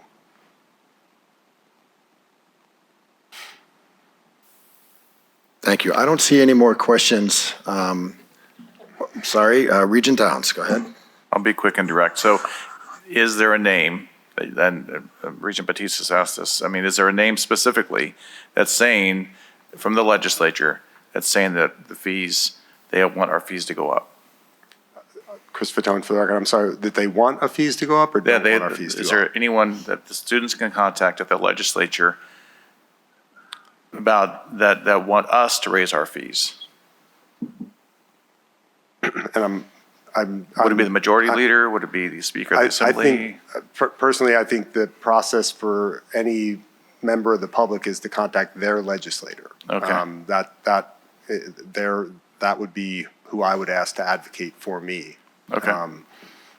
The legislature's not in session, and this would be a topic that would, they don't have an opportunity in interim to take up this sort of. I understand that. I just didn't know if we're pointing to the legislature that wants us to increase it, if there needs to be some communication from students who are going to be affected by this proposed increase, who should they bring that to? Yeah. Okay, thank you. Okay. I just want to make sure that there's no other questions from the regents. I don't see any. So thank you very much, President Hebe. Could I just, thank you, Chair Brooks, just to comment on Board Member Downs' comment. The only thing I would add is that I think the language of the bill was very clear that it was one-time funding, and they didn't even want to call it anything related to cost of living adjustment coverage. They called it operations and instruction. And so I think it was clearly communicated by the legislature formally that we should not ask for continuation of that money. And so that money will go away at the end of this biennium. Is there an author to that bill? I'm sorry, what? Do we know who the author of that bill is? Chris Fatone, for the record. I think the bill was authored as a one-shot budget bill based on the governor's office request for that budget item. So I don't know that it gets attached to a legislator as an author. Also, I would add, the legislators did not specifically ask us to raise fees, just to be clear about that. The legislature asked us to look at other revenues. And my concern is that other revenues in our state-supported accounts is student fees. And we do have other revenues. So I've tried to explain as clearly as I can. I'm happy to get into as many details as we'd like. There are many other revenues. And folks that don't work in our budgets could easily look at our accounts and look at our financial statement and say, you have a lot of activity. It seems like you could absorb this. And that is a perspective when you're not working in that data and having to manage those accounts and manage those budgets. And that's why I go through and explain all of the different expenses that are tied to those revenues that are outside the state-supported operating budget. So that's why I'm reluctant to say, the legislature did not direct us or ask us so specifically to raise fees. It was simply that their budget prerogative in funding this expense is that they have funded their proportional share. And it is now up to the system to fund its proportional share. And that means we can raise fees, we can find other revenue sources, we can reduce expenses. But the state has funded its proportional share. That's the budget prerogative. And so that I think is just a concern with suggesting the legislature didn't ask specifically to raise fees. I appreciate that clarification. Yeah, I don't see any other questions. So this morning, I had the opportunity, as we always do in our quarterly meetings, and that's to meet with student government representatives. And in that meeting, there were questions that they posed that were very specific to student fee increases. Because we keep talking about student fees, while I certainly appreciate all of the public comment from students who came up this morning and spoke about the fees and how it may affect them in terms of affordability. I also think it's important that while we're having the discussion now, that we invite some of those students to actually participate in this conversation. And so from UNLV, I'd like to start with the CSUN president, Kelechi Oduns, and if you have a question for our CFO, I'd ask that you present that to him. Thank you, Chair, and we appreciate you meeting with us this morning. Kelechi Odunze, I'm the UNLV CSUN Student Body President for the record, and I wanted to echo what Regent Carvalho said earlier in this discussion, and I appreciate all of the regents who agreed with her and provided similar statements. And I wanted to thank you, CFO Batone, for the presentation. I think the struggle for this with students is how vague the impacts are if the fee is approved or if it's not. And I want to ask if it was possible for each of the institutions and the CFOs to provide a formal impact presentation on how approving or not approving the fees would actually impact the students. That is definitively what programs would be cut if it wasn't passed, and if there is projected enrollment declines if it does pass. So I just wanted to see if each of the institution CFOs could provide presentations at a future meeting. And just for clarification, and I appreciate that ask. It's more than likely, as chair, I'll move that forward so that I'll be making that ask on your behalf, and so that we have that information, and that we would have that information by our January 16th special meeting. Thank you, Chair. Sure. And is it all right if I ask another question? Sure. Thank you. And stop me if I'm going outside of the scope of this agenda item. I wanted to ask, because there's another agenda item 22.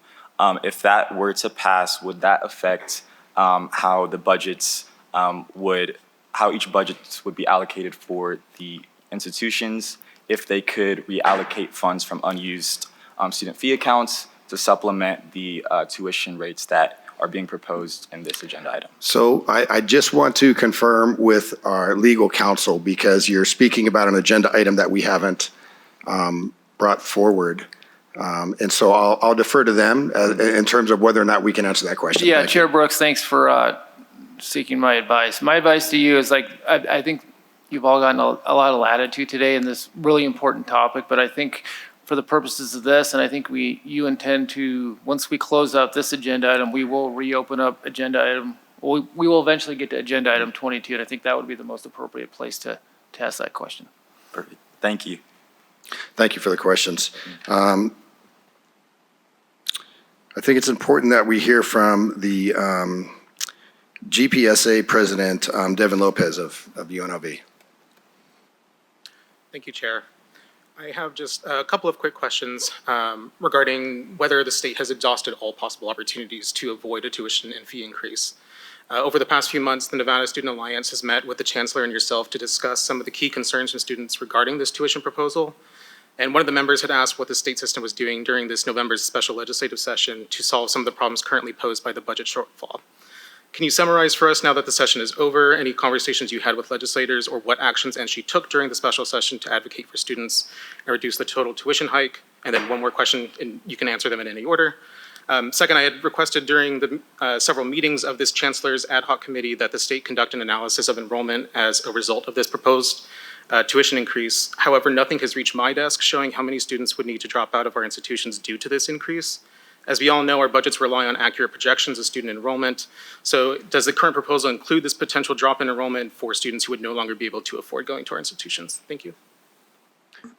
Chris Fatone for the record. So I can't speak for the Chancellor for conversations he may have had. I can say that the special session, as you know, starts with a very specific agenda, and absent the opportunity for there to be items relevant, that is something that would happen before the special session. I know that in advance of the special session, we provided input specifically looking for follow-up on items that did not make it through the legislative session, because that was the ask. And we did have some items related to the formula, but as you can see from the proclamation and the special session, those items were not introduced. But that, for the special session, that was the case there. And I'm sorry, was there a second part of the question? Yes, the other question was during the ad hoc committee, I'd requested some type of analysis of enrollment or drops in enrollment as a result of this tuition increase. Has there been anything done on that front, or is there, does the current proposal include potential drops in enrollment and thus a drop in revenue generated through student fees? Chris Fatone again. And I apologize if I missed that request during the course of our conversations in the committee. As I mentioned during the presentation, the revenue projection is based on what campuses used in building their fiscal year 27 state operating budgets. So that was data that was enrollment that they were using as a projection in the summer of 2024, leading up to the 25 session. We did not update those, so I think one way of looking at it is that I think most campuses would suggest, and I would invite them to back me up if I'm misspeaking or correct me if I'm misspeaking, but most campuses would consider that projection to be relatively conservative from a projection standpoint, given that our fall 25 enrollments across all institutions were enrollment increases, in some cases better than expected. So not updating the 27 projections in predicting the revenue growth from this proposal, I think is a conservative way of suggesting we've accounted for the potential downside of impacts that may arise as a result of it. Thank you, Chris. I'm gonna, from University of Nevada, Reno, the ASUN president, is there a question you'd like to pose? Well, I suppose that I just want to take a really brief opportunity to go address the board and to address all of the different university presidents, because of course these are difficult circumstances, and President Sandoval's office has been more than welcoming to go answer the questions that we have, whether it's discussing the pros and the cons of these tuition and fee increases. And so we've been able to engage in very active discourse. At the same time, I think we've been asking many questions, and many of my questions have been answered. And we've, of course, had the chancellor and then Mr. Vuitton come to our Senate and answer those very similar questions. And so I guess I just want to speak to a little bit more of an emotional part, because I think that's really critical for us to be able to understand who we're doing this for. Am I correct? And then we oftentimes hear public comment, and then we hear public comment in line. And you usually don't get to see a face to the name, but I'm glad to say that I get to see you guys third time this year, and so maybe we could put a little bit more of a face to the name. And so we just have to remember that we're doing this for university students, am I correct? And so just remember the stories that they tell and the people who are serving. For example, what I like to say, and I always get slightly emotional when I talk about it, but my dad immigrated from the Philippines, right? And so he came from a very poor family, and they left the country not because they wanted to, but because they had to. And I remember he would tell these stories about how when he was in the second grade, he would come home from school, he would study because he was in private school on scholarship. Then he would pull out fish bones with his mom until 2 a.m. so he could afford to go get food the next day. And then when an earthquake hit his hometown, they didn't have the proper infrastructure to even be able to go to school properly, to have clean water, or to have any sort of electricity. And so he came to this country with a dream when he was 18 years old. And you know what he did? He did two things when he first got here. The first thing was he registered to vote. And so students in here, if you're not registered to vote, make sure you go register to vote. And the second thing that he did was register to be a student at the University of Nevada. And so what I like to say is that these universities, they often mean a lot to a lot of people. And that these educations, they're the definition of the American dream. And when we think of American dream, we think of a lot of people who come from foreign countries, but I think the American dream also talks about students who grew up in the poor parts of town, students who didn't have all the means and all the capacities to be able to buy a nice pair of shoes and a new outfit for the first day of school, or they were super embarrassed because they came to the lunchroom and they could not afford to go pay for hot lunch. And so when I think about it, those are the kind of stories that we talk about when it comes to the American dream. And he came, and the first thing that he did was go to this university in order to be able to pave a better life for himself and for his future children. And you know why he was able to do that? He was able to do that because we were able to offer him an affordable educational experience. And I think that we just need to continue to keep that in mind for these students. And of course, they came up here and talked today, not exactly telling the Regents how they should vote, the way that they should approach this. But I just want you guys to remember that keeping the university experience affordable is absolutely imperative. And I think we're playing a very interesting balancing game where we're talking about desirability and affordability and desirability and the quality of education. So we're playing that difficult balancing game, but just continue to encourage yourselves to think about what this means for the everyday students. Once again, I've had countless conversations. I know the importance that this has for institutions and for organizations, and it's very interesting because I've been able to sit in both sides of the aisle. But just know, make sure to think about affordability, and there is a possibility that these increases, they do get passed. And so we just have to, if that does end up happening, recenter ourselves and ground ourselves and start thinking about affordability once again. Because that American dream should continue to exist for all the students. I just feel like those stories and those narratives don't get told enough at this table. Well, thank you for your comments, and thank you for your authenticity and vulnerability. We appreciate it. I want to continue with calling on a couple students if they have some questions. And I'd like to know if, because I can't see everybody who's out there, from University of Nevada, Reno, the GSA president. Henning, for the record, Rachania is not here. We did not vote on this matter yet as the GSA because after the CFO came and talked to us, we had very opposing opinions on this. So we declined to comment on this right now. Yeah, that's okay. Thank you. I appreciate that. And then from Western Nevada, the ASWN president.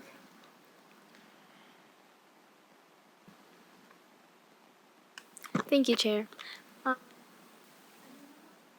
Can you guys hear me? There you go. Sure. I do have a couple of things. What is it? If we can narrow down the couple things, just to maybe one or two, or. Yes. So I just want to start off with ASWN has hosted some forums and multiple surveys for our students, and we want to make sure our students fully understand the impact of this proposed registration fee. From the feedback we've collected, it is very clear that our students are not in favor of this fee. Nevada is one of the most affordable states of higher education, and maintaining its accessibility is extremely important to our student population. However, we also understand that there are situations where a fee increase may be unavoidable for long-term stability of the NSHE institutions. If there is truly no other option and registration fees must rise, the WNC students would strongly prefer the lowest and most reasonable increase possible, one that maintains the status quo without adding unnecessary financial pressure or risking the loss of essential programs and services at our institutions. Along with hearing from students, I've had multiple meetings with President Dalby and Vice President Lopez to go over this proposed increased fee and what it means for WNC. I truly appreciate that they took the time to meet with me and made sure that the students are actually included in the conversations, because it is very critical that students get a say in their education, and it means a lot to know that our voice is being heard while these decisions are being discussed. Thank you. Thank you. Was there any question that you had for the CFO in relation to the fees? Can't. No question. I just wanted to give our half of what we feel about this fee. Thank you. I appreciate your time. Is the SGA president from Truckee Meadows Community College here? Thank you, Chair Brooks. While I don't have any questions, I would like to share a brief statement of what we at Truckee Meadows Community College Student Government Association think about this fee. But before I do say that, I would firstly like to thank the leadership team at Truckee Meadows Community College, as they've met with our Student Government Association several times over these past few months to make sure we were informed and prepared for the upcoming increase to these registration fees. So we greatly appreciate the transparency and efforts. That being said, while we understand the necessity to increase registration fees, the Student Government Association at Truckee Meadows Community College is remaining neutral on this issue at this time. Raising fees is always difficult for students, but we also know that our team at TMCC has a very thorough plan to manage these funds in ways that are beneficial to our students and the community at large. So we're very proud of the work our leadership team is doing to navigate these difficult times when it comes to fees, and we're just looking forward to seeing how the board votes on this issue in January. Thank you. Thank you. Appreciate your comments. I think our last representative would be the NSSA president. Do you have a question for our CFO? Yes, thank you, Chair. Sorry, I had to leave the meeting. I had class at Nevada State, so I left here at 10:30, and I'm just back. Was not able to tune in, so I'm very sorry if I ask anything repetitive or say anything repetitive that was spoken on into this meeting. So thank you for letting me speak lastly. First, I just want to say thank you so much for those who were able to speak vulnerably on how this can impact students and everyone else financially when it comes to the institutions. It's very important that we stay affordable for our students. Like Regent Carvalho was saying, we are known, Nevada is known to being very affordable for higher education, and why can't we celebrate that? At the moment, though, speaking on Nevada State Student Alliance, we do not have an approved or formal stance when it comes to this increase in tuition and fees, but I will be bringing it up to my board during this winter break, so that way we can come into the special meeting in January ready and prepared with a formal stance. I do have one question. So again, I'm very sorry if this is a repeated question. So my question is, how does NSHE plan to offset financial strain on students who are already struggling with housing, food insecurity, transportation, or childcare? Again, I'm very sorry if it's repetitive, but something I could add to this is that at our institution, it's very small. We're probably about 7,000 to 8,000 student population, and everyone knows everybody in there. And so I've heard lots of different stories from different students saying that they don't eat unless they go to an event at school.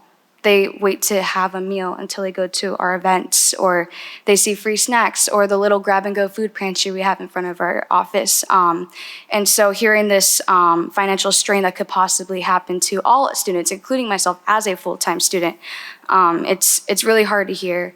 I understand where it's coming from, but I just want to know how we plan to, I guess, address those who are struggling with those challenges. Thank you. Chris Fatone for the record, and thank you for that question.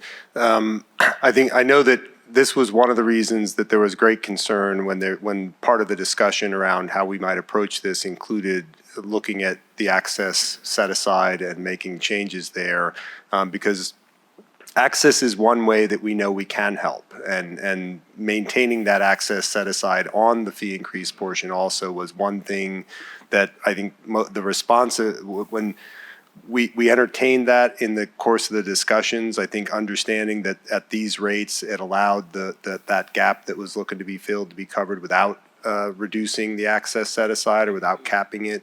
I think that was very helpful in terms of at least providing some resources that we knew could be used or managed by the campuses to try to help those that most in need. I think, and we're all, I know I speak for myself. I don't know how much, very concerned for all those same reasons about the needs of all of our students for those basic living needs. And I think I hear and know that our campuses are working on how best to address and try to fill those gaps for our students. That's with the resources they currently have, and that's what's so difficult about looking at where we are and what we're trying to accomplish with this proposal, because that's just to stay where we are. And no one wants to see those services have to be reduced because we don't have it's like, what expenses will be reduced? And I know that was the question we were asked to have the campuses be more clear about specifically what will be affected if the fee increase isn't passed. I think the campuses have done all they can to not try to answer that question to date, because there have been stopgaps in place for the past 2 years and now half of this year, and there are funds provided by the legislature that give us another year and a half before things like that would have to be implemented. And the answer to do it correctly requires time, and that's an important reason why we're trying to have this conversation and this decision made sooner than later. But so to answer specifically what will we do, I know access was part of it. I know wanting to be able to maintain current services is another part of it. I know there was some discussion about, the chancellor had mentioned an interest in having a directed scholarship campaign aimed at raising some funds to support students that most in need as a result of the fee increase. So it's not with lack of concern or lack of interest in finding every way possible to maintain that, but the fee increase is actually part of the concern for being able to maintain all services that the campuses are providing. Okay, I see. Thank you so much for that. I just think my biggest concern, only speaking on Nevada State University, is we're a brand new growing institution of 23 years, I'd say, 23 years. And we're just getting the ball up and rolling. I think we're 2 years or 3 years into being a university. Just got athletics. I think today marks a year since you all approved it. Thank you again for that. And we're just getting so many different things on our campus. I just worry that I just don't know the tremendous impact that this could have, whether it's when it's not passed. And so as we spoke in NSA, President Odunze actually mentioned this, if we can have the presidents of every institution kind of share in the special meeting in January what impacts can specifically happen in the institutions, and that can be shared to the respected student leaders before that special meeting, so we can clearly share that with our students would be great. Yeah, I thank you. I appreciate that. And so it'll be shared when it becomes public, just like it would for everyone. And based on the request that was made, I'll make sure that things move forward in a way that's appropriate to our policy and how we move things and get things done. But that information will come forward. Okay, thank you, Chair. Thank you very much. I appreciate the amount of time. It's unfortunate that our chancellor is not here to field some of these questions. I appreciate you standing in for all of them. And I think we've concluded this agenda item. So thank you again. Thank you. Thank you. I know that President Alexander has been shaking most of the morning with anticipation to be able to do the metrics presentation. And so if you don't mind, I know you really want to get up there, but if we can take a 5-minute break and then we'll move on to that agenda item. Thank you. I appreciate that, President. We'll take a 5-minute administrative break.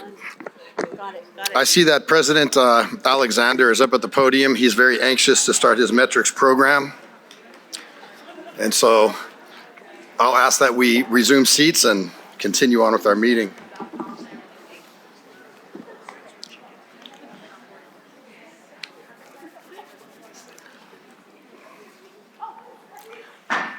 So this will be agenda item 19. This is the institutional performance metrics from TMCC. And in front of us is President Alexander. And I'll turn this over to you. Thank you, Chair Brooks. And now for something completely different. Thank you, Chair and Vice Chair Goodman, Regents, Chancellor, Presidents, and NSHE colleagues. My name is Jeffrey Alexander, President of Truckee Meadows Community College, for the record.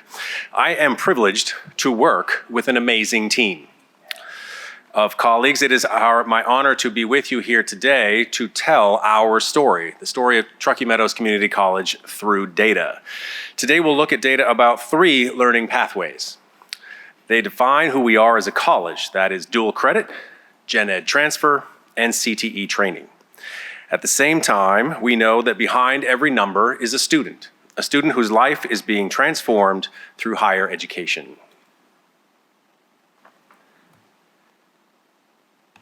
So let's first introduce 3 TMCC students. They represent these 3 learning pathways. These are real students who agreed to let us tell their stories, to use their name, image, and likeness. First, Brianna May Malasaga. Bree is earning not 1, but 3 associate degrees via dual credit while still in high school. Next, Carlos Diaz. Carlos is completing his associate degree and preparing to transfer to UNR. And finally, Cody Pufabidi.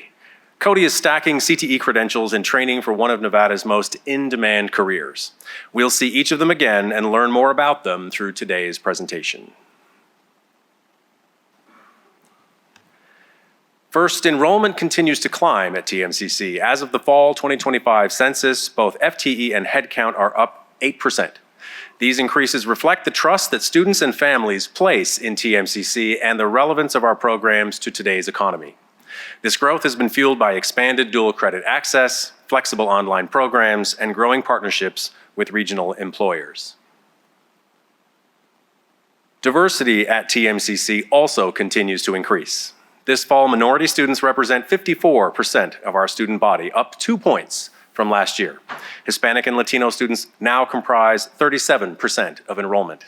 These numbers show progress toward both an NSHE and a TMCC goal, to grow enrollment in alignment with our region's increasing diversity.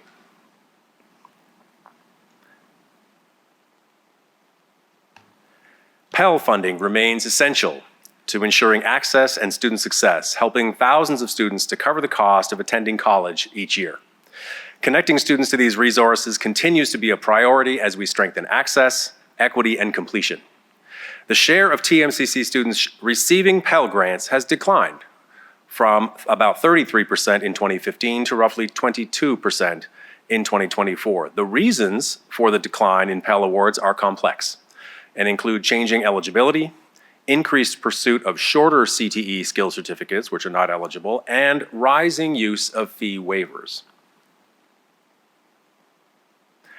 Next, we'll look at dual credit. This pathway is one of TMCC's fastest growing success stories. We currently offer 66 sections of dual credit, and we are a regional leader in dual enrollment. That is where students come to learn at the college campus, and we are giving 49 such sections this fall. We are also offering 17 sections of concurrent enrollment at area high schools spanning both cooperative education and CTE programming. Each dual credit course saves families time and money and gives students a significant head start toward college and careers. When we compare dual credit with our traditional college population, we can see how dual credit drives our overall enrollment growth.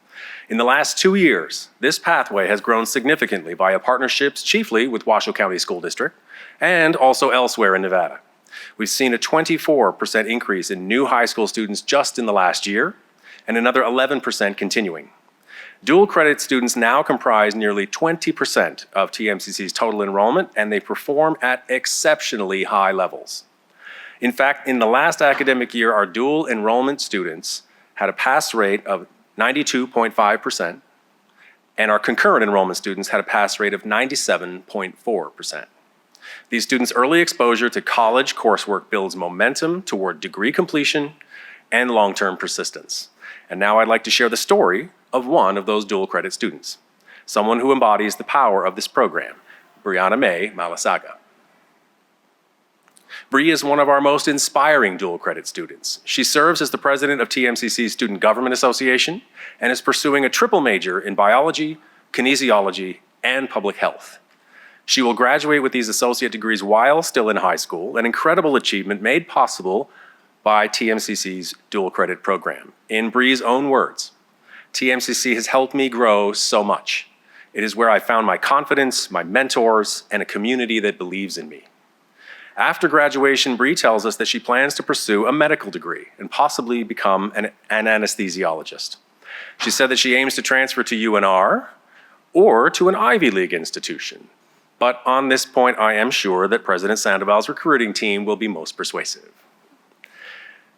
Finally, I'm pleased to share that SGA President Bree Malasaga is here with us today. Bree, would you please stand so that we can recognize you?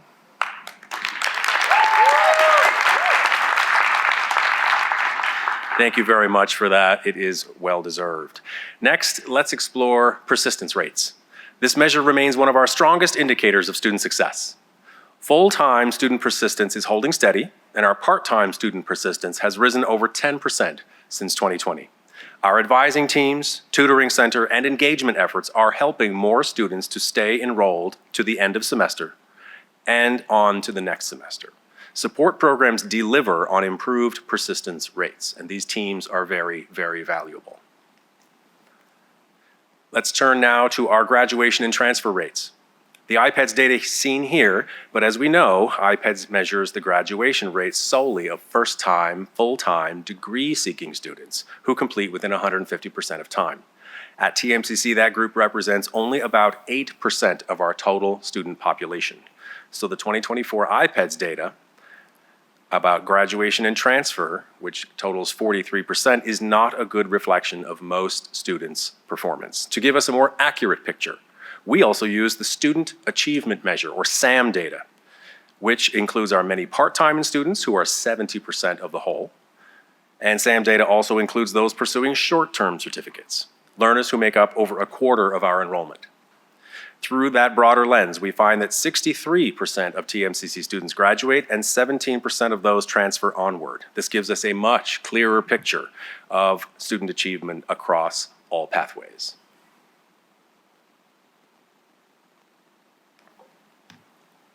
And let's turn now to someone who is behind those SAM numbers. Students like Carlos Diaz. Carlos is a first-generation college student and a proud member of TMCC's TRIO Student Support Services program, which provides personalized academic and financial guidance. Carlos thus represents our Gen Ed transfer pathway. While working full-time as an after-school program manager for the Washoe County School District, he is also completing his associate degree in criminal justice on a part-time basis. In Carlos's words, through TRIO Student Support Services, I've planned my academic path and understand every step I need to take to reach my goals. Carlos also told us that he aims to become an attorney, and so he plans to transfer to UNR and eventually to law school at UCLA. While that sounds okay, I guess, I imagine President Heavey's recruiting team will also be very persuasive. And in looking at our graduation rates more closely, this slide compares our overall IPEDS graduation rate of 43% with outcomes for minority male students. And while there has historically been a gap, we are making progress. And this effort to close achievement gaps is a key performance indicator in our strategic master plan. Through intentional outreach, mentoring, and academic support, we are increasing the graduation rate for Hispanic male students and narrowing the gap with the general student cohort. Our strategies are working, and TMCC is moving steadily toward meeting our equity and completion goals, and I am very proud of the work of our teams. Overall, this slide shows the number of degrees and certificates awarded by TMCC each year. Program completions have risen in tandem with enrollments, reflecting consistent student achievement and program relevance. We continue to see momentum in short-term certificates, which help students to master skills quickly and advance in high-demand fields. And when we look at outcomes among Pell recipients, our trend data shows encouraging results. Here we see outcome measures for Pell and non-Pell recipients. Whether a student starts full-time or part-time, we are seeing meaningful progress across every group. Notably, Pell Grant recipients are not only surpassing non-Pell students in success rates, but have also achieved significant gains compared to past years, reflecting meaningful progress in student performance gaps and closing those. Importantly, however, IPEDS data counts each student only once per degree level. So it doesn't show the more than 400 TMCC students who earned multiple credentials. But even without that limitation, the data shows that our commitment to access and equity and completion is working. Our next slide highlights TMCC's programs within Nevada's most in-demand occupations as identified by Owen and Dieter. Our top areas include health professions, business and IT, emergency medical services, construction trades, and teacher education. For this analysis, our IR data team matched federal occupation codes to our academic program codes, revealing where our programs directly connect to workforce needs. And we prioritize the areas with the highest demand and largest number of awards to show where we are making the greatest impact. These results illustrate that TMCC is responsive to the occupational demands of our region and highlighting awards earned in key growth areas critical to Nevada's economy. And one of the students behind these numbers is Cody Pufabidi, who's earning stackable credentials in emergency medical services. Cody thus represents the students on our CTE pathway. A U.S. Marine Corps reservist and Indigenous student, he has completed both the advanced EMT and paramedic programs and is now on track to earn his Associate of Applied Science in Pre-Hospital Emergency Medicine. Cody told us that TMCC is my safe place. The support I've found here from my instructors to the Disability Resource Center helped me turn every challenge into motivation to keep going. Next, let's talk accreditation. This fall, TMCC hosted a 3-person team of higher ed leaders from our regional accreditor, the Northwest Commission on Colleges and Universities, for our mid-cycle evaluation. Their visit marked the halfway point in our 7-year accreditation cycle and provided valuable feedback on how we're meeting the Commission's standards. I'm proud to share that TMCC has no outstanding recommendations, and the visiting team shared that they could tell within hours of their arrival that our employees truly believe in our mission. They encouraged us to design a process that documents how every area of our college delivers on our mission, guidance that we will use to help develop our next strategic master plan during 2026. And as we prepare for that next phase of planning, I want to take a moment to acknowledge the amazing people who make this work possible, the faculty and the staff and the many volunteers who bring our mission to life every day. Our workforce includes 1,722 individuals across all employment types, as well as volunteers who generously serve without pay. Together, they represent 805 full-time equivalent positions, with just over half serving in part-time or contingent roles. This gives TMCC the flexibility to meet evolving student and workforce demands.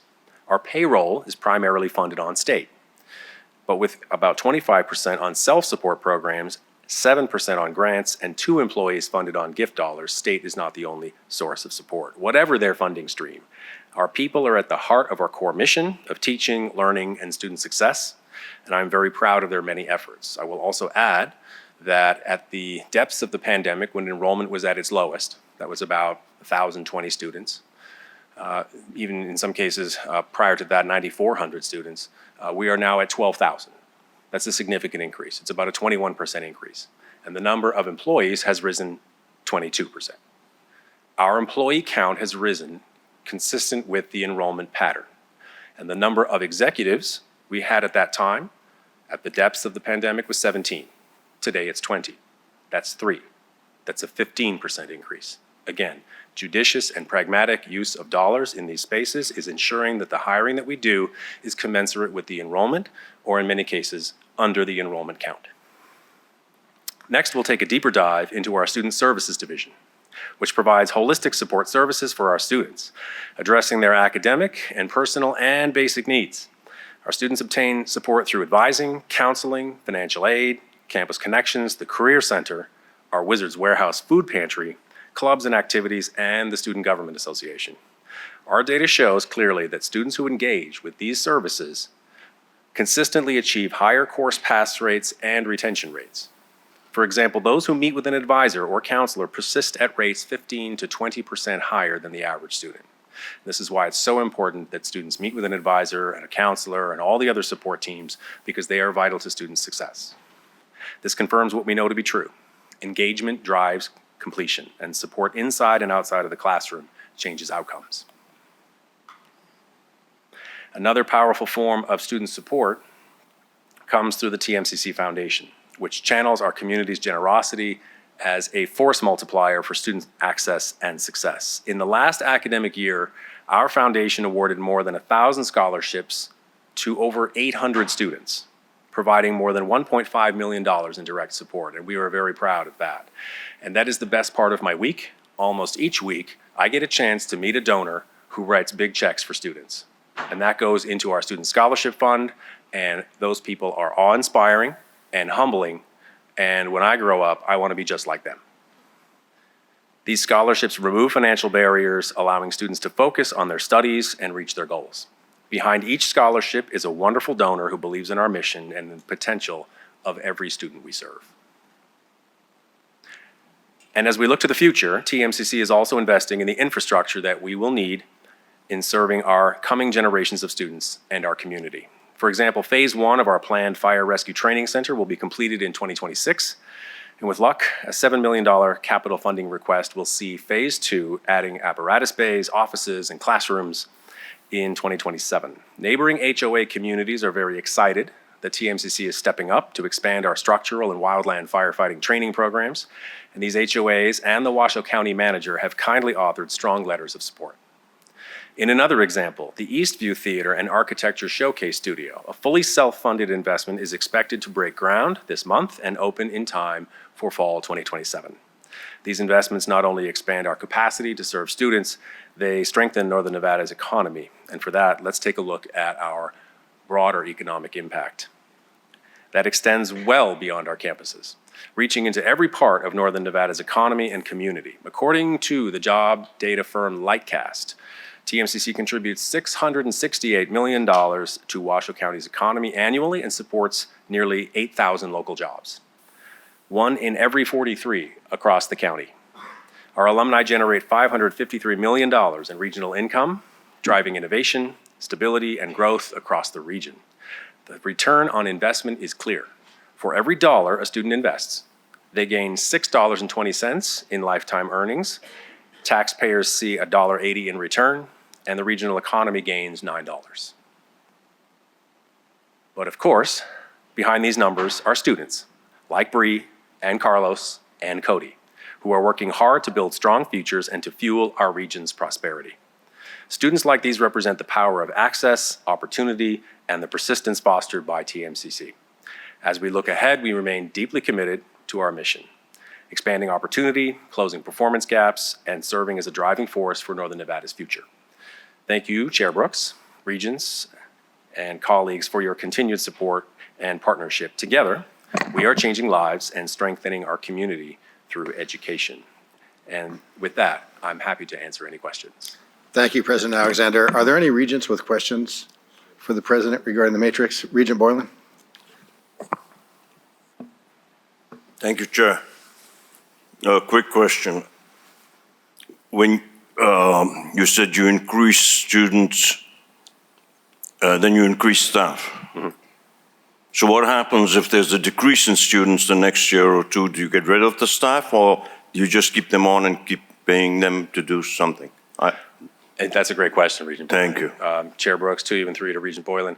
The question about whether we maintain the staff or we let the staff go, in fact, much of that is actually occurring in our part-time instructor space. If the number of sections and the number of course sections is not as high in the next semester, typically the number of instructors or the number of sections offered by those instructors is not as high, and we will not often have as many instructors in some cases in a given department. So the number of employees does fall very often in concert with the number of sections we offer, and that's directly connected to the number of students who are enrolled at the institution. Yes, sir.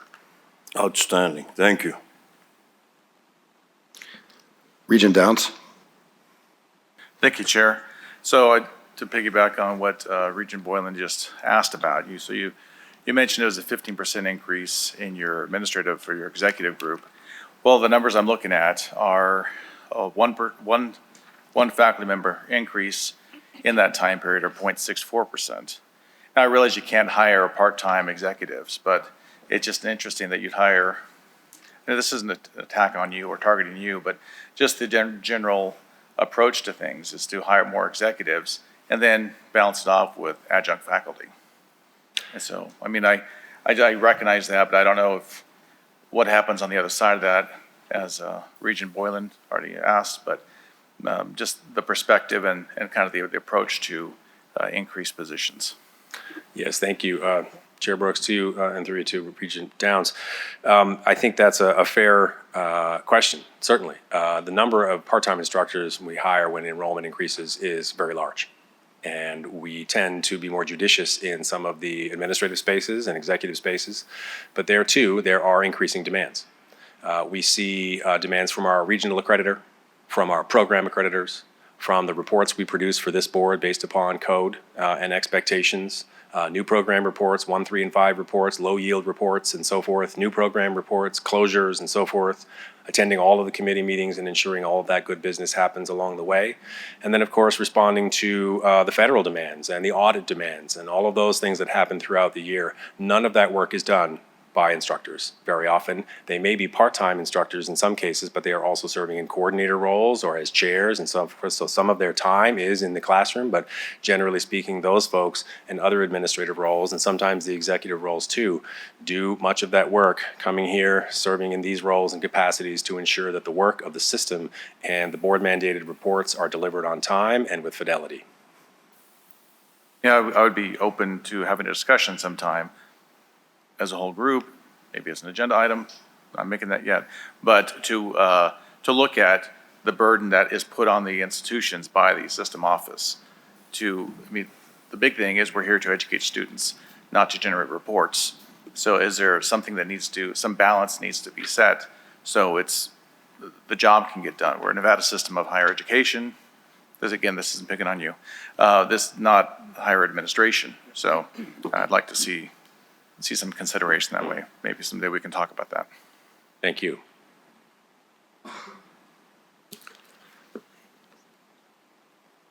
Did you have a question, Regent Borland, or are you just giving me a thumbs up? Oh, giving Jeff Downs a thumbs up. All right, looked like you were looking at me, but you're looking past me. Regent Goodman, Vice Chair Goodman. Thank you.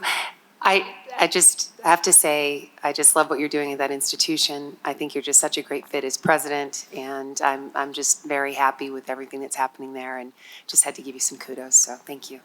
Thank you, Regent Goodman. I have a wonderful team. Thank you, President Alexander. We appreciate your time. Thank you very much for the presentation. We're going to move now to agenda item number 27, and then we'll move right into 28. And I'll ask our Council Jimmy Martinez to kick us off with this agenda item. I think I need to close. Thank you, Chair. Jimmy Martinez for the record. This is our periodic 4-year salary schedule update. This is required to be done every 4 years by Title II, Chapter 5, Section 5.5.1. Pursuant to that section, salary schedules are required to be reviewed and updated every 4 years by an independent compensation expert. The independent compensation expert is required to present the proposed updated salary schedules, the methodology used, and the recommendations to presidents, human resource directors, and the faculty senate chairs to obtain their input. Thereafter, the compensation expert presents those findings to the board at its December meeting, and the chancellor is required to publish these by January for July 1st implementation. And I will now turn it over to our compensation expert, which is the Huron Consulting Group.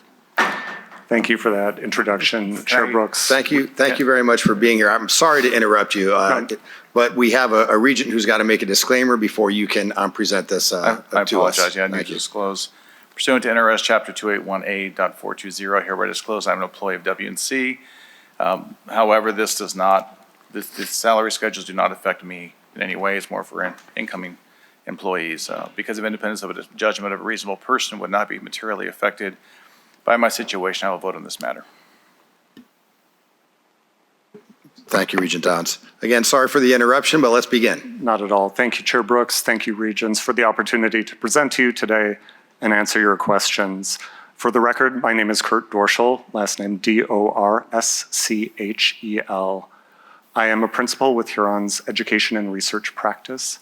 I've been with Huron for 18 years, and I co-lead our organization and talent strategy team, which encompasses our work around organizational design, workforce and talent planning, and total rewards.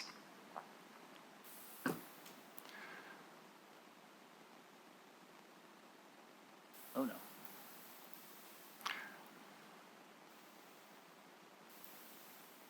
Huron presentation pending. It's okay. Take your time. It's all right. We have a few minutes. It's all right. I may turn this over. We have some great IT folks here. If you could use some assistance. I'm looking to that support and assistance. Maybe while we're looking for that, I can just highlight what we're hoping to accomplish today. One is to do some introductions of ourselves and our firm and our capabilities, quickly move to our approach to this type of project, give an overview of the methodology, talk about the results of that, in the context of what this type of project is supposed to accomplish, which is the updating of the salary schedules, and then finally address your questions. I want to just also give a quick introduction of Huron if you're not familiar with us. We are a leading provider of consulting services to higher education. We work with institutions of all types and sizes, including university systems and university system offices. We have worked with and partnered with more than 65 institutions on more than 110 engagements related to job classification and compensation. And part of our role, we see part of our role in this type of project is bringing those experiences to bear in our analysis. With that, I'm going to turn it over to my colleague, Jordan McCleary, who will walk through the core of the presentation.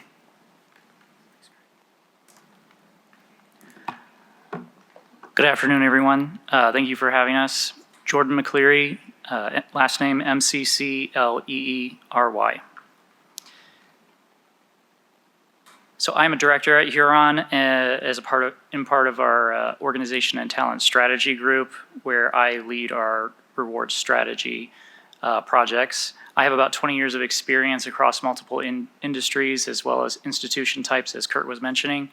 And I'm very happy to be here and bring that experience to this project. There are a couple of members of my team that are not joining me here today. Monique Mervin is our manager. She focuses on project management and communications for this project. And Tyler McDonald is our consultant, focusing on the analysis and the production of deliverables.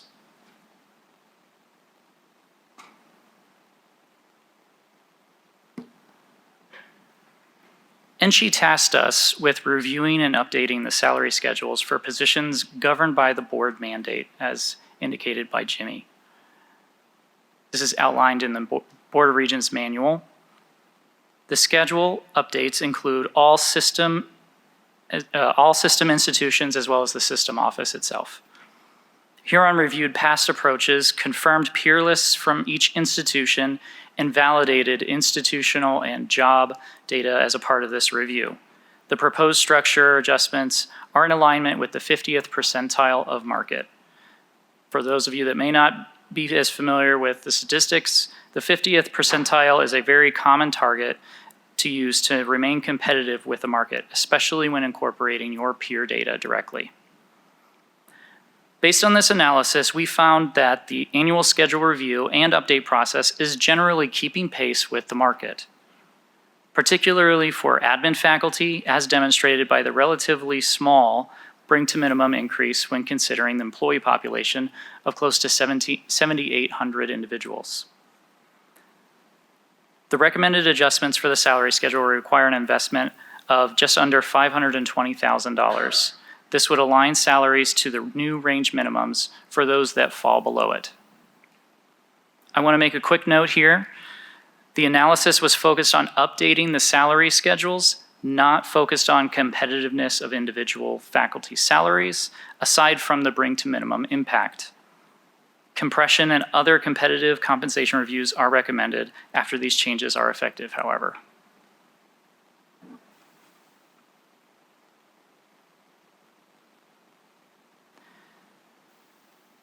Our analysis, as mentioned earlier, leveraged all NSHE institutions listed here, including the system, in addition to the employee groups of administrative faculty, academic faculty, executives, university and state college deans.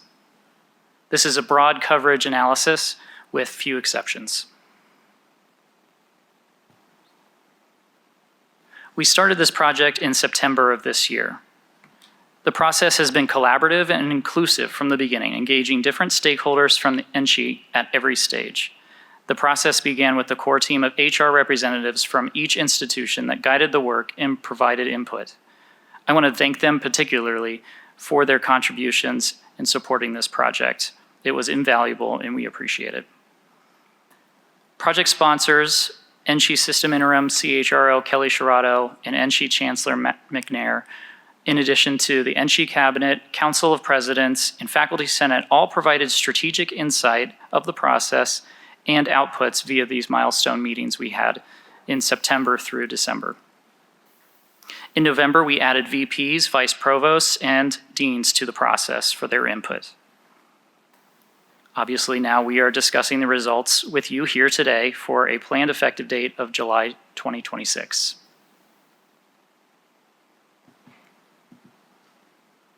I briefly want to talk about our process. It consisted of 4 steps: design, analyze, recommend, and employee impact. In the design step, Huron, in collaboration with our NSHE partners, devised a design strategy that consisted of past approaches, peer lists from each institution, and institutional and job data. We chose no reductions to ranges to maintain the overall structure, including maintaining range widths and the number of ranges within each schedule. This allowed for an effective analysis that was built upon the past. In the analyze stage, we analyzed the data with the agreed upon data sources and ultimately are delivering a recommendation based on this analysis for each schedule and range. We then reviewed and discussed the bring to minimum impact by campus and employee group.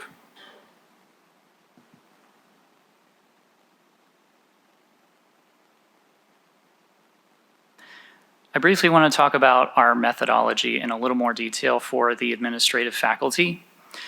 Administrative faculty across NSHE was in scope as indicated in the Board of Regents manual. This included 150 employees from the System Administration Office, as well as approximately 4,000 across the rest of NSHE. We reviewed and benchmarked close to 800 jobs and validated those with our core team. Again, we targeted the 50th percentile for each institution peer group using a data source called CUPA. This is the College and University Professional Association of HR. This is a strong salary survey focused on higher education with more than 1,000 institutions participating each year. We aged that data forward to July 2026 to be in alignment with the effective date of the new ranges. And again, we maintain the structure of the current schedules with the same range widths and number of ranges. Moving on to academic faculty, we took a similar approach.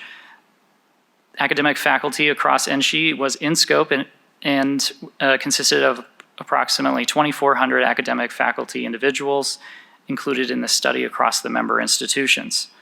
We reviewed and benchmarked 1,075 jobs.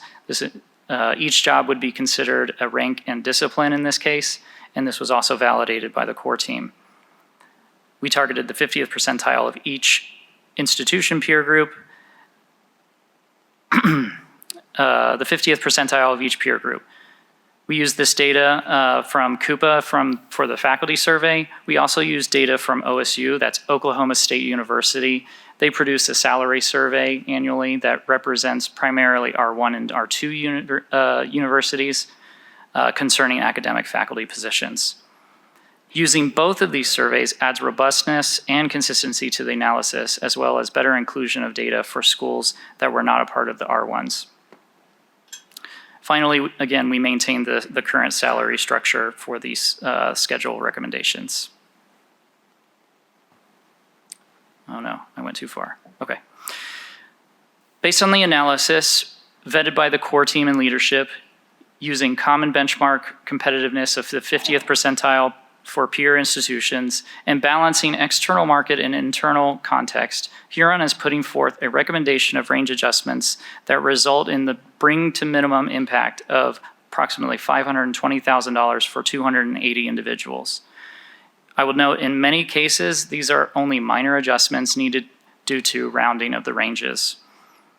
I also want to note that a detailed employee breakdown will be provided to the core team for their respective institutions for further review and implementation for July 2026.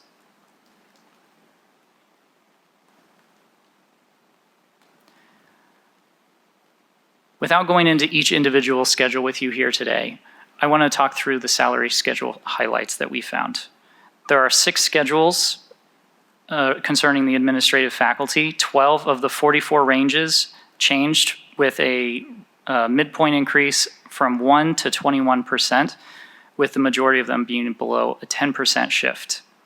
For academic faculty, there are 8 schedules. 20 of 33 ranges were changed, with a little more magnitude here, from 2 to 54% changes with the midpoint, although the majority are under 12%.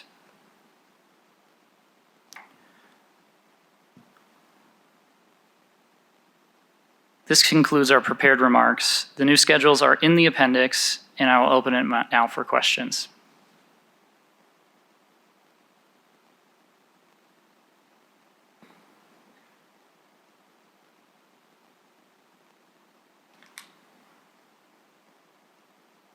About that. Regent Downs. Thank you, Chair Brooks. So I had a couple of questions about this. One is, so we did I don't think it was your company, I think it was a different one. In 2023, was it you? No. Okay. Did a salary study, and they increased some of the categories. Remember that the top 3, grade 1, grade 2, grade 3 in the executive area went up between 42 and 56%. It was a huge increase. And then, of course, we had our COLA increase. So I do wonder, and I'm just wondering if this like feeds on itself, if it's like a compounding situation. If some other institutions look at other systems look at our schedules and say, well, look what those executives are making. And then they raise theirs. And so we look back and say, well, look at those went up, so we got to raise ours again. And so it really perpetuates itself up. Could that be what we're seeing here? Because it's pretty crazy that that top category goes up between $30,000 and $70,000. I realize we're not talking about anyone's salary today, but we're just talking about how these categories are going to go. Yeah. Jordan McCleary for the record. It's a great question, and our focus on this analysis is using the market data. It's a data-driven analysis, and you're absolutely right. When everybody looks at the market data and everyone's adjusting their salaries, then that tends to rise all boats. But it happens in the macro, and so it's highly possible that your increases when you participate in a survey are contributing to the increase in the overall market data along with everyone else's. And so it does have that effect because we often see on an annual basis salaries do increase. Even if one institution chooses not to increase their salaries, perhaps others do. And so we get this average increase over time. And I may have missed it, you may have said it, and I may have just missed hearing the Please. words, but when you're doing the comparisons, are we looking at the relative cost of living in this region compared to other regions of the country? I see. Jordan McCleary for the record. We are looking at the cost of labor technically because we're looking at what does the organization pay for a particular job and not necessarily what the cost of living is in that particular region. However, we're using your peer groups, and your peers indicate similarly situated institutions which could have a regional component, and so therefore indirectly are accounting for the regional cost of labor. So then I should probably ask, is it in the report, the peer groups that were used? In this PowerPoint, it's not, but we can get it to you. Okay, thank you. I have a follow-up question probably for General Counsel.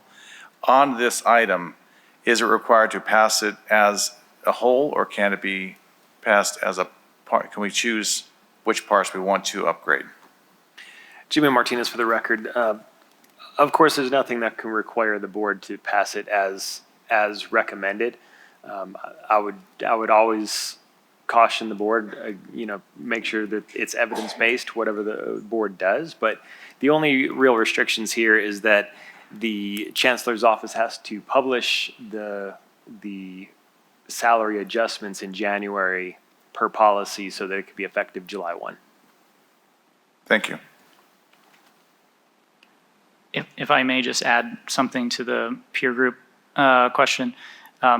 Those peer groups were not analyzed by Huron as a part of this study, but they were delivered from each institution. So these are already established peer groups. Regent Del Carlo. Thank you so much, Chair Brooks. Did Huron do the survey in like 2017? You didn't. No, okay, because I was brand new on the board, so I saw my first salary survey and all that. And the big thing then was compression. It was really big for quite a long time. And I do remember the figure at the time was $88 million. And a couple years ago, that was a lot of money. A couple years ago, we did do a big COLA adjustment, as you probably know, 12% and then 11%. So where are we for compression now? Was that part of the survey? I don't remember seeing it. You did mention it, but you didn't say anything more than that. Yeah, thank you for the question. Jordan McCleary for the record. We did not analyze compression as a part of this study. This was very much at the top of house where we're looking at your overall structure itself and not necessarily where individuals fall within that in competition with each other. You're right. I did note the comment earlier. That is something that we do recommend you take a look at, especially after you institute a new salary structure like this. Then you have the opportunity to see what those results are and then kind of move forward from there. But Okay, and then the follow-up, in your professional opinion, then how often should a compression salary be done too? Jordan McCleary for the record. This is something that your HR team does likely every time they hire someone. They look at what your internal equity comparisons look like. I can't speak more directly to that process, but on a regular basis, you should be looking at internal impact and compression, especially as you make large changes to your structure. Okay, so is a compression survey something that our own HR department can do, or do we need to go outside and have it done?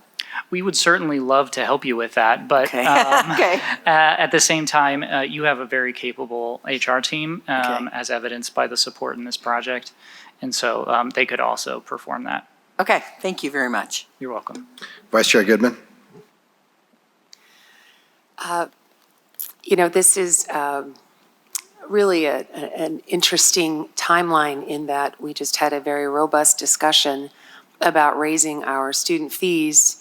And here we're talking about significant increases for administration. And I just, this is, the timing's A, terrible, but B, this just doesn't really happen in the private sector. And, when I look at Regent Downs and what he said, I do feel like we are in this kind of perpetual circle where, it's kind of like this gig where everybody's just going like this, and it's a lot of money.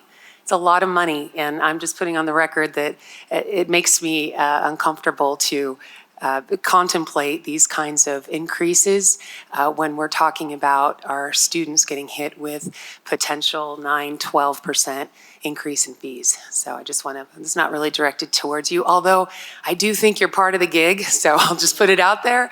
It's just really, academia is, there's a lot of money being made here, and then here we have our professors that are not getting a raise for years. And again, it's not directed towards you. I'm just putting a statement on the record that there just seems to be a lot of disparity here, and I'm uncomfortable with it. Regent Arascata? Thank you, Chair Brooks.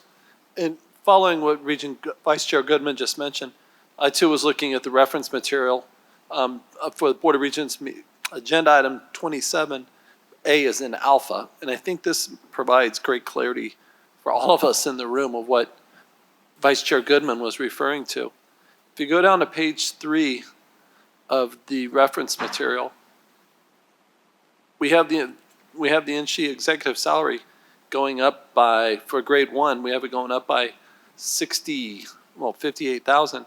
But then it seems to me is that we're undermining the amount of work and commitment the college presidents have and what they do. Actually, their increase is going up only by $8, conversely, for the median. Conversely, it's going up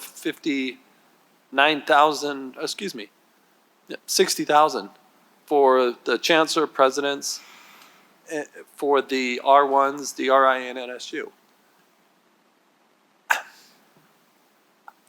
Why is there such a large discrepancy between the college presidents and the university presidents? Jordan McCleary for the record. We take a data-driven approach, and so we are looking at what the data tells us, and then we're delivering that to you all in a way, with a methodology that we just described. Fundamentally, it's a market-driven approach, and so when the market for those roles changes, we see that in the survey data, and then we apply it to the NSHE salary schedules, and that's really fundamentally what you're seeing reflected there.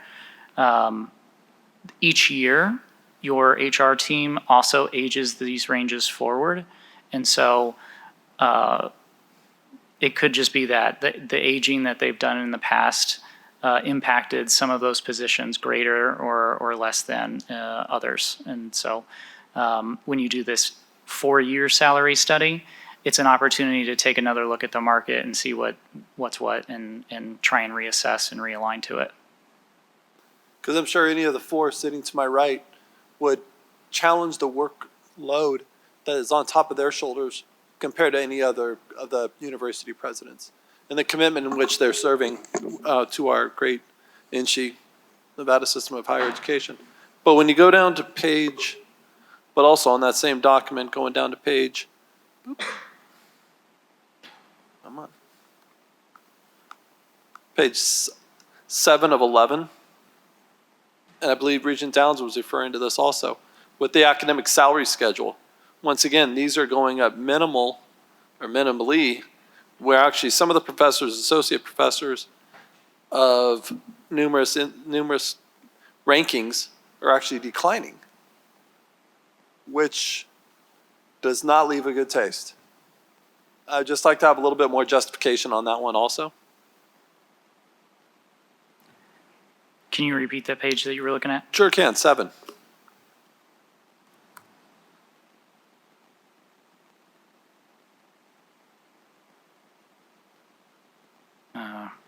Page 7 of the attached material. Page 711 of reference material 27A is an alpha.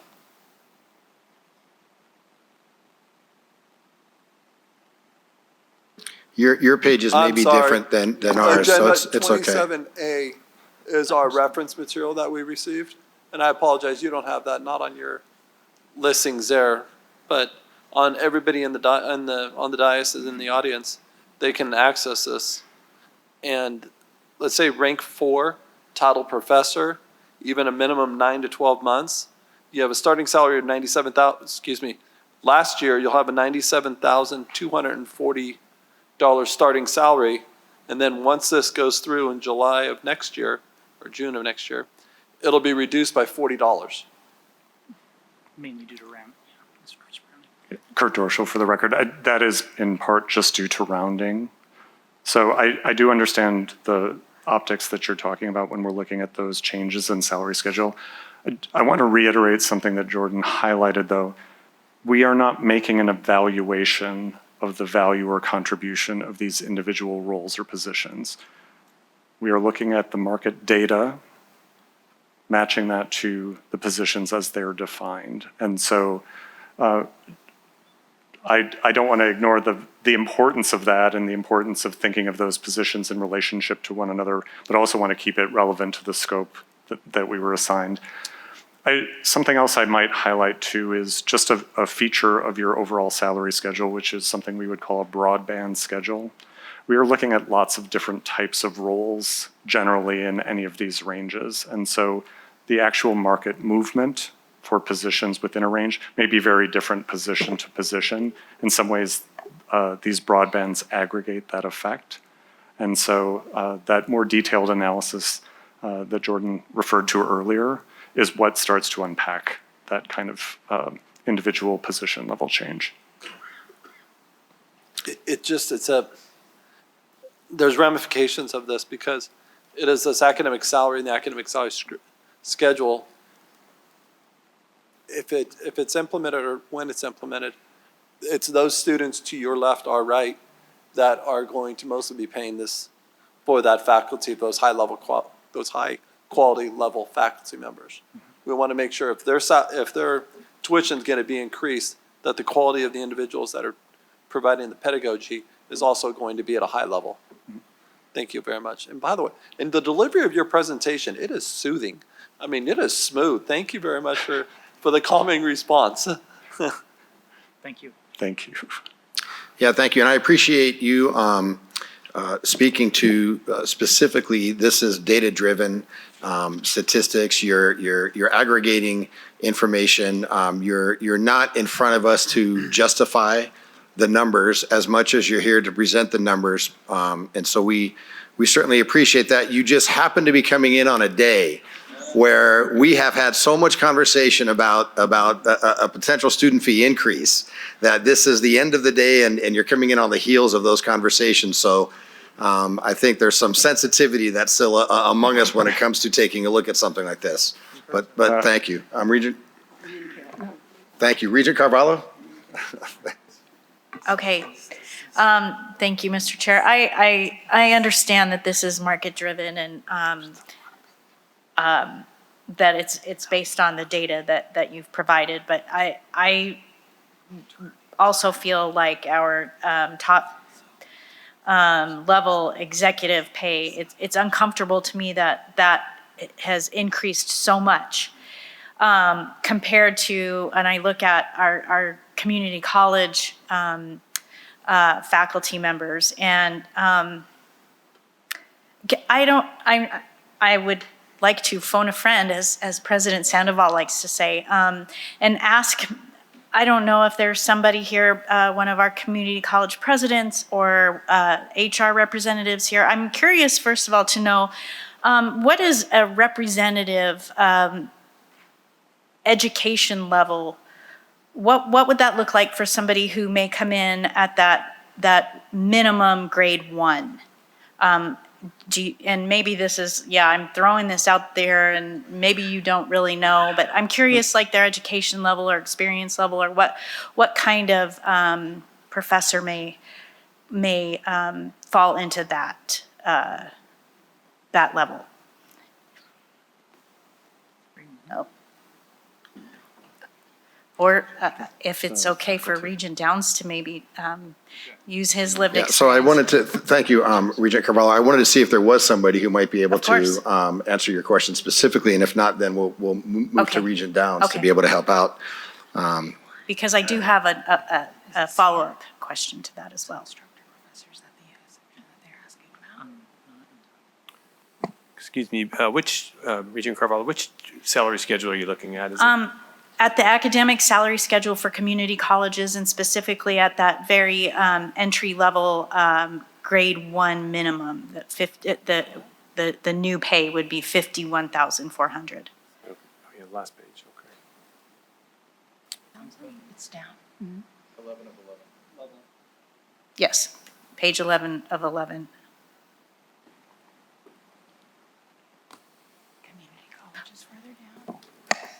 So Chair Brooks, I can chime in just a little bit, and then I've got somebody in the Reno office that may be able to offer some insight. That would be great, President Dalby, thank you.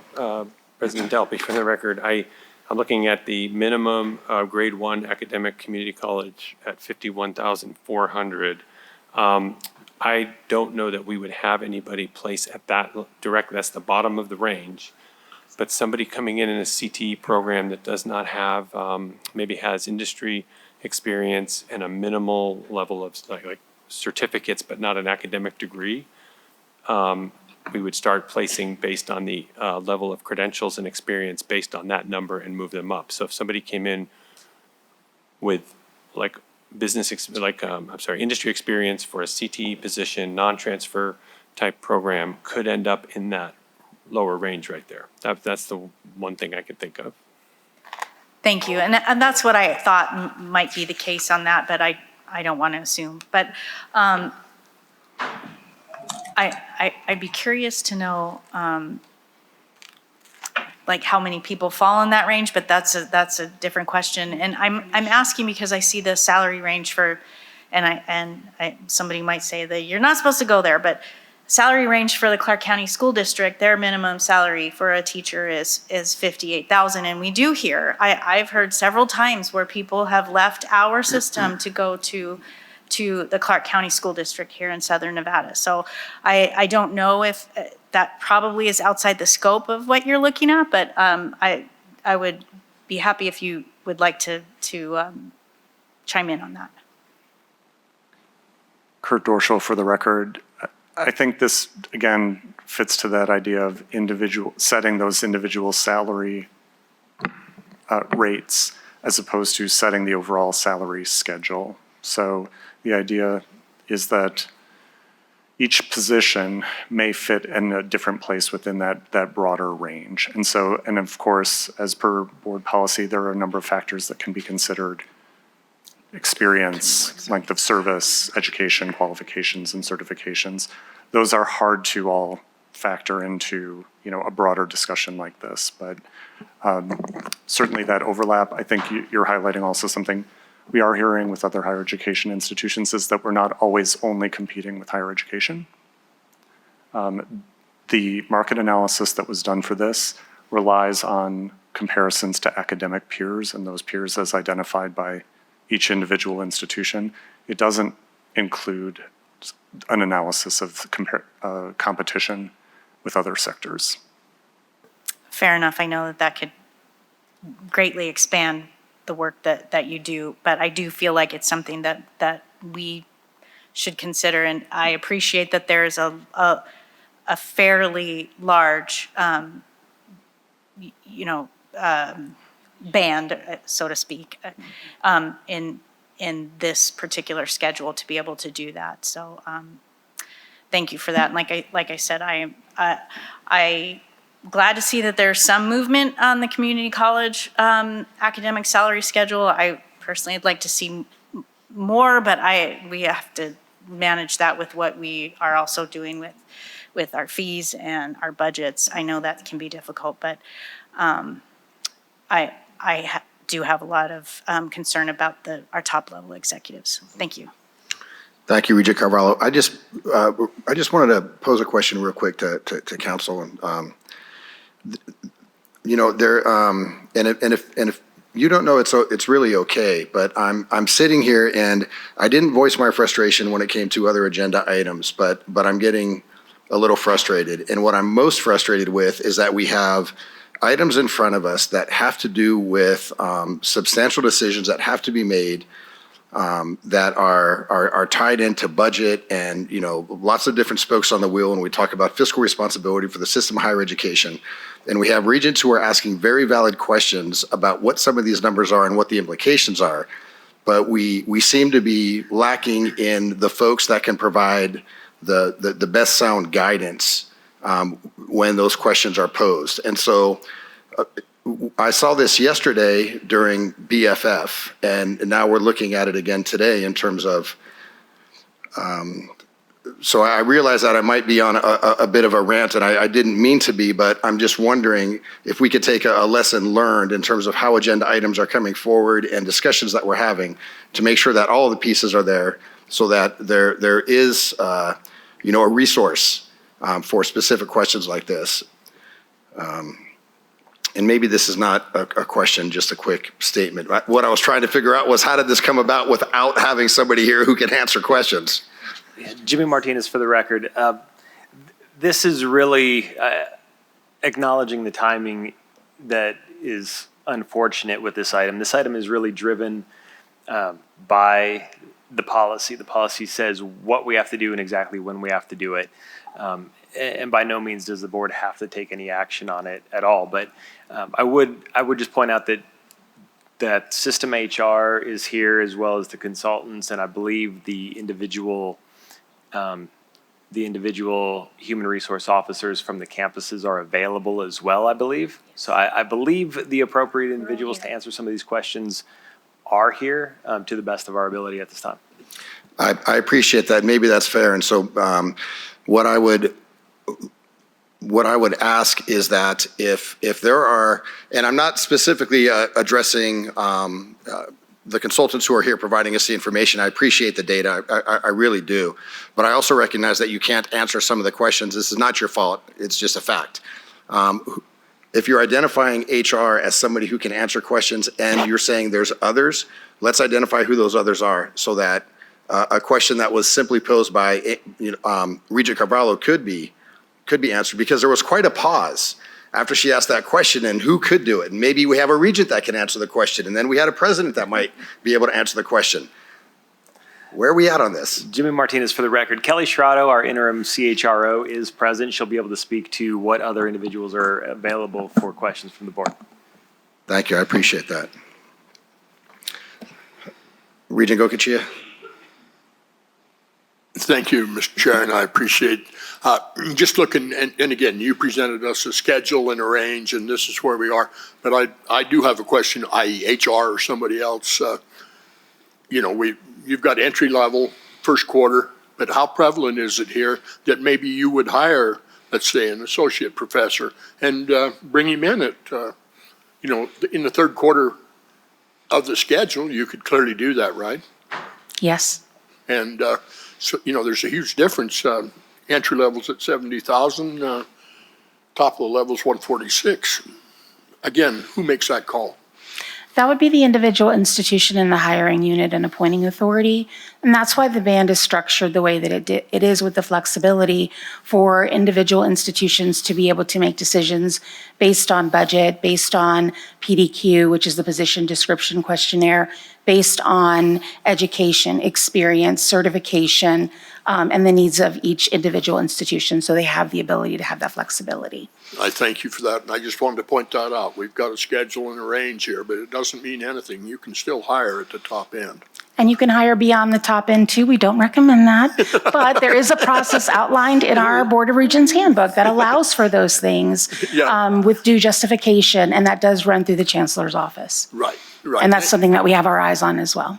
But again, like I say, and I think if we've got an issue, it's probably how we're dealing with that top end and some of these entry levels that we're going to have to deal with at some point when we start talking about balancing the budget. Thank you. Thank you. Thank you. Regent Breger. And this is more just a comment, because I do appreciate the data, but that's what you bring to us so we can make decisions. What's unfortunate in systems like this, and having been a support staff employee in the past, they would do that raise across the board, and you still stayed way at the bottom, and you could barely make a living at that time. And so that's what's wrong with that type of a system, is that not that you're going to catch up with a professor or anything like that, but just to be able to live. And it never seems to be equitable. And I think we need to look at that maybe sometime in the future in a serious discussion on how do we do that, and how do we have those that are, working, a professor, and the community college in particular, that have their doctorates, have all the other things, but yet because of where they work, they don't get the same salaries as other places. And I think that's a good discussion for the future, because it really is not equitable. Thank you, Regent, for that comment. And through Chair Brooks, would like to add that this is guidance and advice and discussions that your presidents here on the HR Advisory Council that supported this process, system administration, chancellor, and general counsels continue to have, is how to move that needle there. This process that we engaged in for the salary study was really a baseline. Here's where we are, and then now we have some idea of where we need to go. Any ideas, suggestions, we would definitely appreciate that as we continue to move forward with our compensation philosophy and strategy. Thank you very much. I appreciate that. Regent Boylan. Thank you, Chair. I've been sitting here waving out to you. Maybe we should change glasses, you and I. You can see me better. But even my favorite regent pointed out to you that I'm sitting here so brokenhearted. But I have to say this. This is such bad timing, and I'm not going to look at them because they'll think I'm saying it to them. These guys are great. Whatever they said sounded awesome, but I won't look at them. This leaves a bitter taste in my mouth, kind of, after all that's happening. And I think of that song, Mamas, Don't Let Your Children Grow Up to Be Cowboys. In this case, we won't say tell them to be doctors, and we'll say tell them to go into higher education. Because that's what's happening, it seems to me, all the time. There's always raises, raises, raises. It's just ridiculous. So we have to do something and stop this taxpayers' money just being, and then we ask students. Whoa, you're scaring me. Then we ask students, it's okay. Then we ask students to, we're going to raise your fee. I don't know, I'm coming up with a radical idea, and someone might sue me for this. How about if instead of asking students to raise their fee 12%, we ask all the admin and people who make a certain amount of money to, decline their salaries by 12%. Well, lower their salaries by 12%. That will hurt. I can see the pucker factor. I'll know it'll never happen. That's why I'm saying it. So we have to be really careful. These salaries go up and the students' fees go up. It doesn't make sense to me at all. So I was not supposed to look at you, but I didn't mean it for you. Thanks, Chair. Okay. You're the best. No, you're the best. No, you're the best. Regent Brown. Thank you. Regent Brown for the record. I wanted to also add just another layer to this, because I feel like all day today we've been talking about budgets, we've been talking about student fees, we've been talking about now it's salaries, right? And the one thing that we also haven't talked about was like the police and how that fits into our system. We're expanding, we're building new buildings which need more staff, more students can go in there, but then we're still not adding to the police, which I'm not trying to get too far out of the scope here, but I feel like as a holistic system, we're missing that major component here because, I mean, I wrote it down, like, safety will never be compromised, and if we're not increasing our police force as we're looking at this stuff, I would rather have that conversation than salary increases when we're telling our students that we're gonna have to raise their tuition, because we're not gonna compromise on safety, but what will be compromised is community engagement, equipment, new equipment and stuff like that. And so it's just it's missing from this entire dialogue. I've never seen an agenda item about it when we're talking about these things. And we're bringing on how many buildings this year alone, and there'll be more in the future. And I just would challenge us, if we are gonna talk about it and we're gonna break it up into 5 different agenda items, that has to be part of this dialogue, because it's just not what we should be doing. We shouldn't be focusing on just the pieces when we ask our police force to do so much for us without ever really giving them the, additional salary or the additional manpower, that's what I'm looking for, needed. So, thank you. Thank you. I do have a question for HR, and it's Regent Carvalho was hitting on it earlier, and I think Jeff Downs, Regent Downs may have hit on it, and that's where we've got the medium, the minimum, medium, and maximum. And so if we were just to look at grade 2 community college presidents, the maximum is 472,000. What is, from an HR perspective, can you share with me what the criteria, if we're looking at grade 2 for a community college president, what is the experience level that a candidate would have where they would fall into either a minimum, medium, or maximum salary range? That is an excellent question. It's my understanding that the recruitment and the salary schedule for that process is determined by the external committee that you use to recruit for that individual. So what we would do is we would look at years of experience, education, criteria, but we would also look at internally with system administration, compression, and equity within the current structure. Okay, so, but there is, and I understand when we use consultants for our hiring purposes, and the board is essentially working out and laying out criteria for what we're looking for and a type of experience, but there's nothing definitive, though, that you can help us out with today that would showcase the 3 different types of candidates based on the experience that they have and where they would fall inside the salary range? Sure, I can provide an example, absolutely. Okay. I mean, if we're looking at starting at the minimum, this is someone who's not going to have a lot of previous experience. They'll meet the minimum qualifications established by the board, the committee, and the chancellor, but this would be someone who does not have 10, 20, 30 years of experience in this space. When we look at the median, this would be more substantial experience, expertise, engagement, and based on their previous certifications or how they have fallen, particularly within this system or externally prior to their arrival. And then with the maximum, this is a candidate that has a long tenure in this space based on the minimum qualifications, expectations, and what specific skills and knowledge and abilities it is required for the president. And that is established at each recruitment process, so it varies. There isn't a cookie cutter or one-stop shop with respect to that. Each community college president is going to have perhaps some differentiation between what the expectations are, what their level of engagement is, what the requirements are, the same with the others. And so as that varies, those differences will exist. Thank you, I appreciate that.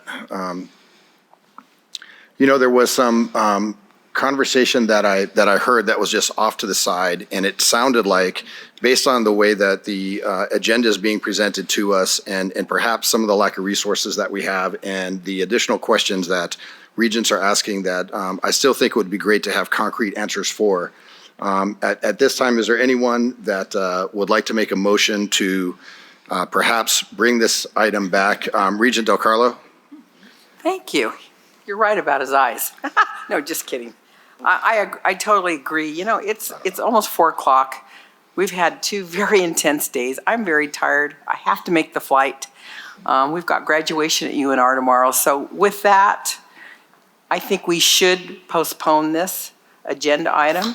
And I really think for what we've gone through over the last 2 days with the fee increases for the tuition and the students, we should figure that one out first and then go back to this. Just because we have a salary schedule and you've done your homework, and you guys, it's not you. You've done your job. We don't have to take all of it. We just don't. It's up to us, because I worked corporate and we went through this every year. But you know, you got to look at the economy. You got to look at a lot of factors. This is, and really, if somebody wants to move to Nevada because they're going to get a pay increase, just not paying state income tax, they may be willing to work a little bit below the market. I mean, I just think we should postpone it. So I'm making a motion to postpone. Is it, and real quick, Regent DelCarlo, is it your intent to postpone this to January at our special meeting, or?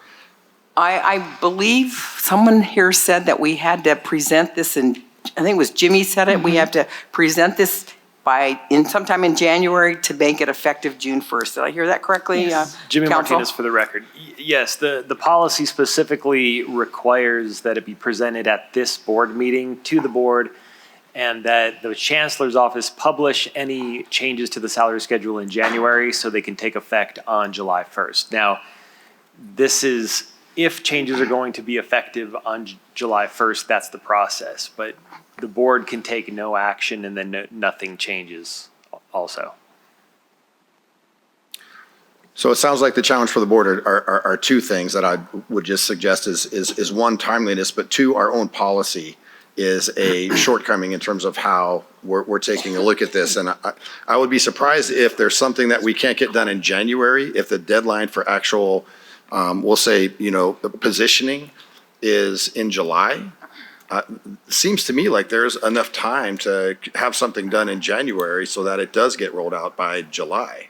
Jimmy Martinez for the record. I mean, If you put this on the special meeting on January 16th and there was a determination by the board at that time, that would still allow the chancellor's office time to publish the results and then still implement by January 1st. I think I might ask our CFO, Chris Fatone, if he has any issues with that or if that's accurate. Chris Fatone for the record. I think that is accurate. I think I would note, I think the interest in addressing it that early in the year for the July 1st timing does tie into the recruitment cycle as campuses are recruiting in the winter and over the for academic year appointments. So I think just in terms of why it's set up the way it's set up, there is some concern for being aware of what the schedule is during the recruitment cycle, but certainly the January special meeting gives plenty of time for the updates to occur. Thank you. Just as Regent Gokachia, just one moment. I just wanted to offer something to Regent DelCarlo. I know that I was suggesting January 16th. It's possible that we can do something at another date, and if a motion is made where it's open, then it gives us a little bit of time to make a determination on when we can bring this forward so that there's timeliness in getting this done. I would say coupled with probably a policy revision that may want to come forward. Okay, Chair Brooks, I will leave that to you in your infinite wisdom, and I just ask for a postponement. So Chair Brooks, if I might just jump in here, 3 of your options would be to take no action.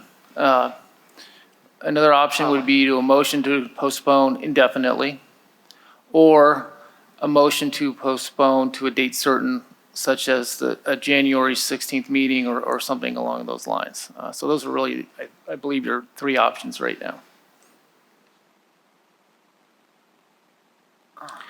Thank you. I appreciate that. And I just want to clarify, Council, because I absolutely understand that if the motion is to postpone, that it would be great to have a postponement at a certain date, but we can also postpone to say within a certain time period. And so it doesn't have to be, from my understanding, a specific date as much as it could be. We want to bring this back in the first quarter of the new year.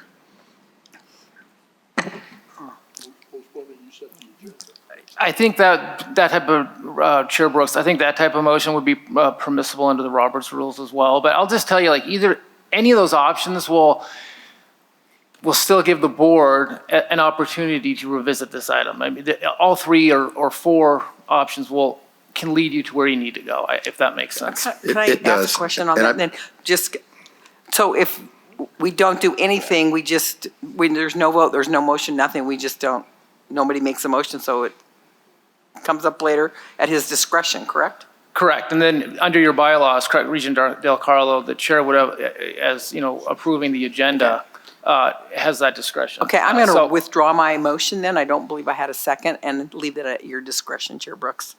Okay, thank you. I appreciate that. Well, there's no motion. Regent Del Carlo withdrew her motion for any type of postponement to bring this back. So there would be no action. Regent Gokachi, I wasn't ignoring you. I was just trying to work some of this stuff out logistically to figure out how we can get ourselves in a better position. But if there's something you'd like to, I would just comment on it because I agree. No action is the best. You set the agenda. You can bring it back whenever you want. But again, all we're talking about is adopting the salary schedule, which has some revisions. Sure. But the way I understood HR, I mean, you can function in the old schedule and/or above the old schedule anyway as you're recruiting. So, okay, this is just the sideboards. Thank you. thank you, Regent Gokachi. And so I think then we'll just say that agenda item number 27, there'll be no action taken on this agenda item, and we'll close this item out. And we'll move on to agenda item number 28. And I don't know if we need new introductions, but we'll hear from our Huron group who's in front of us. Thank you. Thank you, Chair Brooks. For the record, Kurt Dorschel from Huron Consulting. I'll just highlight that this next agenda item did not have a presentation or slides associated with it. So in my presentation, I'll just be providing an overview of the context, again, the approach and the outcomes and recommendations that we've made. So just for some context, our approach, as my colleague Jordan McCleary described, for the overall salary structure update project, we relied on current assignment of positions to existing salary schedules and ranges. And we adjusted those ranges based on that updated market analysis for current positions in each range. Because the NSU president role did not have an incumbent at the time that we were doing the analysis, it was not included in that broader salary schedule update. Now, as we understand that Nevada State University is preparing to recruit for a new president, the project team had requested that Huron review the compensation for this position specifically prior to beginning that recruiting. From an approach perspective, the approach that we took for the NSU position follows an approach that we've used with other institutions and university systems when we're evaluating compensation for an individual executive position.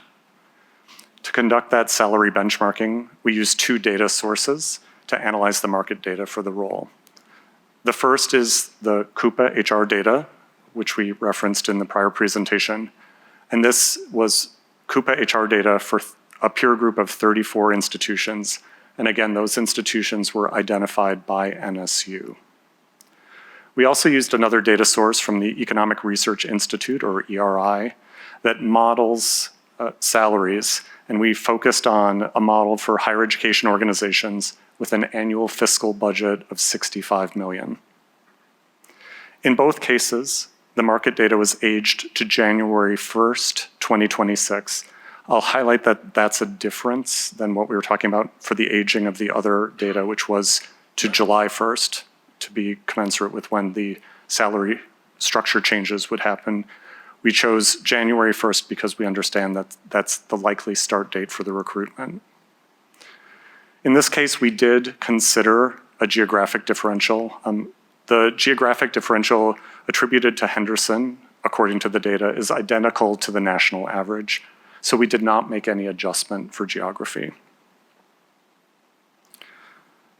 Following, again, consistent practice with what we've done in other executive salary studies, we used a target alignment for the role of the 50th percent of the market. Averaging that 50th percentile from those two data sets, Coupa and ERI, yielded a target of $346,700. We typically recommend, if we're creating an executive salary range for an individual position, to have a spread between 40 and 60%. So for the purposes of this analysis, we applied a 50% spread, which would yield an anticipated salary range for this position of $277,400 to $416,000.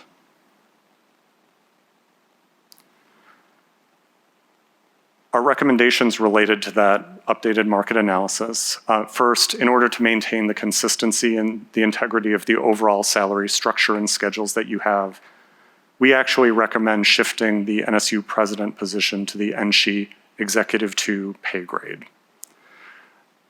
The market range from that analysis, that market range that I just described, fits well within the NSHE Executive 2 range. And that, for the record, when it will be updated, will be $277,900 to $472,600, with a midpoint of $375,300. I'll just note, if you haven't been writing down all the numbers, that NSHE Executive 2 range has a higher midpoint than the market range that I just described and a higher maximum. Regardless of the approach, NSHE should consider adopting a hiring range that's built around that 50th percentile of the market, which represents the target for a fully qualified competitive candidate. That question came up earlier, how do we identify that correct positioning? The shortcut is to think of a fully qualified, ready to do the job on day one candidate. As I mentioned before, as provided by the Board of Regents policy, placement within that hiring range can be based and should be based on a number of factors such as prior experience, appropriate credentials, length of service, and past demonstrated performance. In the future, NSHE might consider a similar approach to other executive positions across the system. This would begin with a confirmation of the executive salary strategy and institutional positioning. So we did not reevaluate the peer groups for the institutions. We used the peer groups as they were provided. If you're thinking of the institution strategy evolving over time, that might affect who's included in those peer groups. More broadly, the approach that I just described is in line with peer and leading practices for higher education. It also provides a higher degree of market specificity and more timely relevance in terms of the market analysis. That's our overview, and I'm happy to take any questions. Thank you very much. Are there any regents with questions specific to this agenda item? Is that not Regent Darascotta? Thank you, Chair Brooks. Just out of curiosity, just on the previous agenda item, although we're going to be hearing it in January, the minimum, the grade 1 was for NSU president at the executive salary of a grade 1. So if we would have approved the previous agenda item, then would we have gone back? I know it's, what am I saying here? Just out of curiosity. Jimmy Martinez, for the record, I can shed some light on that. We're not doing that, all right? So correct. The way that this agenda item was drafted was very specifically to address that any changes that were made as part of this agenda item would be separate and above anything that was done with the previous agenda item. okay, but still that NSU president one was in the previous agenda item. Do you see or hear the overlap? I do. That'll be corrected for January? Can it be?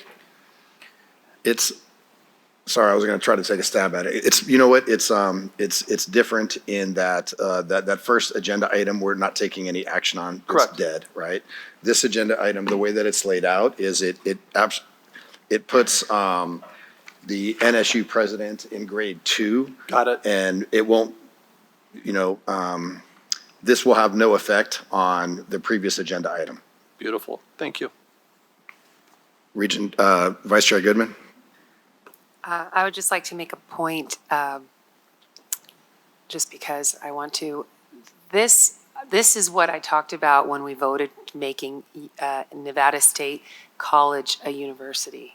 And this is what I said was going to happen. And I'm not trying to say I told you so, but I am. Because this is the kind of stuff, as we move forward, we need, when all of us are termed out, there's still going to be issues with this because it's called a university and not a college. Thank you. Are there regents with any questions regarding the salary change and grade rates? If there's none, that's okay, but this is a possible action item, and so I'd be looking for a motion to approve agenda item number 28 with the salary schedule adjustments for NSU. Chair, real quick, maybe I wasn't paying attention, but didn't you tell us in the beginning of the meeting that this was going to be an information-only item? That was not No. 28, 23? That was agenda item number 23. My fault. Thank you, sir. Chair Brooks, I'd like to make a motion for agenda item number 28 for the approval adjustment of the NSHE executive salary for the under P&G manual to move Nevada State President position from grade 1 to grade 2. Is there a? So we have a motion from Regent Arriscata and a second from Regent Batista for the procedures and guidelines manual revision for an executive salary schedule adjustment for NSU. Is there any discussion? Regent McGrath? I had wanted to speak before the motion was made, but that's okay. I don't think we could modify this to have a different tier. I mean, I'm a new regent, but it does seem to me as though if we wanted to establish a state university, it would make sense to have an interim tier, but I don't really see a pathway today to do that because I wouldn't be able to supply numbers from, the median, minimum, and maximum. But I think that might make more sense in this situation. And again, being new, I don't know all of the motivations and the rationale for switching from the college to the university, but it does seem that it stands alone, and I don't know that I can support this the way that it's written. Thank you. I appreciate that. There are some nuances to the agenda item being brought forward specific to NSU and more importantly, specific to the search that's going on in terms of what a salary schedule will look like for a president that is going to have to be hired for that institution. Regent Del Carlo? Thank you, Chair Brooks. I agree with what she's saying, and it's so nice to see this from fresh eyes. Because we have 3 tiers for tuition. We have community college, we have the state university, and we have the R1. Am I right? I think we do. Oh, we have 3 tiers. I think we have 3 tiers. Yeah, thank you. So we should have 3 tiers also for our president. And that's not on the agenda. I don't think we can make that happen today. Yeah, just Chris Nielsen for the record. Regent McGrath, you are correct. Today, the way this agenda item is written, your really only options are to, and there is a motion and a second on the floor as we speak, is to approve it or not for this agenda item.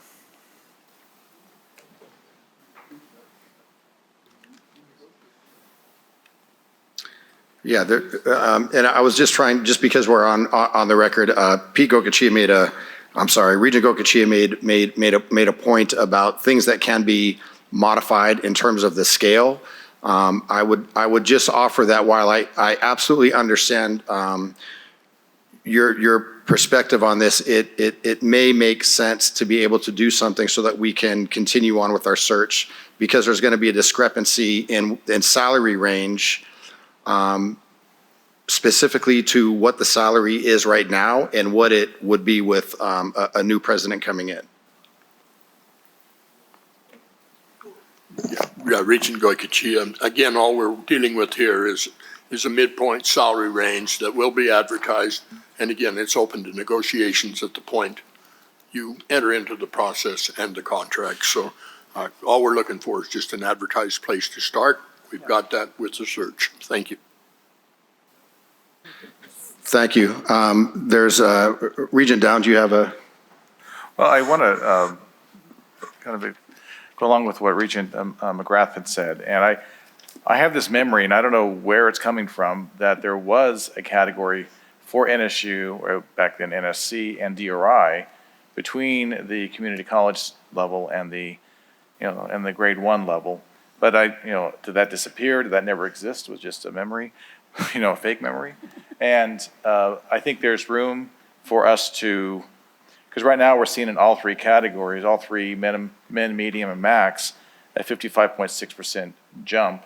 So there probably is room to do a mid-grade on that. But I also respect what Huron's done in this analysis, given the size and the service of NSU. Maybe it does fit more with community colleges, because we have community colleges that, no offense to anyone, that are larger in their service than the NSU is at this point. So maybe that's appropriate. Maybe as it grows, things can adjust, or we can make the mid-grade. I'm sorry, go ahead. Thank you, Regent Downs. Regent Del Carlo. I'm sorry, but there is I think there's a big difference, because the NSU is conferring master's degrees, and that's not done at the community college. I know GBC has 14 bachelor's degrees, and I don't know, I think WNC has 1, I have 2, you have 10, 14, and TMCC has 10, so there is a difference. So Certainly, we can have discussion about the various differences between the NSU population, our population with other community colleges, and those are certainly valid. We do have a motion on the floor. We have a second, and because of the ongoing conversation, I'm going to ask for a roll call vote. Chief of Staff Nick Lajewski, will you please help us with this vote? Regent Breger. May I ask a qualifying question? But we can discuss it later, as was stated, right? I'll vote yes then. Chair Brooks. Yes. Regent Brown.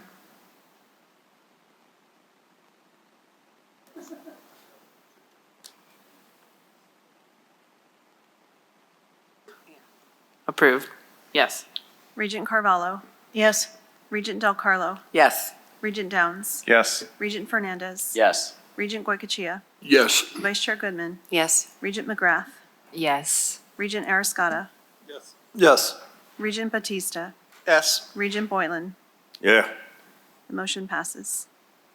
Thank you, Will. Thank you very much for your time and all of the information that you provided with us.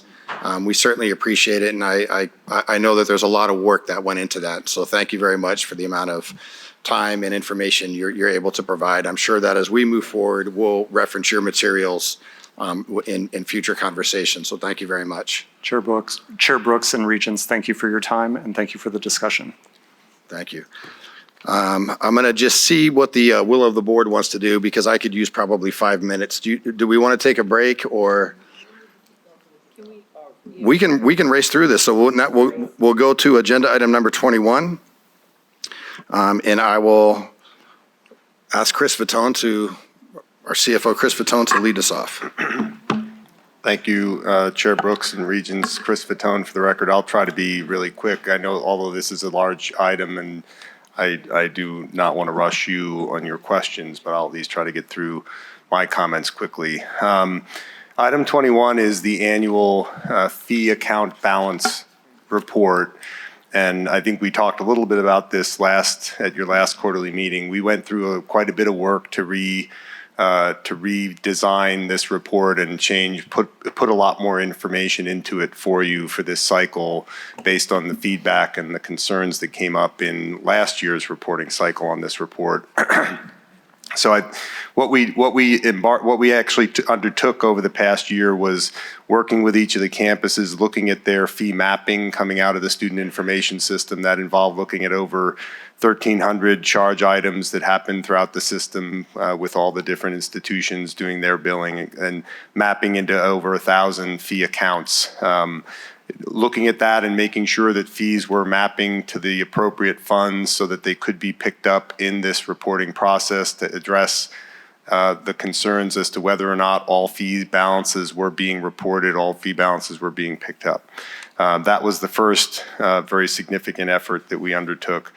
The other was looking at how are we reporting the fee balances and wanting to make the report, we're always trying to balance. We want you to have all the information that we have, but we also are not concerned about how it can be overwhelming with the number of accounts that we're talking about. As I mentioned, it's over 1,000 accounts. So we retained a summary presentation for the campuses. So the report has a summary of the fees in specific fee categories. We understood the concern and shared the concern that you be aware of all accounts that exceed the one-year revenue threshold in looking at the carry-forward balance.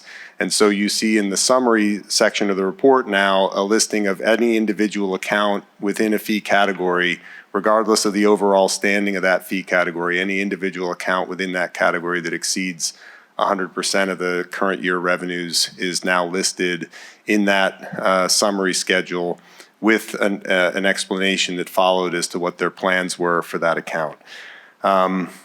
So that's the front part of the report. It's not, that summary is not as much summary anymore because I believe it's about 33 pages of the report now. For each campus, it follows the same process. If you want to take a quick look at let's see, look at page 6. We can walk through an example. That's the start of the CSN summary, and all campuses follow the same. So the top part of page 6 is that summary of the major fee categories. We did add a few categories that were common across the system. Some of the line items we added for you are the distance education fee, facility fees or student union fees, recreation facility fees, things that the campuses have in common. They tend to be larger collections. The facility fees, for example, all carry debt service obligations, so they generally have larger balances, particularly at year end. So we looked at things that would help kind of de-aggregate the other category for you, so that other didn't include a lot of things. The original design of the report was based on the funds that we were working with, and other was just a category that captured a lot of different things in it. So hopefully that new organization makes a little clearer there what the summary is. The listing then of the accounts that are over 100% is there so that you can see all of them. Besides that, we wanted to make sure we included a full account inventory. So starting on page 34 of the materials, from 34 to 78, you'll see a full inventory for all institutions of their fee accounts in the report. It's got an appendix title page at the front of it there. We didn't provide any narratives associated with that. We just wanted you to have available a full inventory so that you could look through that, and if you had additional questions, whether it's now or as follow-up, we could take those. Otherwise, the report's still structured the same, where it's generally fee accounts as one summary, and then we have a separate summary focused specifically on capital improvement fee because that's such a more of a niche fee in terms of what it's used for, and often more of a long-term planning fee that would lend itself to carrying a balance. So that remains separate. So I'll just stop there. That was the work that we did. I don't have any highlights of the data that was presented, but I know you may have some questions or questions for the institution, so I'll just pause there and see what I may be able to answer. Thank you. Is it Regent Carvalho? Thank you. Sorry, I know we are getting to the end, but I want to clarify that this is these are actuals end of the year of FY25. Correct. Okay, and for each of the institutions, it lists student access fees, and those are the fees, the 10-15% like that we were talking about earlier today. Chris Fatone for the record. Yes, that is the access set aside. I think one thing I would mention is that access includes all fees that are generating access set asides.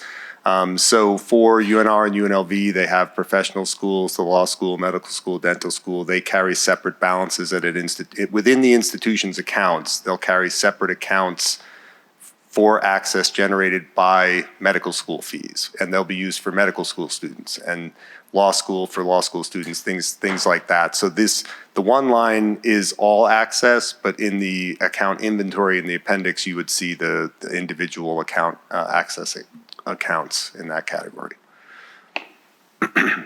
Okay, so this is, again, it's a little bit difficult to see this. So a related question, so then why, sometimes our professional schools are included in things and sometimes they're not. So sometimes it's difficult to understand the difference. But I appreciate the greater visibility into these, and I think we can better understand it. So thank you.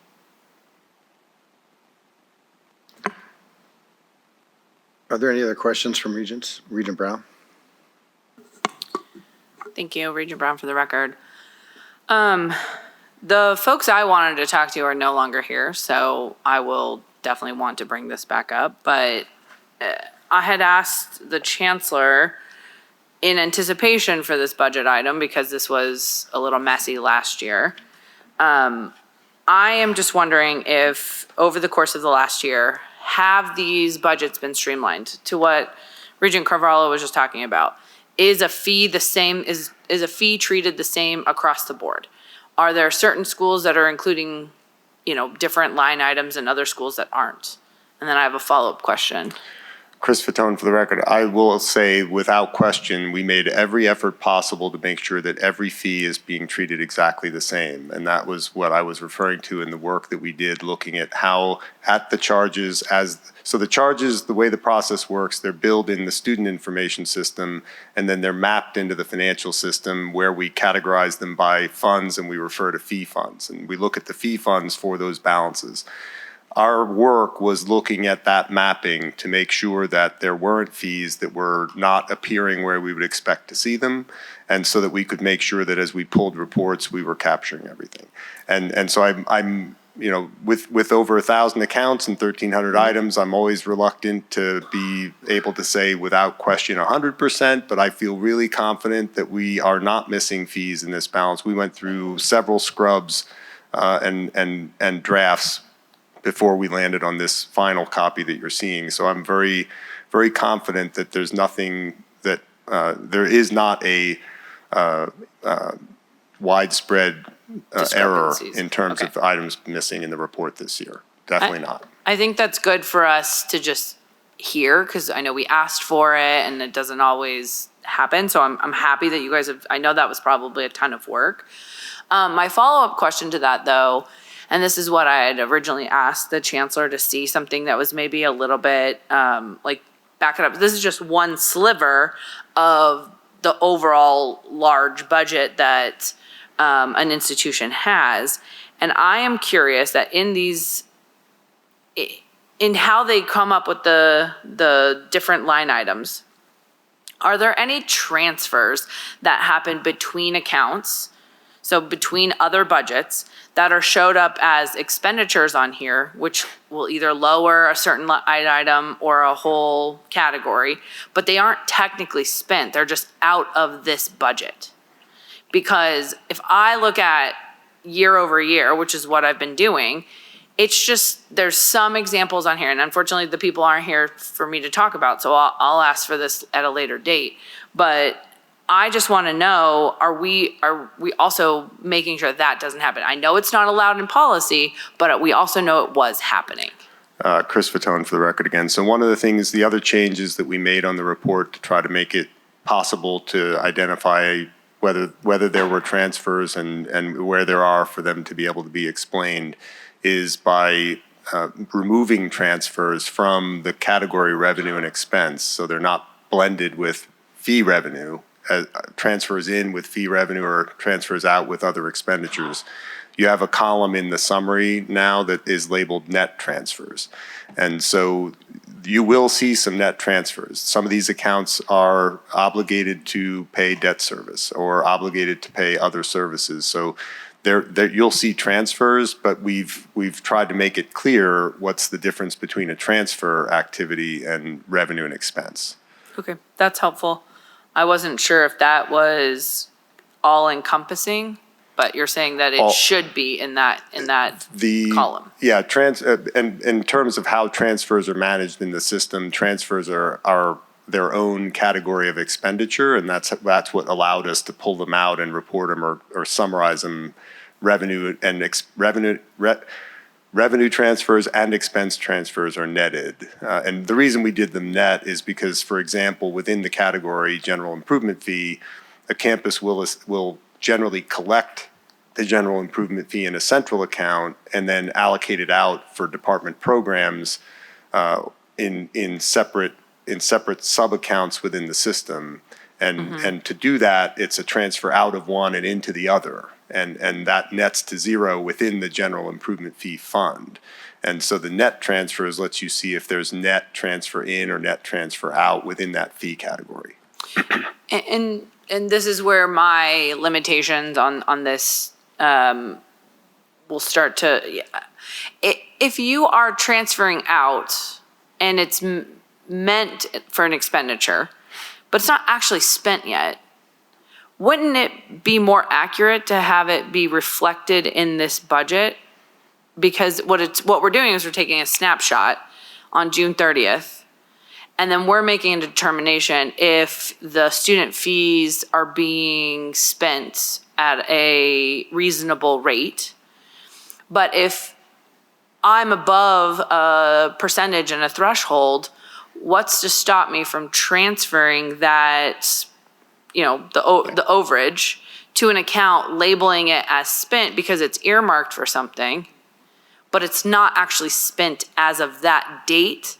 And I feel like, if I'm understanding you correctly, I feel like that's not authentic to what this report is, because I know that we are making a determination, but that's what I'm talking about, process and making sure that, if it's actually spent on a P card out the door and you're paying a bill for it, that's way different than, hey, in 3 months from now, we know we're going to spend this.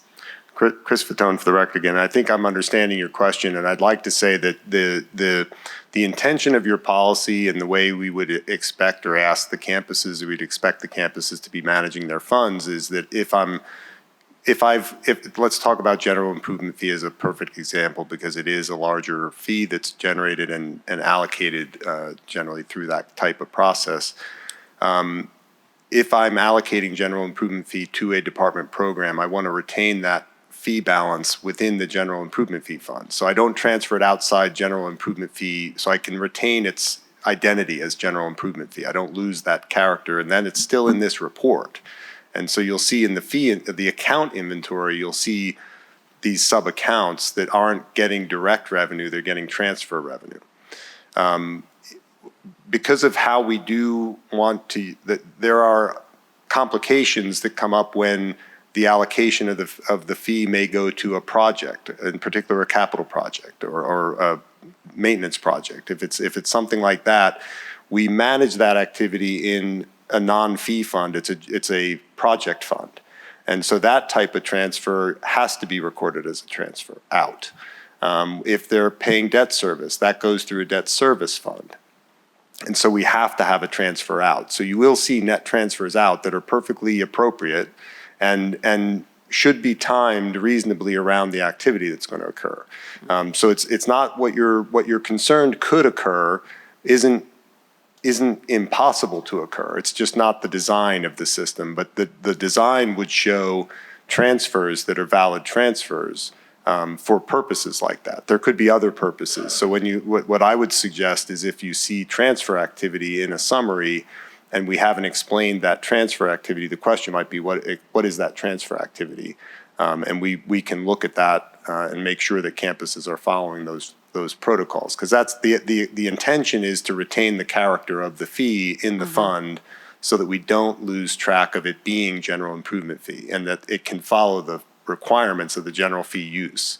And similar for any of the other fees. That's the purpose of those fee funds, is to identify them that way. Yeah, and I appreciate that, and I'll let my colleagues speak, but obviously we have said on the record many times, and even today, that these student fees are earmarked for this particular purpose. And even if they are being spent, I'm not suggesting that they are super not, right? Like I am, I get it. But I also understand that people will tell a story that fits the narrative best. And if it is a transfer out where it doesn't appear on this and the thresholds are lower, that's less scrutiny from this board, even though it might not be authentic. And so that's what I was asking about the systeminess of how we are doing this budget. Is every school following that same thing, or is it just a little loose because it's not technically not correct, but it's also not exactly to the spirit of the budget? But again, the folks I wanted to specifically ask questions to aren't here, so I will rest and bring this up again later. Okay. Are there any other questions? No? Thank you very much for that agenda item presentation. We'll now move into agenda item number 22. Thank you, Chair Brooks and Regents. Agenda item number 22 is a proposed policy revision for the fee balance policy. And I know you heard a little bit of discussion on this in public comment. This is related to the prior report that you received. It's those same fee account balances that this policy is related to. It's actually the policy that requires that report to be provided to you. In many of your discussions around the fee balances and the things that you've heard or challenges from time to time you've heard about managing those balances, or addressing the balances when the campuses are working on reducing them. What this policy proposal is intended to do is take a roadblock out of the way of the campuses to help make sure that these accounts are being spent in the benefit of students. And so while your policies do put specific requirements on the use of each of the fees that are approved, what the policy revision is doing is giving the campuses some flexibility under limited circumstances to make use of an idle or otherwise, I'll call it a stale balance, to be repurposed in areas such as student government, student access, or to combine it with other general improvement fees, which are there to benefit the majority of students. And I know there was some concern or some suggested at one point in public comment or in other comments about engaging with student government on that. That's actually included in the policy language that's before you. It's it reads that such reallocation should be performed in consultation with student government. So we've given them three specific categories: student government uses, access, and general improvement that would allow the campuses to reallocate a balance under this policy, and then reminding them that they can bring other recommendations forward as part of their annual reporting process if they have a proposed use other than those three uses. So that was the policy revision. I think this was intended to address some concerns that you've heard and raised from your chairs also, and to give the campuses that tool to do that on an ongoing basis. Yeah, thank you for that. This is this was something that came back it was suggested under new business. It's come back so that we can hear it today. It is for action, and so I'll open it up for discussion. Regent Carvalho? Thank you. I just have one question. What is the definition of an inactive account? Is it that there are no transfers in or out over a year? Or what is that threshold that makes it inactive in terms of timing? Chris Fatone, for the record. So I suggested items such as a discontinued course or courses that aren't receiving new enrollment. I'm not sure that I did not try to put too many parameters around that. Again, I thought my thinking was that these are for specific areas that are of interest to most students or would benefit most students, those three limited areas. And understanding the way fees are managed on the campus, they're managed by units that are receiving the fees that should be spending them. So I would not expect a unit to allow their accounts to become inactive or to lack sufficient activity and spending and demonstrated need.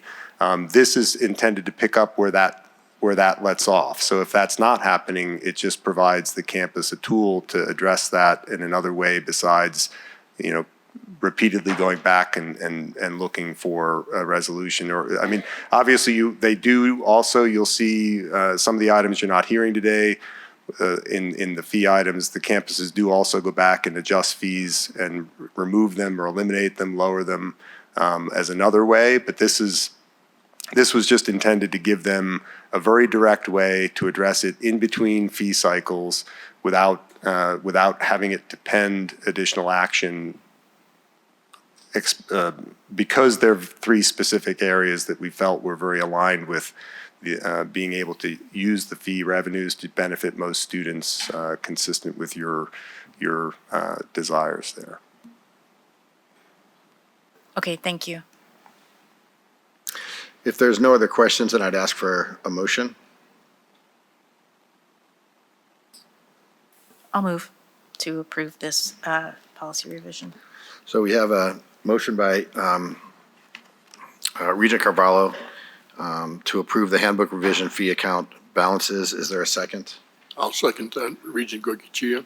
Seconded by Regent Goicoechea. Is there any other discussion? All those in favor, please signify by saying aye or yes. Aye. Those who oppose, please signify by saying no or nay. That agenda item goes through. Thank you. We've got to move to agenda item number 29, which is the investment committee.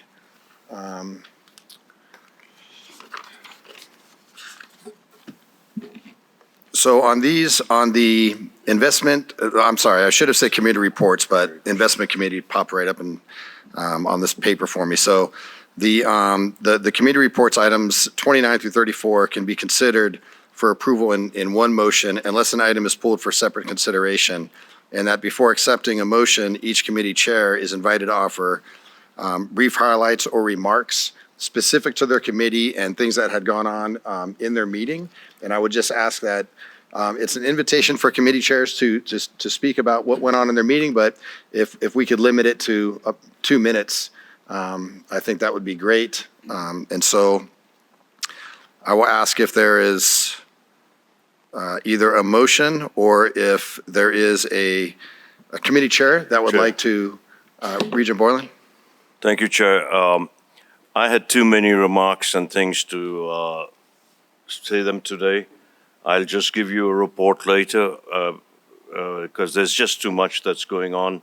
That because of no action on security committees for the last few years. But I asked some deep questions. I had some things going on about emergency management. In fact, right now, we don't have a police officer in Elko at the college. There is no police officer there. And even though they tell us there is or there isn't, but there's a lot of things going on there that we are not very, I don't feel safe.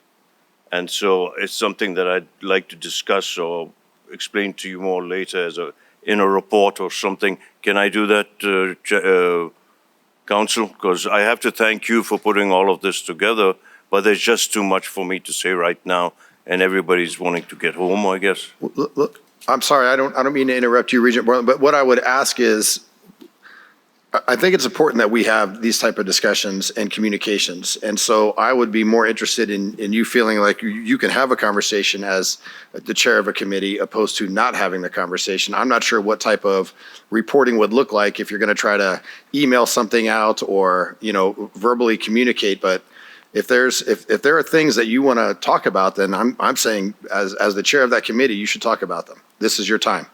No, I appreciate that, sir, but okay, I was going to ask his opinion too, because he helped me a lot with this, as Council Jimmy.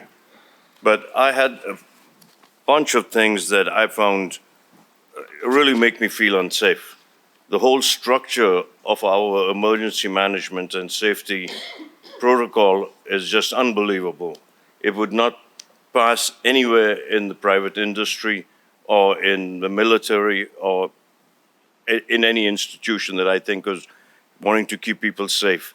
Tomorrow we're going to be here meeting at 10 o'clock for the commemoration for our faculty members who were shot. And if we don't want that to happen again, we've got to make some changes. I haven't seen any changes. We may have a few cameras and a few locks on a few doors, but it's a big possibility it could happen again, and no one's prepared for it. We weren't prepared then. We're not prepared now, unfortunately. I don't think we are prepared at all. And I had some really difficult time trying to explain to the people at that meeting and asking the presidents, the few that are left, why they wanted to have the systems remain the same. They had no answer for that. None of them answered except to say, oh, well, we'll wait for the IACLEA report, which I bet none of them have read. It was something that was done 5 years ago. So this kind of stuff just scares the heck out of me, because it's something that we are responsible for, and it's not being done. My first thing is the chain of command is always a pyramid structure. You know, there's the point at the top, and it all goes down. When we have our police departments answering to different presidents, it's an upside-down pyramid. There's one guy at the bottom, and he's answering to all these presidents out there. Makes no sense at all. And I couldn't get any answer out of anybody, but talking about all these fees and things going on now, I've found out that it's a matter of getting more money if you have direct answers to you. Is that why they want that? But there was no sensible or security, safety reason why. And I'd like to ask, I think the human resources lady, is she still here? So how does that work? If you've got one chief, does each president get that as a direct answer and they get that money, extra money, or is it divided between 5 presidents and they only get 25 or 20% of a direct hire? There's so many things going on. You're talking about fees today and talking about the whole money structure sounds borderline, I don't know, it sounds just weird to me. It's just terrible. It's not safe, and it just has a bitter taste. That was one of the things I saw, chain of command, which we call hierarchy, chain of command line of authority, command structure. There's none. This is the same old structure that's been going on before, and I'm not saying it's because of that. We had the shooting right outside. This building is right here, and we're going to have the commemoration tomorrow. But we weren't prepared then. We're not prepared now, sir. And now, this year, it's even more dangerous, and next year it will be than it was then. Other things that I picked up was there is no standardization, none whatsoever. ELCO, they don't even have emergency management that answers to the police department. They have their separate police department in their emergency management in ELCO. We have emergency management in the north and the south. I'll just use simple terms. Emergency management is not policing. Policing isn't emergency management. They should not be together. Policing is a totally different thing than emergency management. We have the person in charge of emergency management in the north who's been hired. She answers to the police chief. The police chief answers to Klinger, who's not even a president. But out here, they all answer to presidents. You see my drift? There's a bunch of things that are very, very scary. And we will be held responsible later because there's no standardization. It was the same as what we had here, and no one knew, oh my gosh, the communication systems didn't work. The guy was already dead, but we're going to break down 500 doors and we're going to do all this stuff. The guy's already dead. But we had no communications. We still haven't got to the bottom of that and why that happened. And if we don't do something about what we don't know, then we're going to pay the price for it. It's really much more dangerous than people realize what's happening out there. And we had to, oh, it won't happen to me. It's always the case. It won't happen to us. It happened here in this building next door. Policing is so different from emergency management that they're like 2 different fields. Totally 2 different fields. They're not the same. And you know it from the Ranger School and everything else. You can have a sniper here, you can have a cavalryman there. They're two different things, but we don't seem to understand there. with all the PhDs and the clever people here. There's no protection around the NSHE building. In the evening now, it's dark, you've got women working there. There's no fence around it. I was the one who was against that fence 4 years ago because we weren't getting protection in the rest of NSHE and UNLV. Now we've got $11 million. None has been given to the NSHE building. Women drive out there, walk out there. There's not even a peephole in the back door. There's no security gate that the women can be safe to come in and go out or whatever in the nighttime. And we know most of the crime is coming from that corner, Maryland and Flamingo. And if the library is right behind us there, it's a homeless camp, and I feel for the homeless, but there's many drug-using people. We've just had a whole bunch of crimes that have been reported at UNLV. Chair Brooks, I'm just going to jump in here real quick, and Regent Boylan, Yes, sir. I just to remind the body here that these are all individual reports or synopses of each individual committees, and so I just want to leave it with that. It's Oh, I see. an update of the meeting that occurred on Yeah. November 18th at the security, for example, and then the investment committee, which occurred on September 30th, et cetera. So Trust me, Council, this is a synopsis I'm giving. If I gave you the whole report that I've written, we'd be sitting here for breakfast. This is just a synopsis that I'm giving, according to the chair also understands. These are just points I'm making. Oh, I've got tons more, and I'll be stopping soon. Don't worry. And I'm talking about protection for specifically the women going out at NSHE building. We've had those Afghan soldiers from the Zero Unit for the CIA that killed our National Guardsman, and the other one who was preparing to attack the police department in the University of Delaware. Not small place, the police department. It's like saying they're going to attack our police department here at UNLV. Are we prepared for that? No, sir, we're not. So I wanted to give you latitude, and I appreciate your passion in this. And so it just seems to me like there's a lot that could be accomplished in Yes, the security committee. And I certainly look forward to some of the initiatives that you'll be bringing forward to help support safety on our campuses.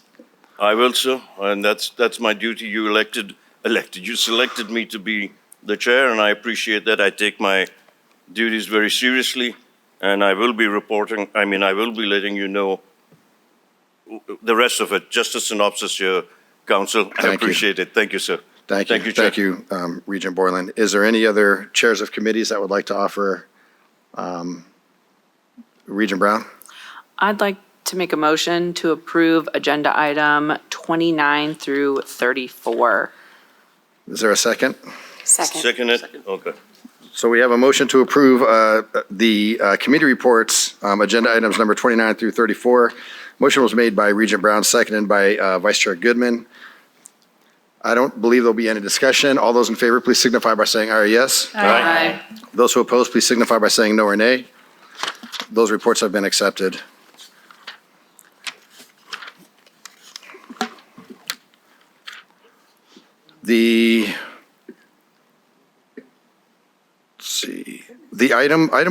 So agenda item number 35, we're going to move for another, for another time. Even though this is information only, I don't think a conversation would be fruitful right now or beneficial. And so we will move out of agenda item number 35. That'll come back at a later date, sometime in the first quarter of the year. And I'll move on to agenda item number 36, which is new business. Is there any new business? Regent Downs? Thank you, Chair Brooks. I have a few items here. Again, I'm going to bring forward, I'd like to revisit Title IV, Chapter 17, Section 3, assessment of registration fees, especially in the light of all the fees we're discussing. I'd like to examine institutional administration structure, should there be a target percentage for academic, faculty versus admin and executive. I'd like to have a discussion about having the special counsel to the board report to the board chair, changing that reporting structure. I'd like to create a new pathway for information to be added to the agenda items through the chair instead of being required to get permission from the staff member presenting the item. I would also like to conduct an annual climate survey at each of our institutions. I'd like to also get a report from DRI and any research institutions of any research that has been applied to people's daily lives. We hear a lot of great things they do. I'd like to see how they apply. I'd like to conduct assessments of all classes taught by non-NSHE employees. I'd like to see that item come forward, bless you. And I'd like to have a regular publishing of the student access fee balances derived from Title IV, Chapter 17, Section 3 on a quarterly basis. Thank you. Yes, sir. Regent Boylan, new business. Thank you. Real quick, I'd like to bring all these items, sir, to the next full board meeting so that we can discuss them and all the regions are aware of what's happening and that we can do something about it. Just me reporting it to you or just talking at a committee is not enough. Oh, sorry, you'll tell me to be quiet, but I'd like to bring all these items that I just mentioned and more to the full board so we can decide with standardization of the police reporting system and emergency management. Thank you, sir. Regent Fernandez. Thank you so much, Chair. In light of the Department of Education rulemaking, I'd like for us to be able to get an update on how the federal government reclassification of professional degrees with the presentation and what it will look like with NSHE institutions with the new caps, in addition to their Grad Plus program being scrapped and the Parent Plus program being reduced. Regent Batista. Yeah, yesterday we had the students coming in from the graduate workers, and they wanted to have an agenda item on collective bargaining and recognizing their unionization.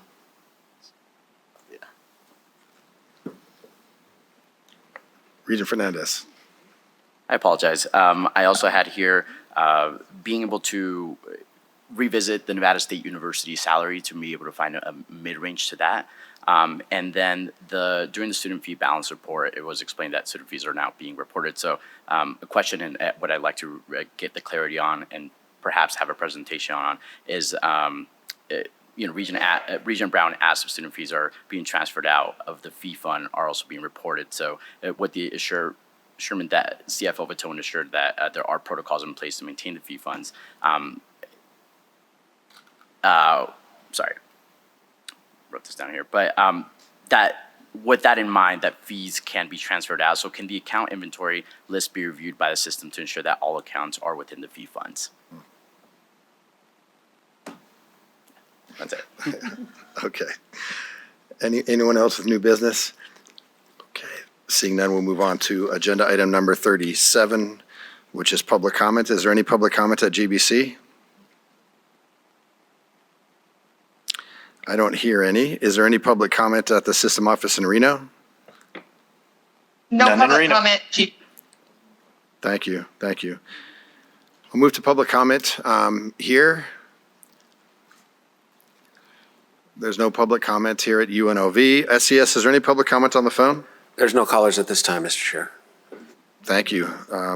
This meeting is adjourned. Go Rebels.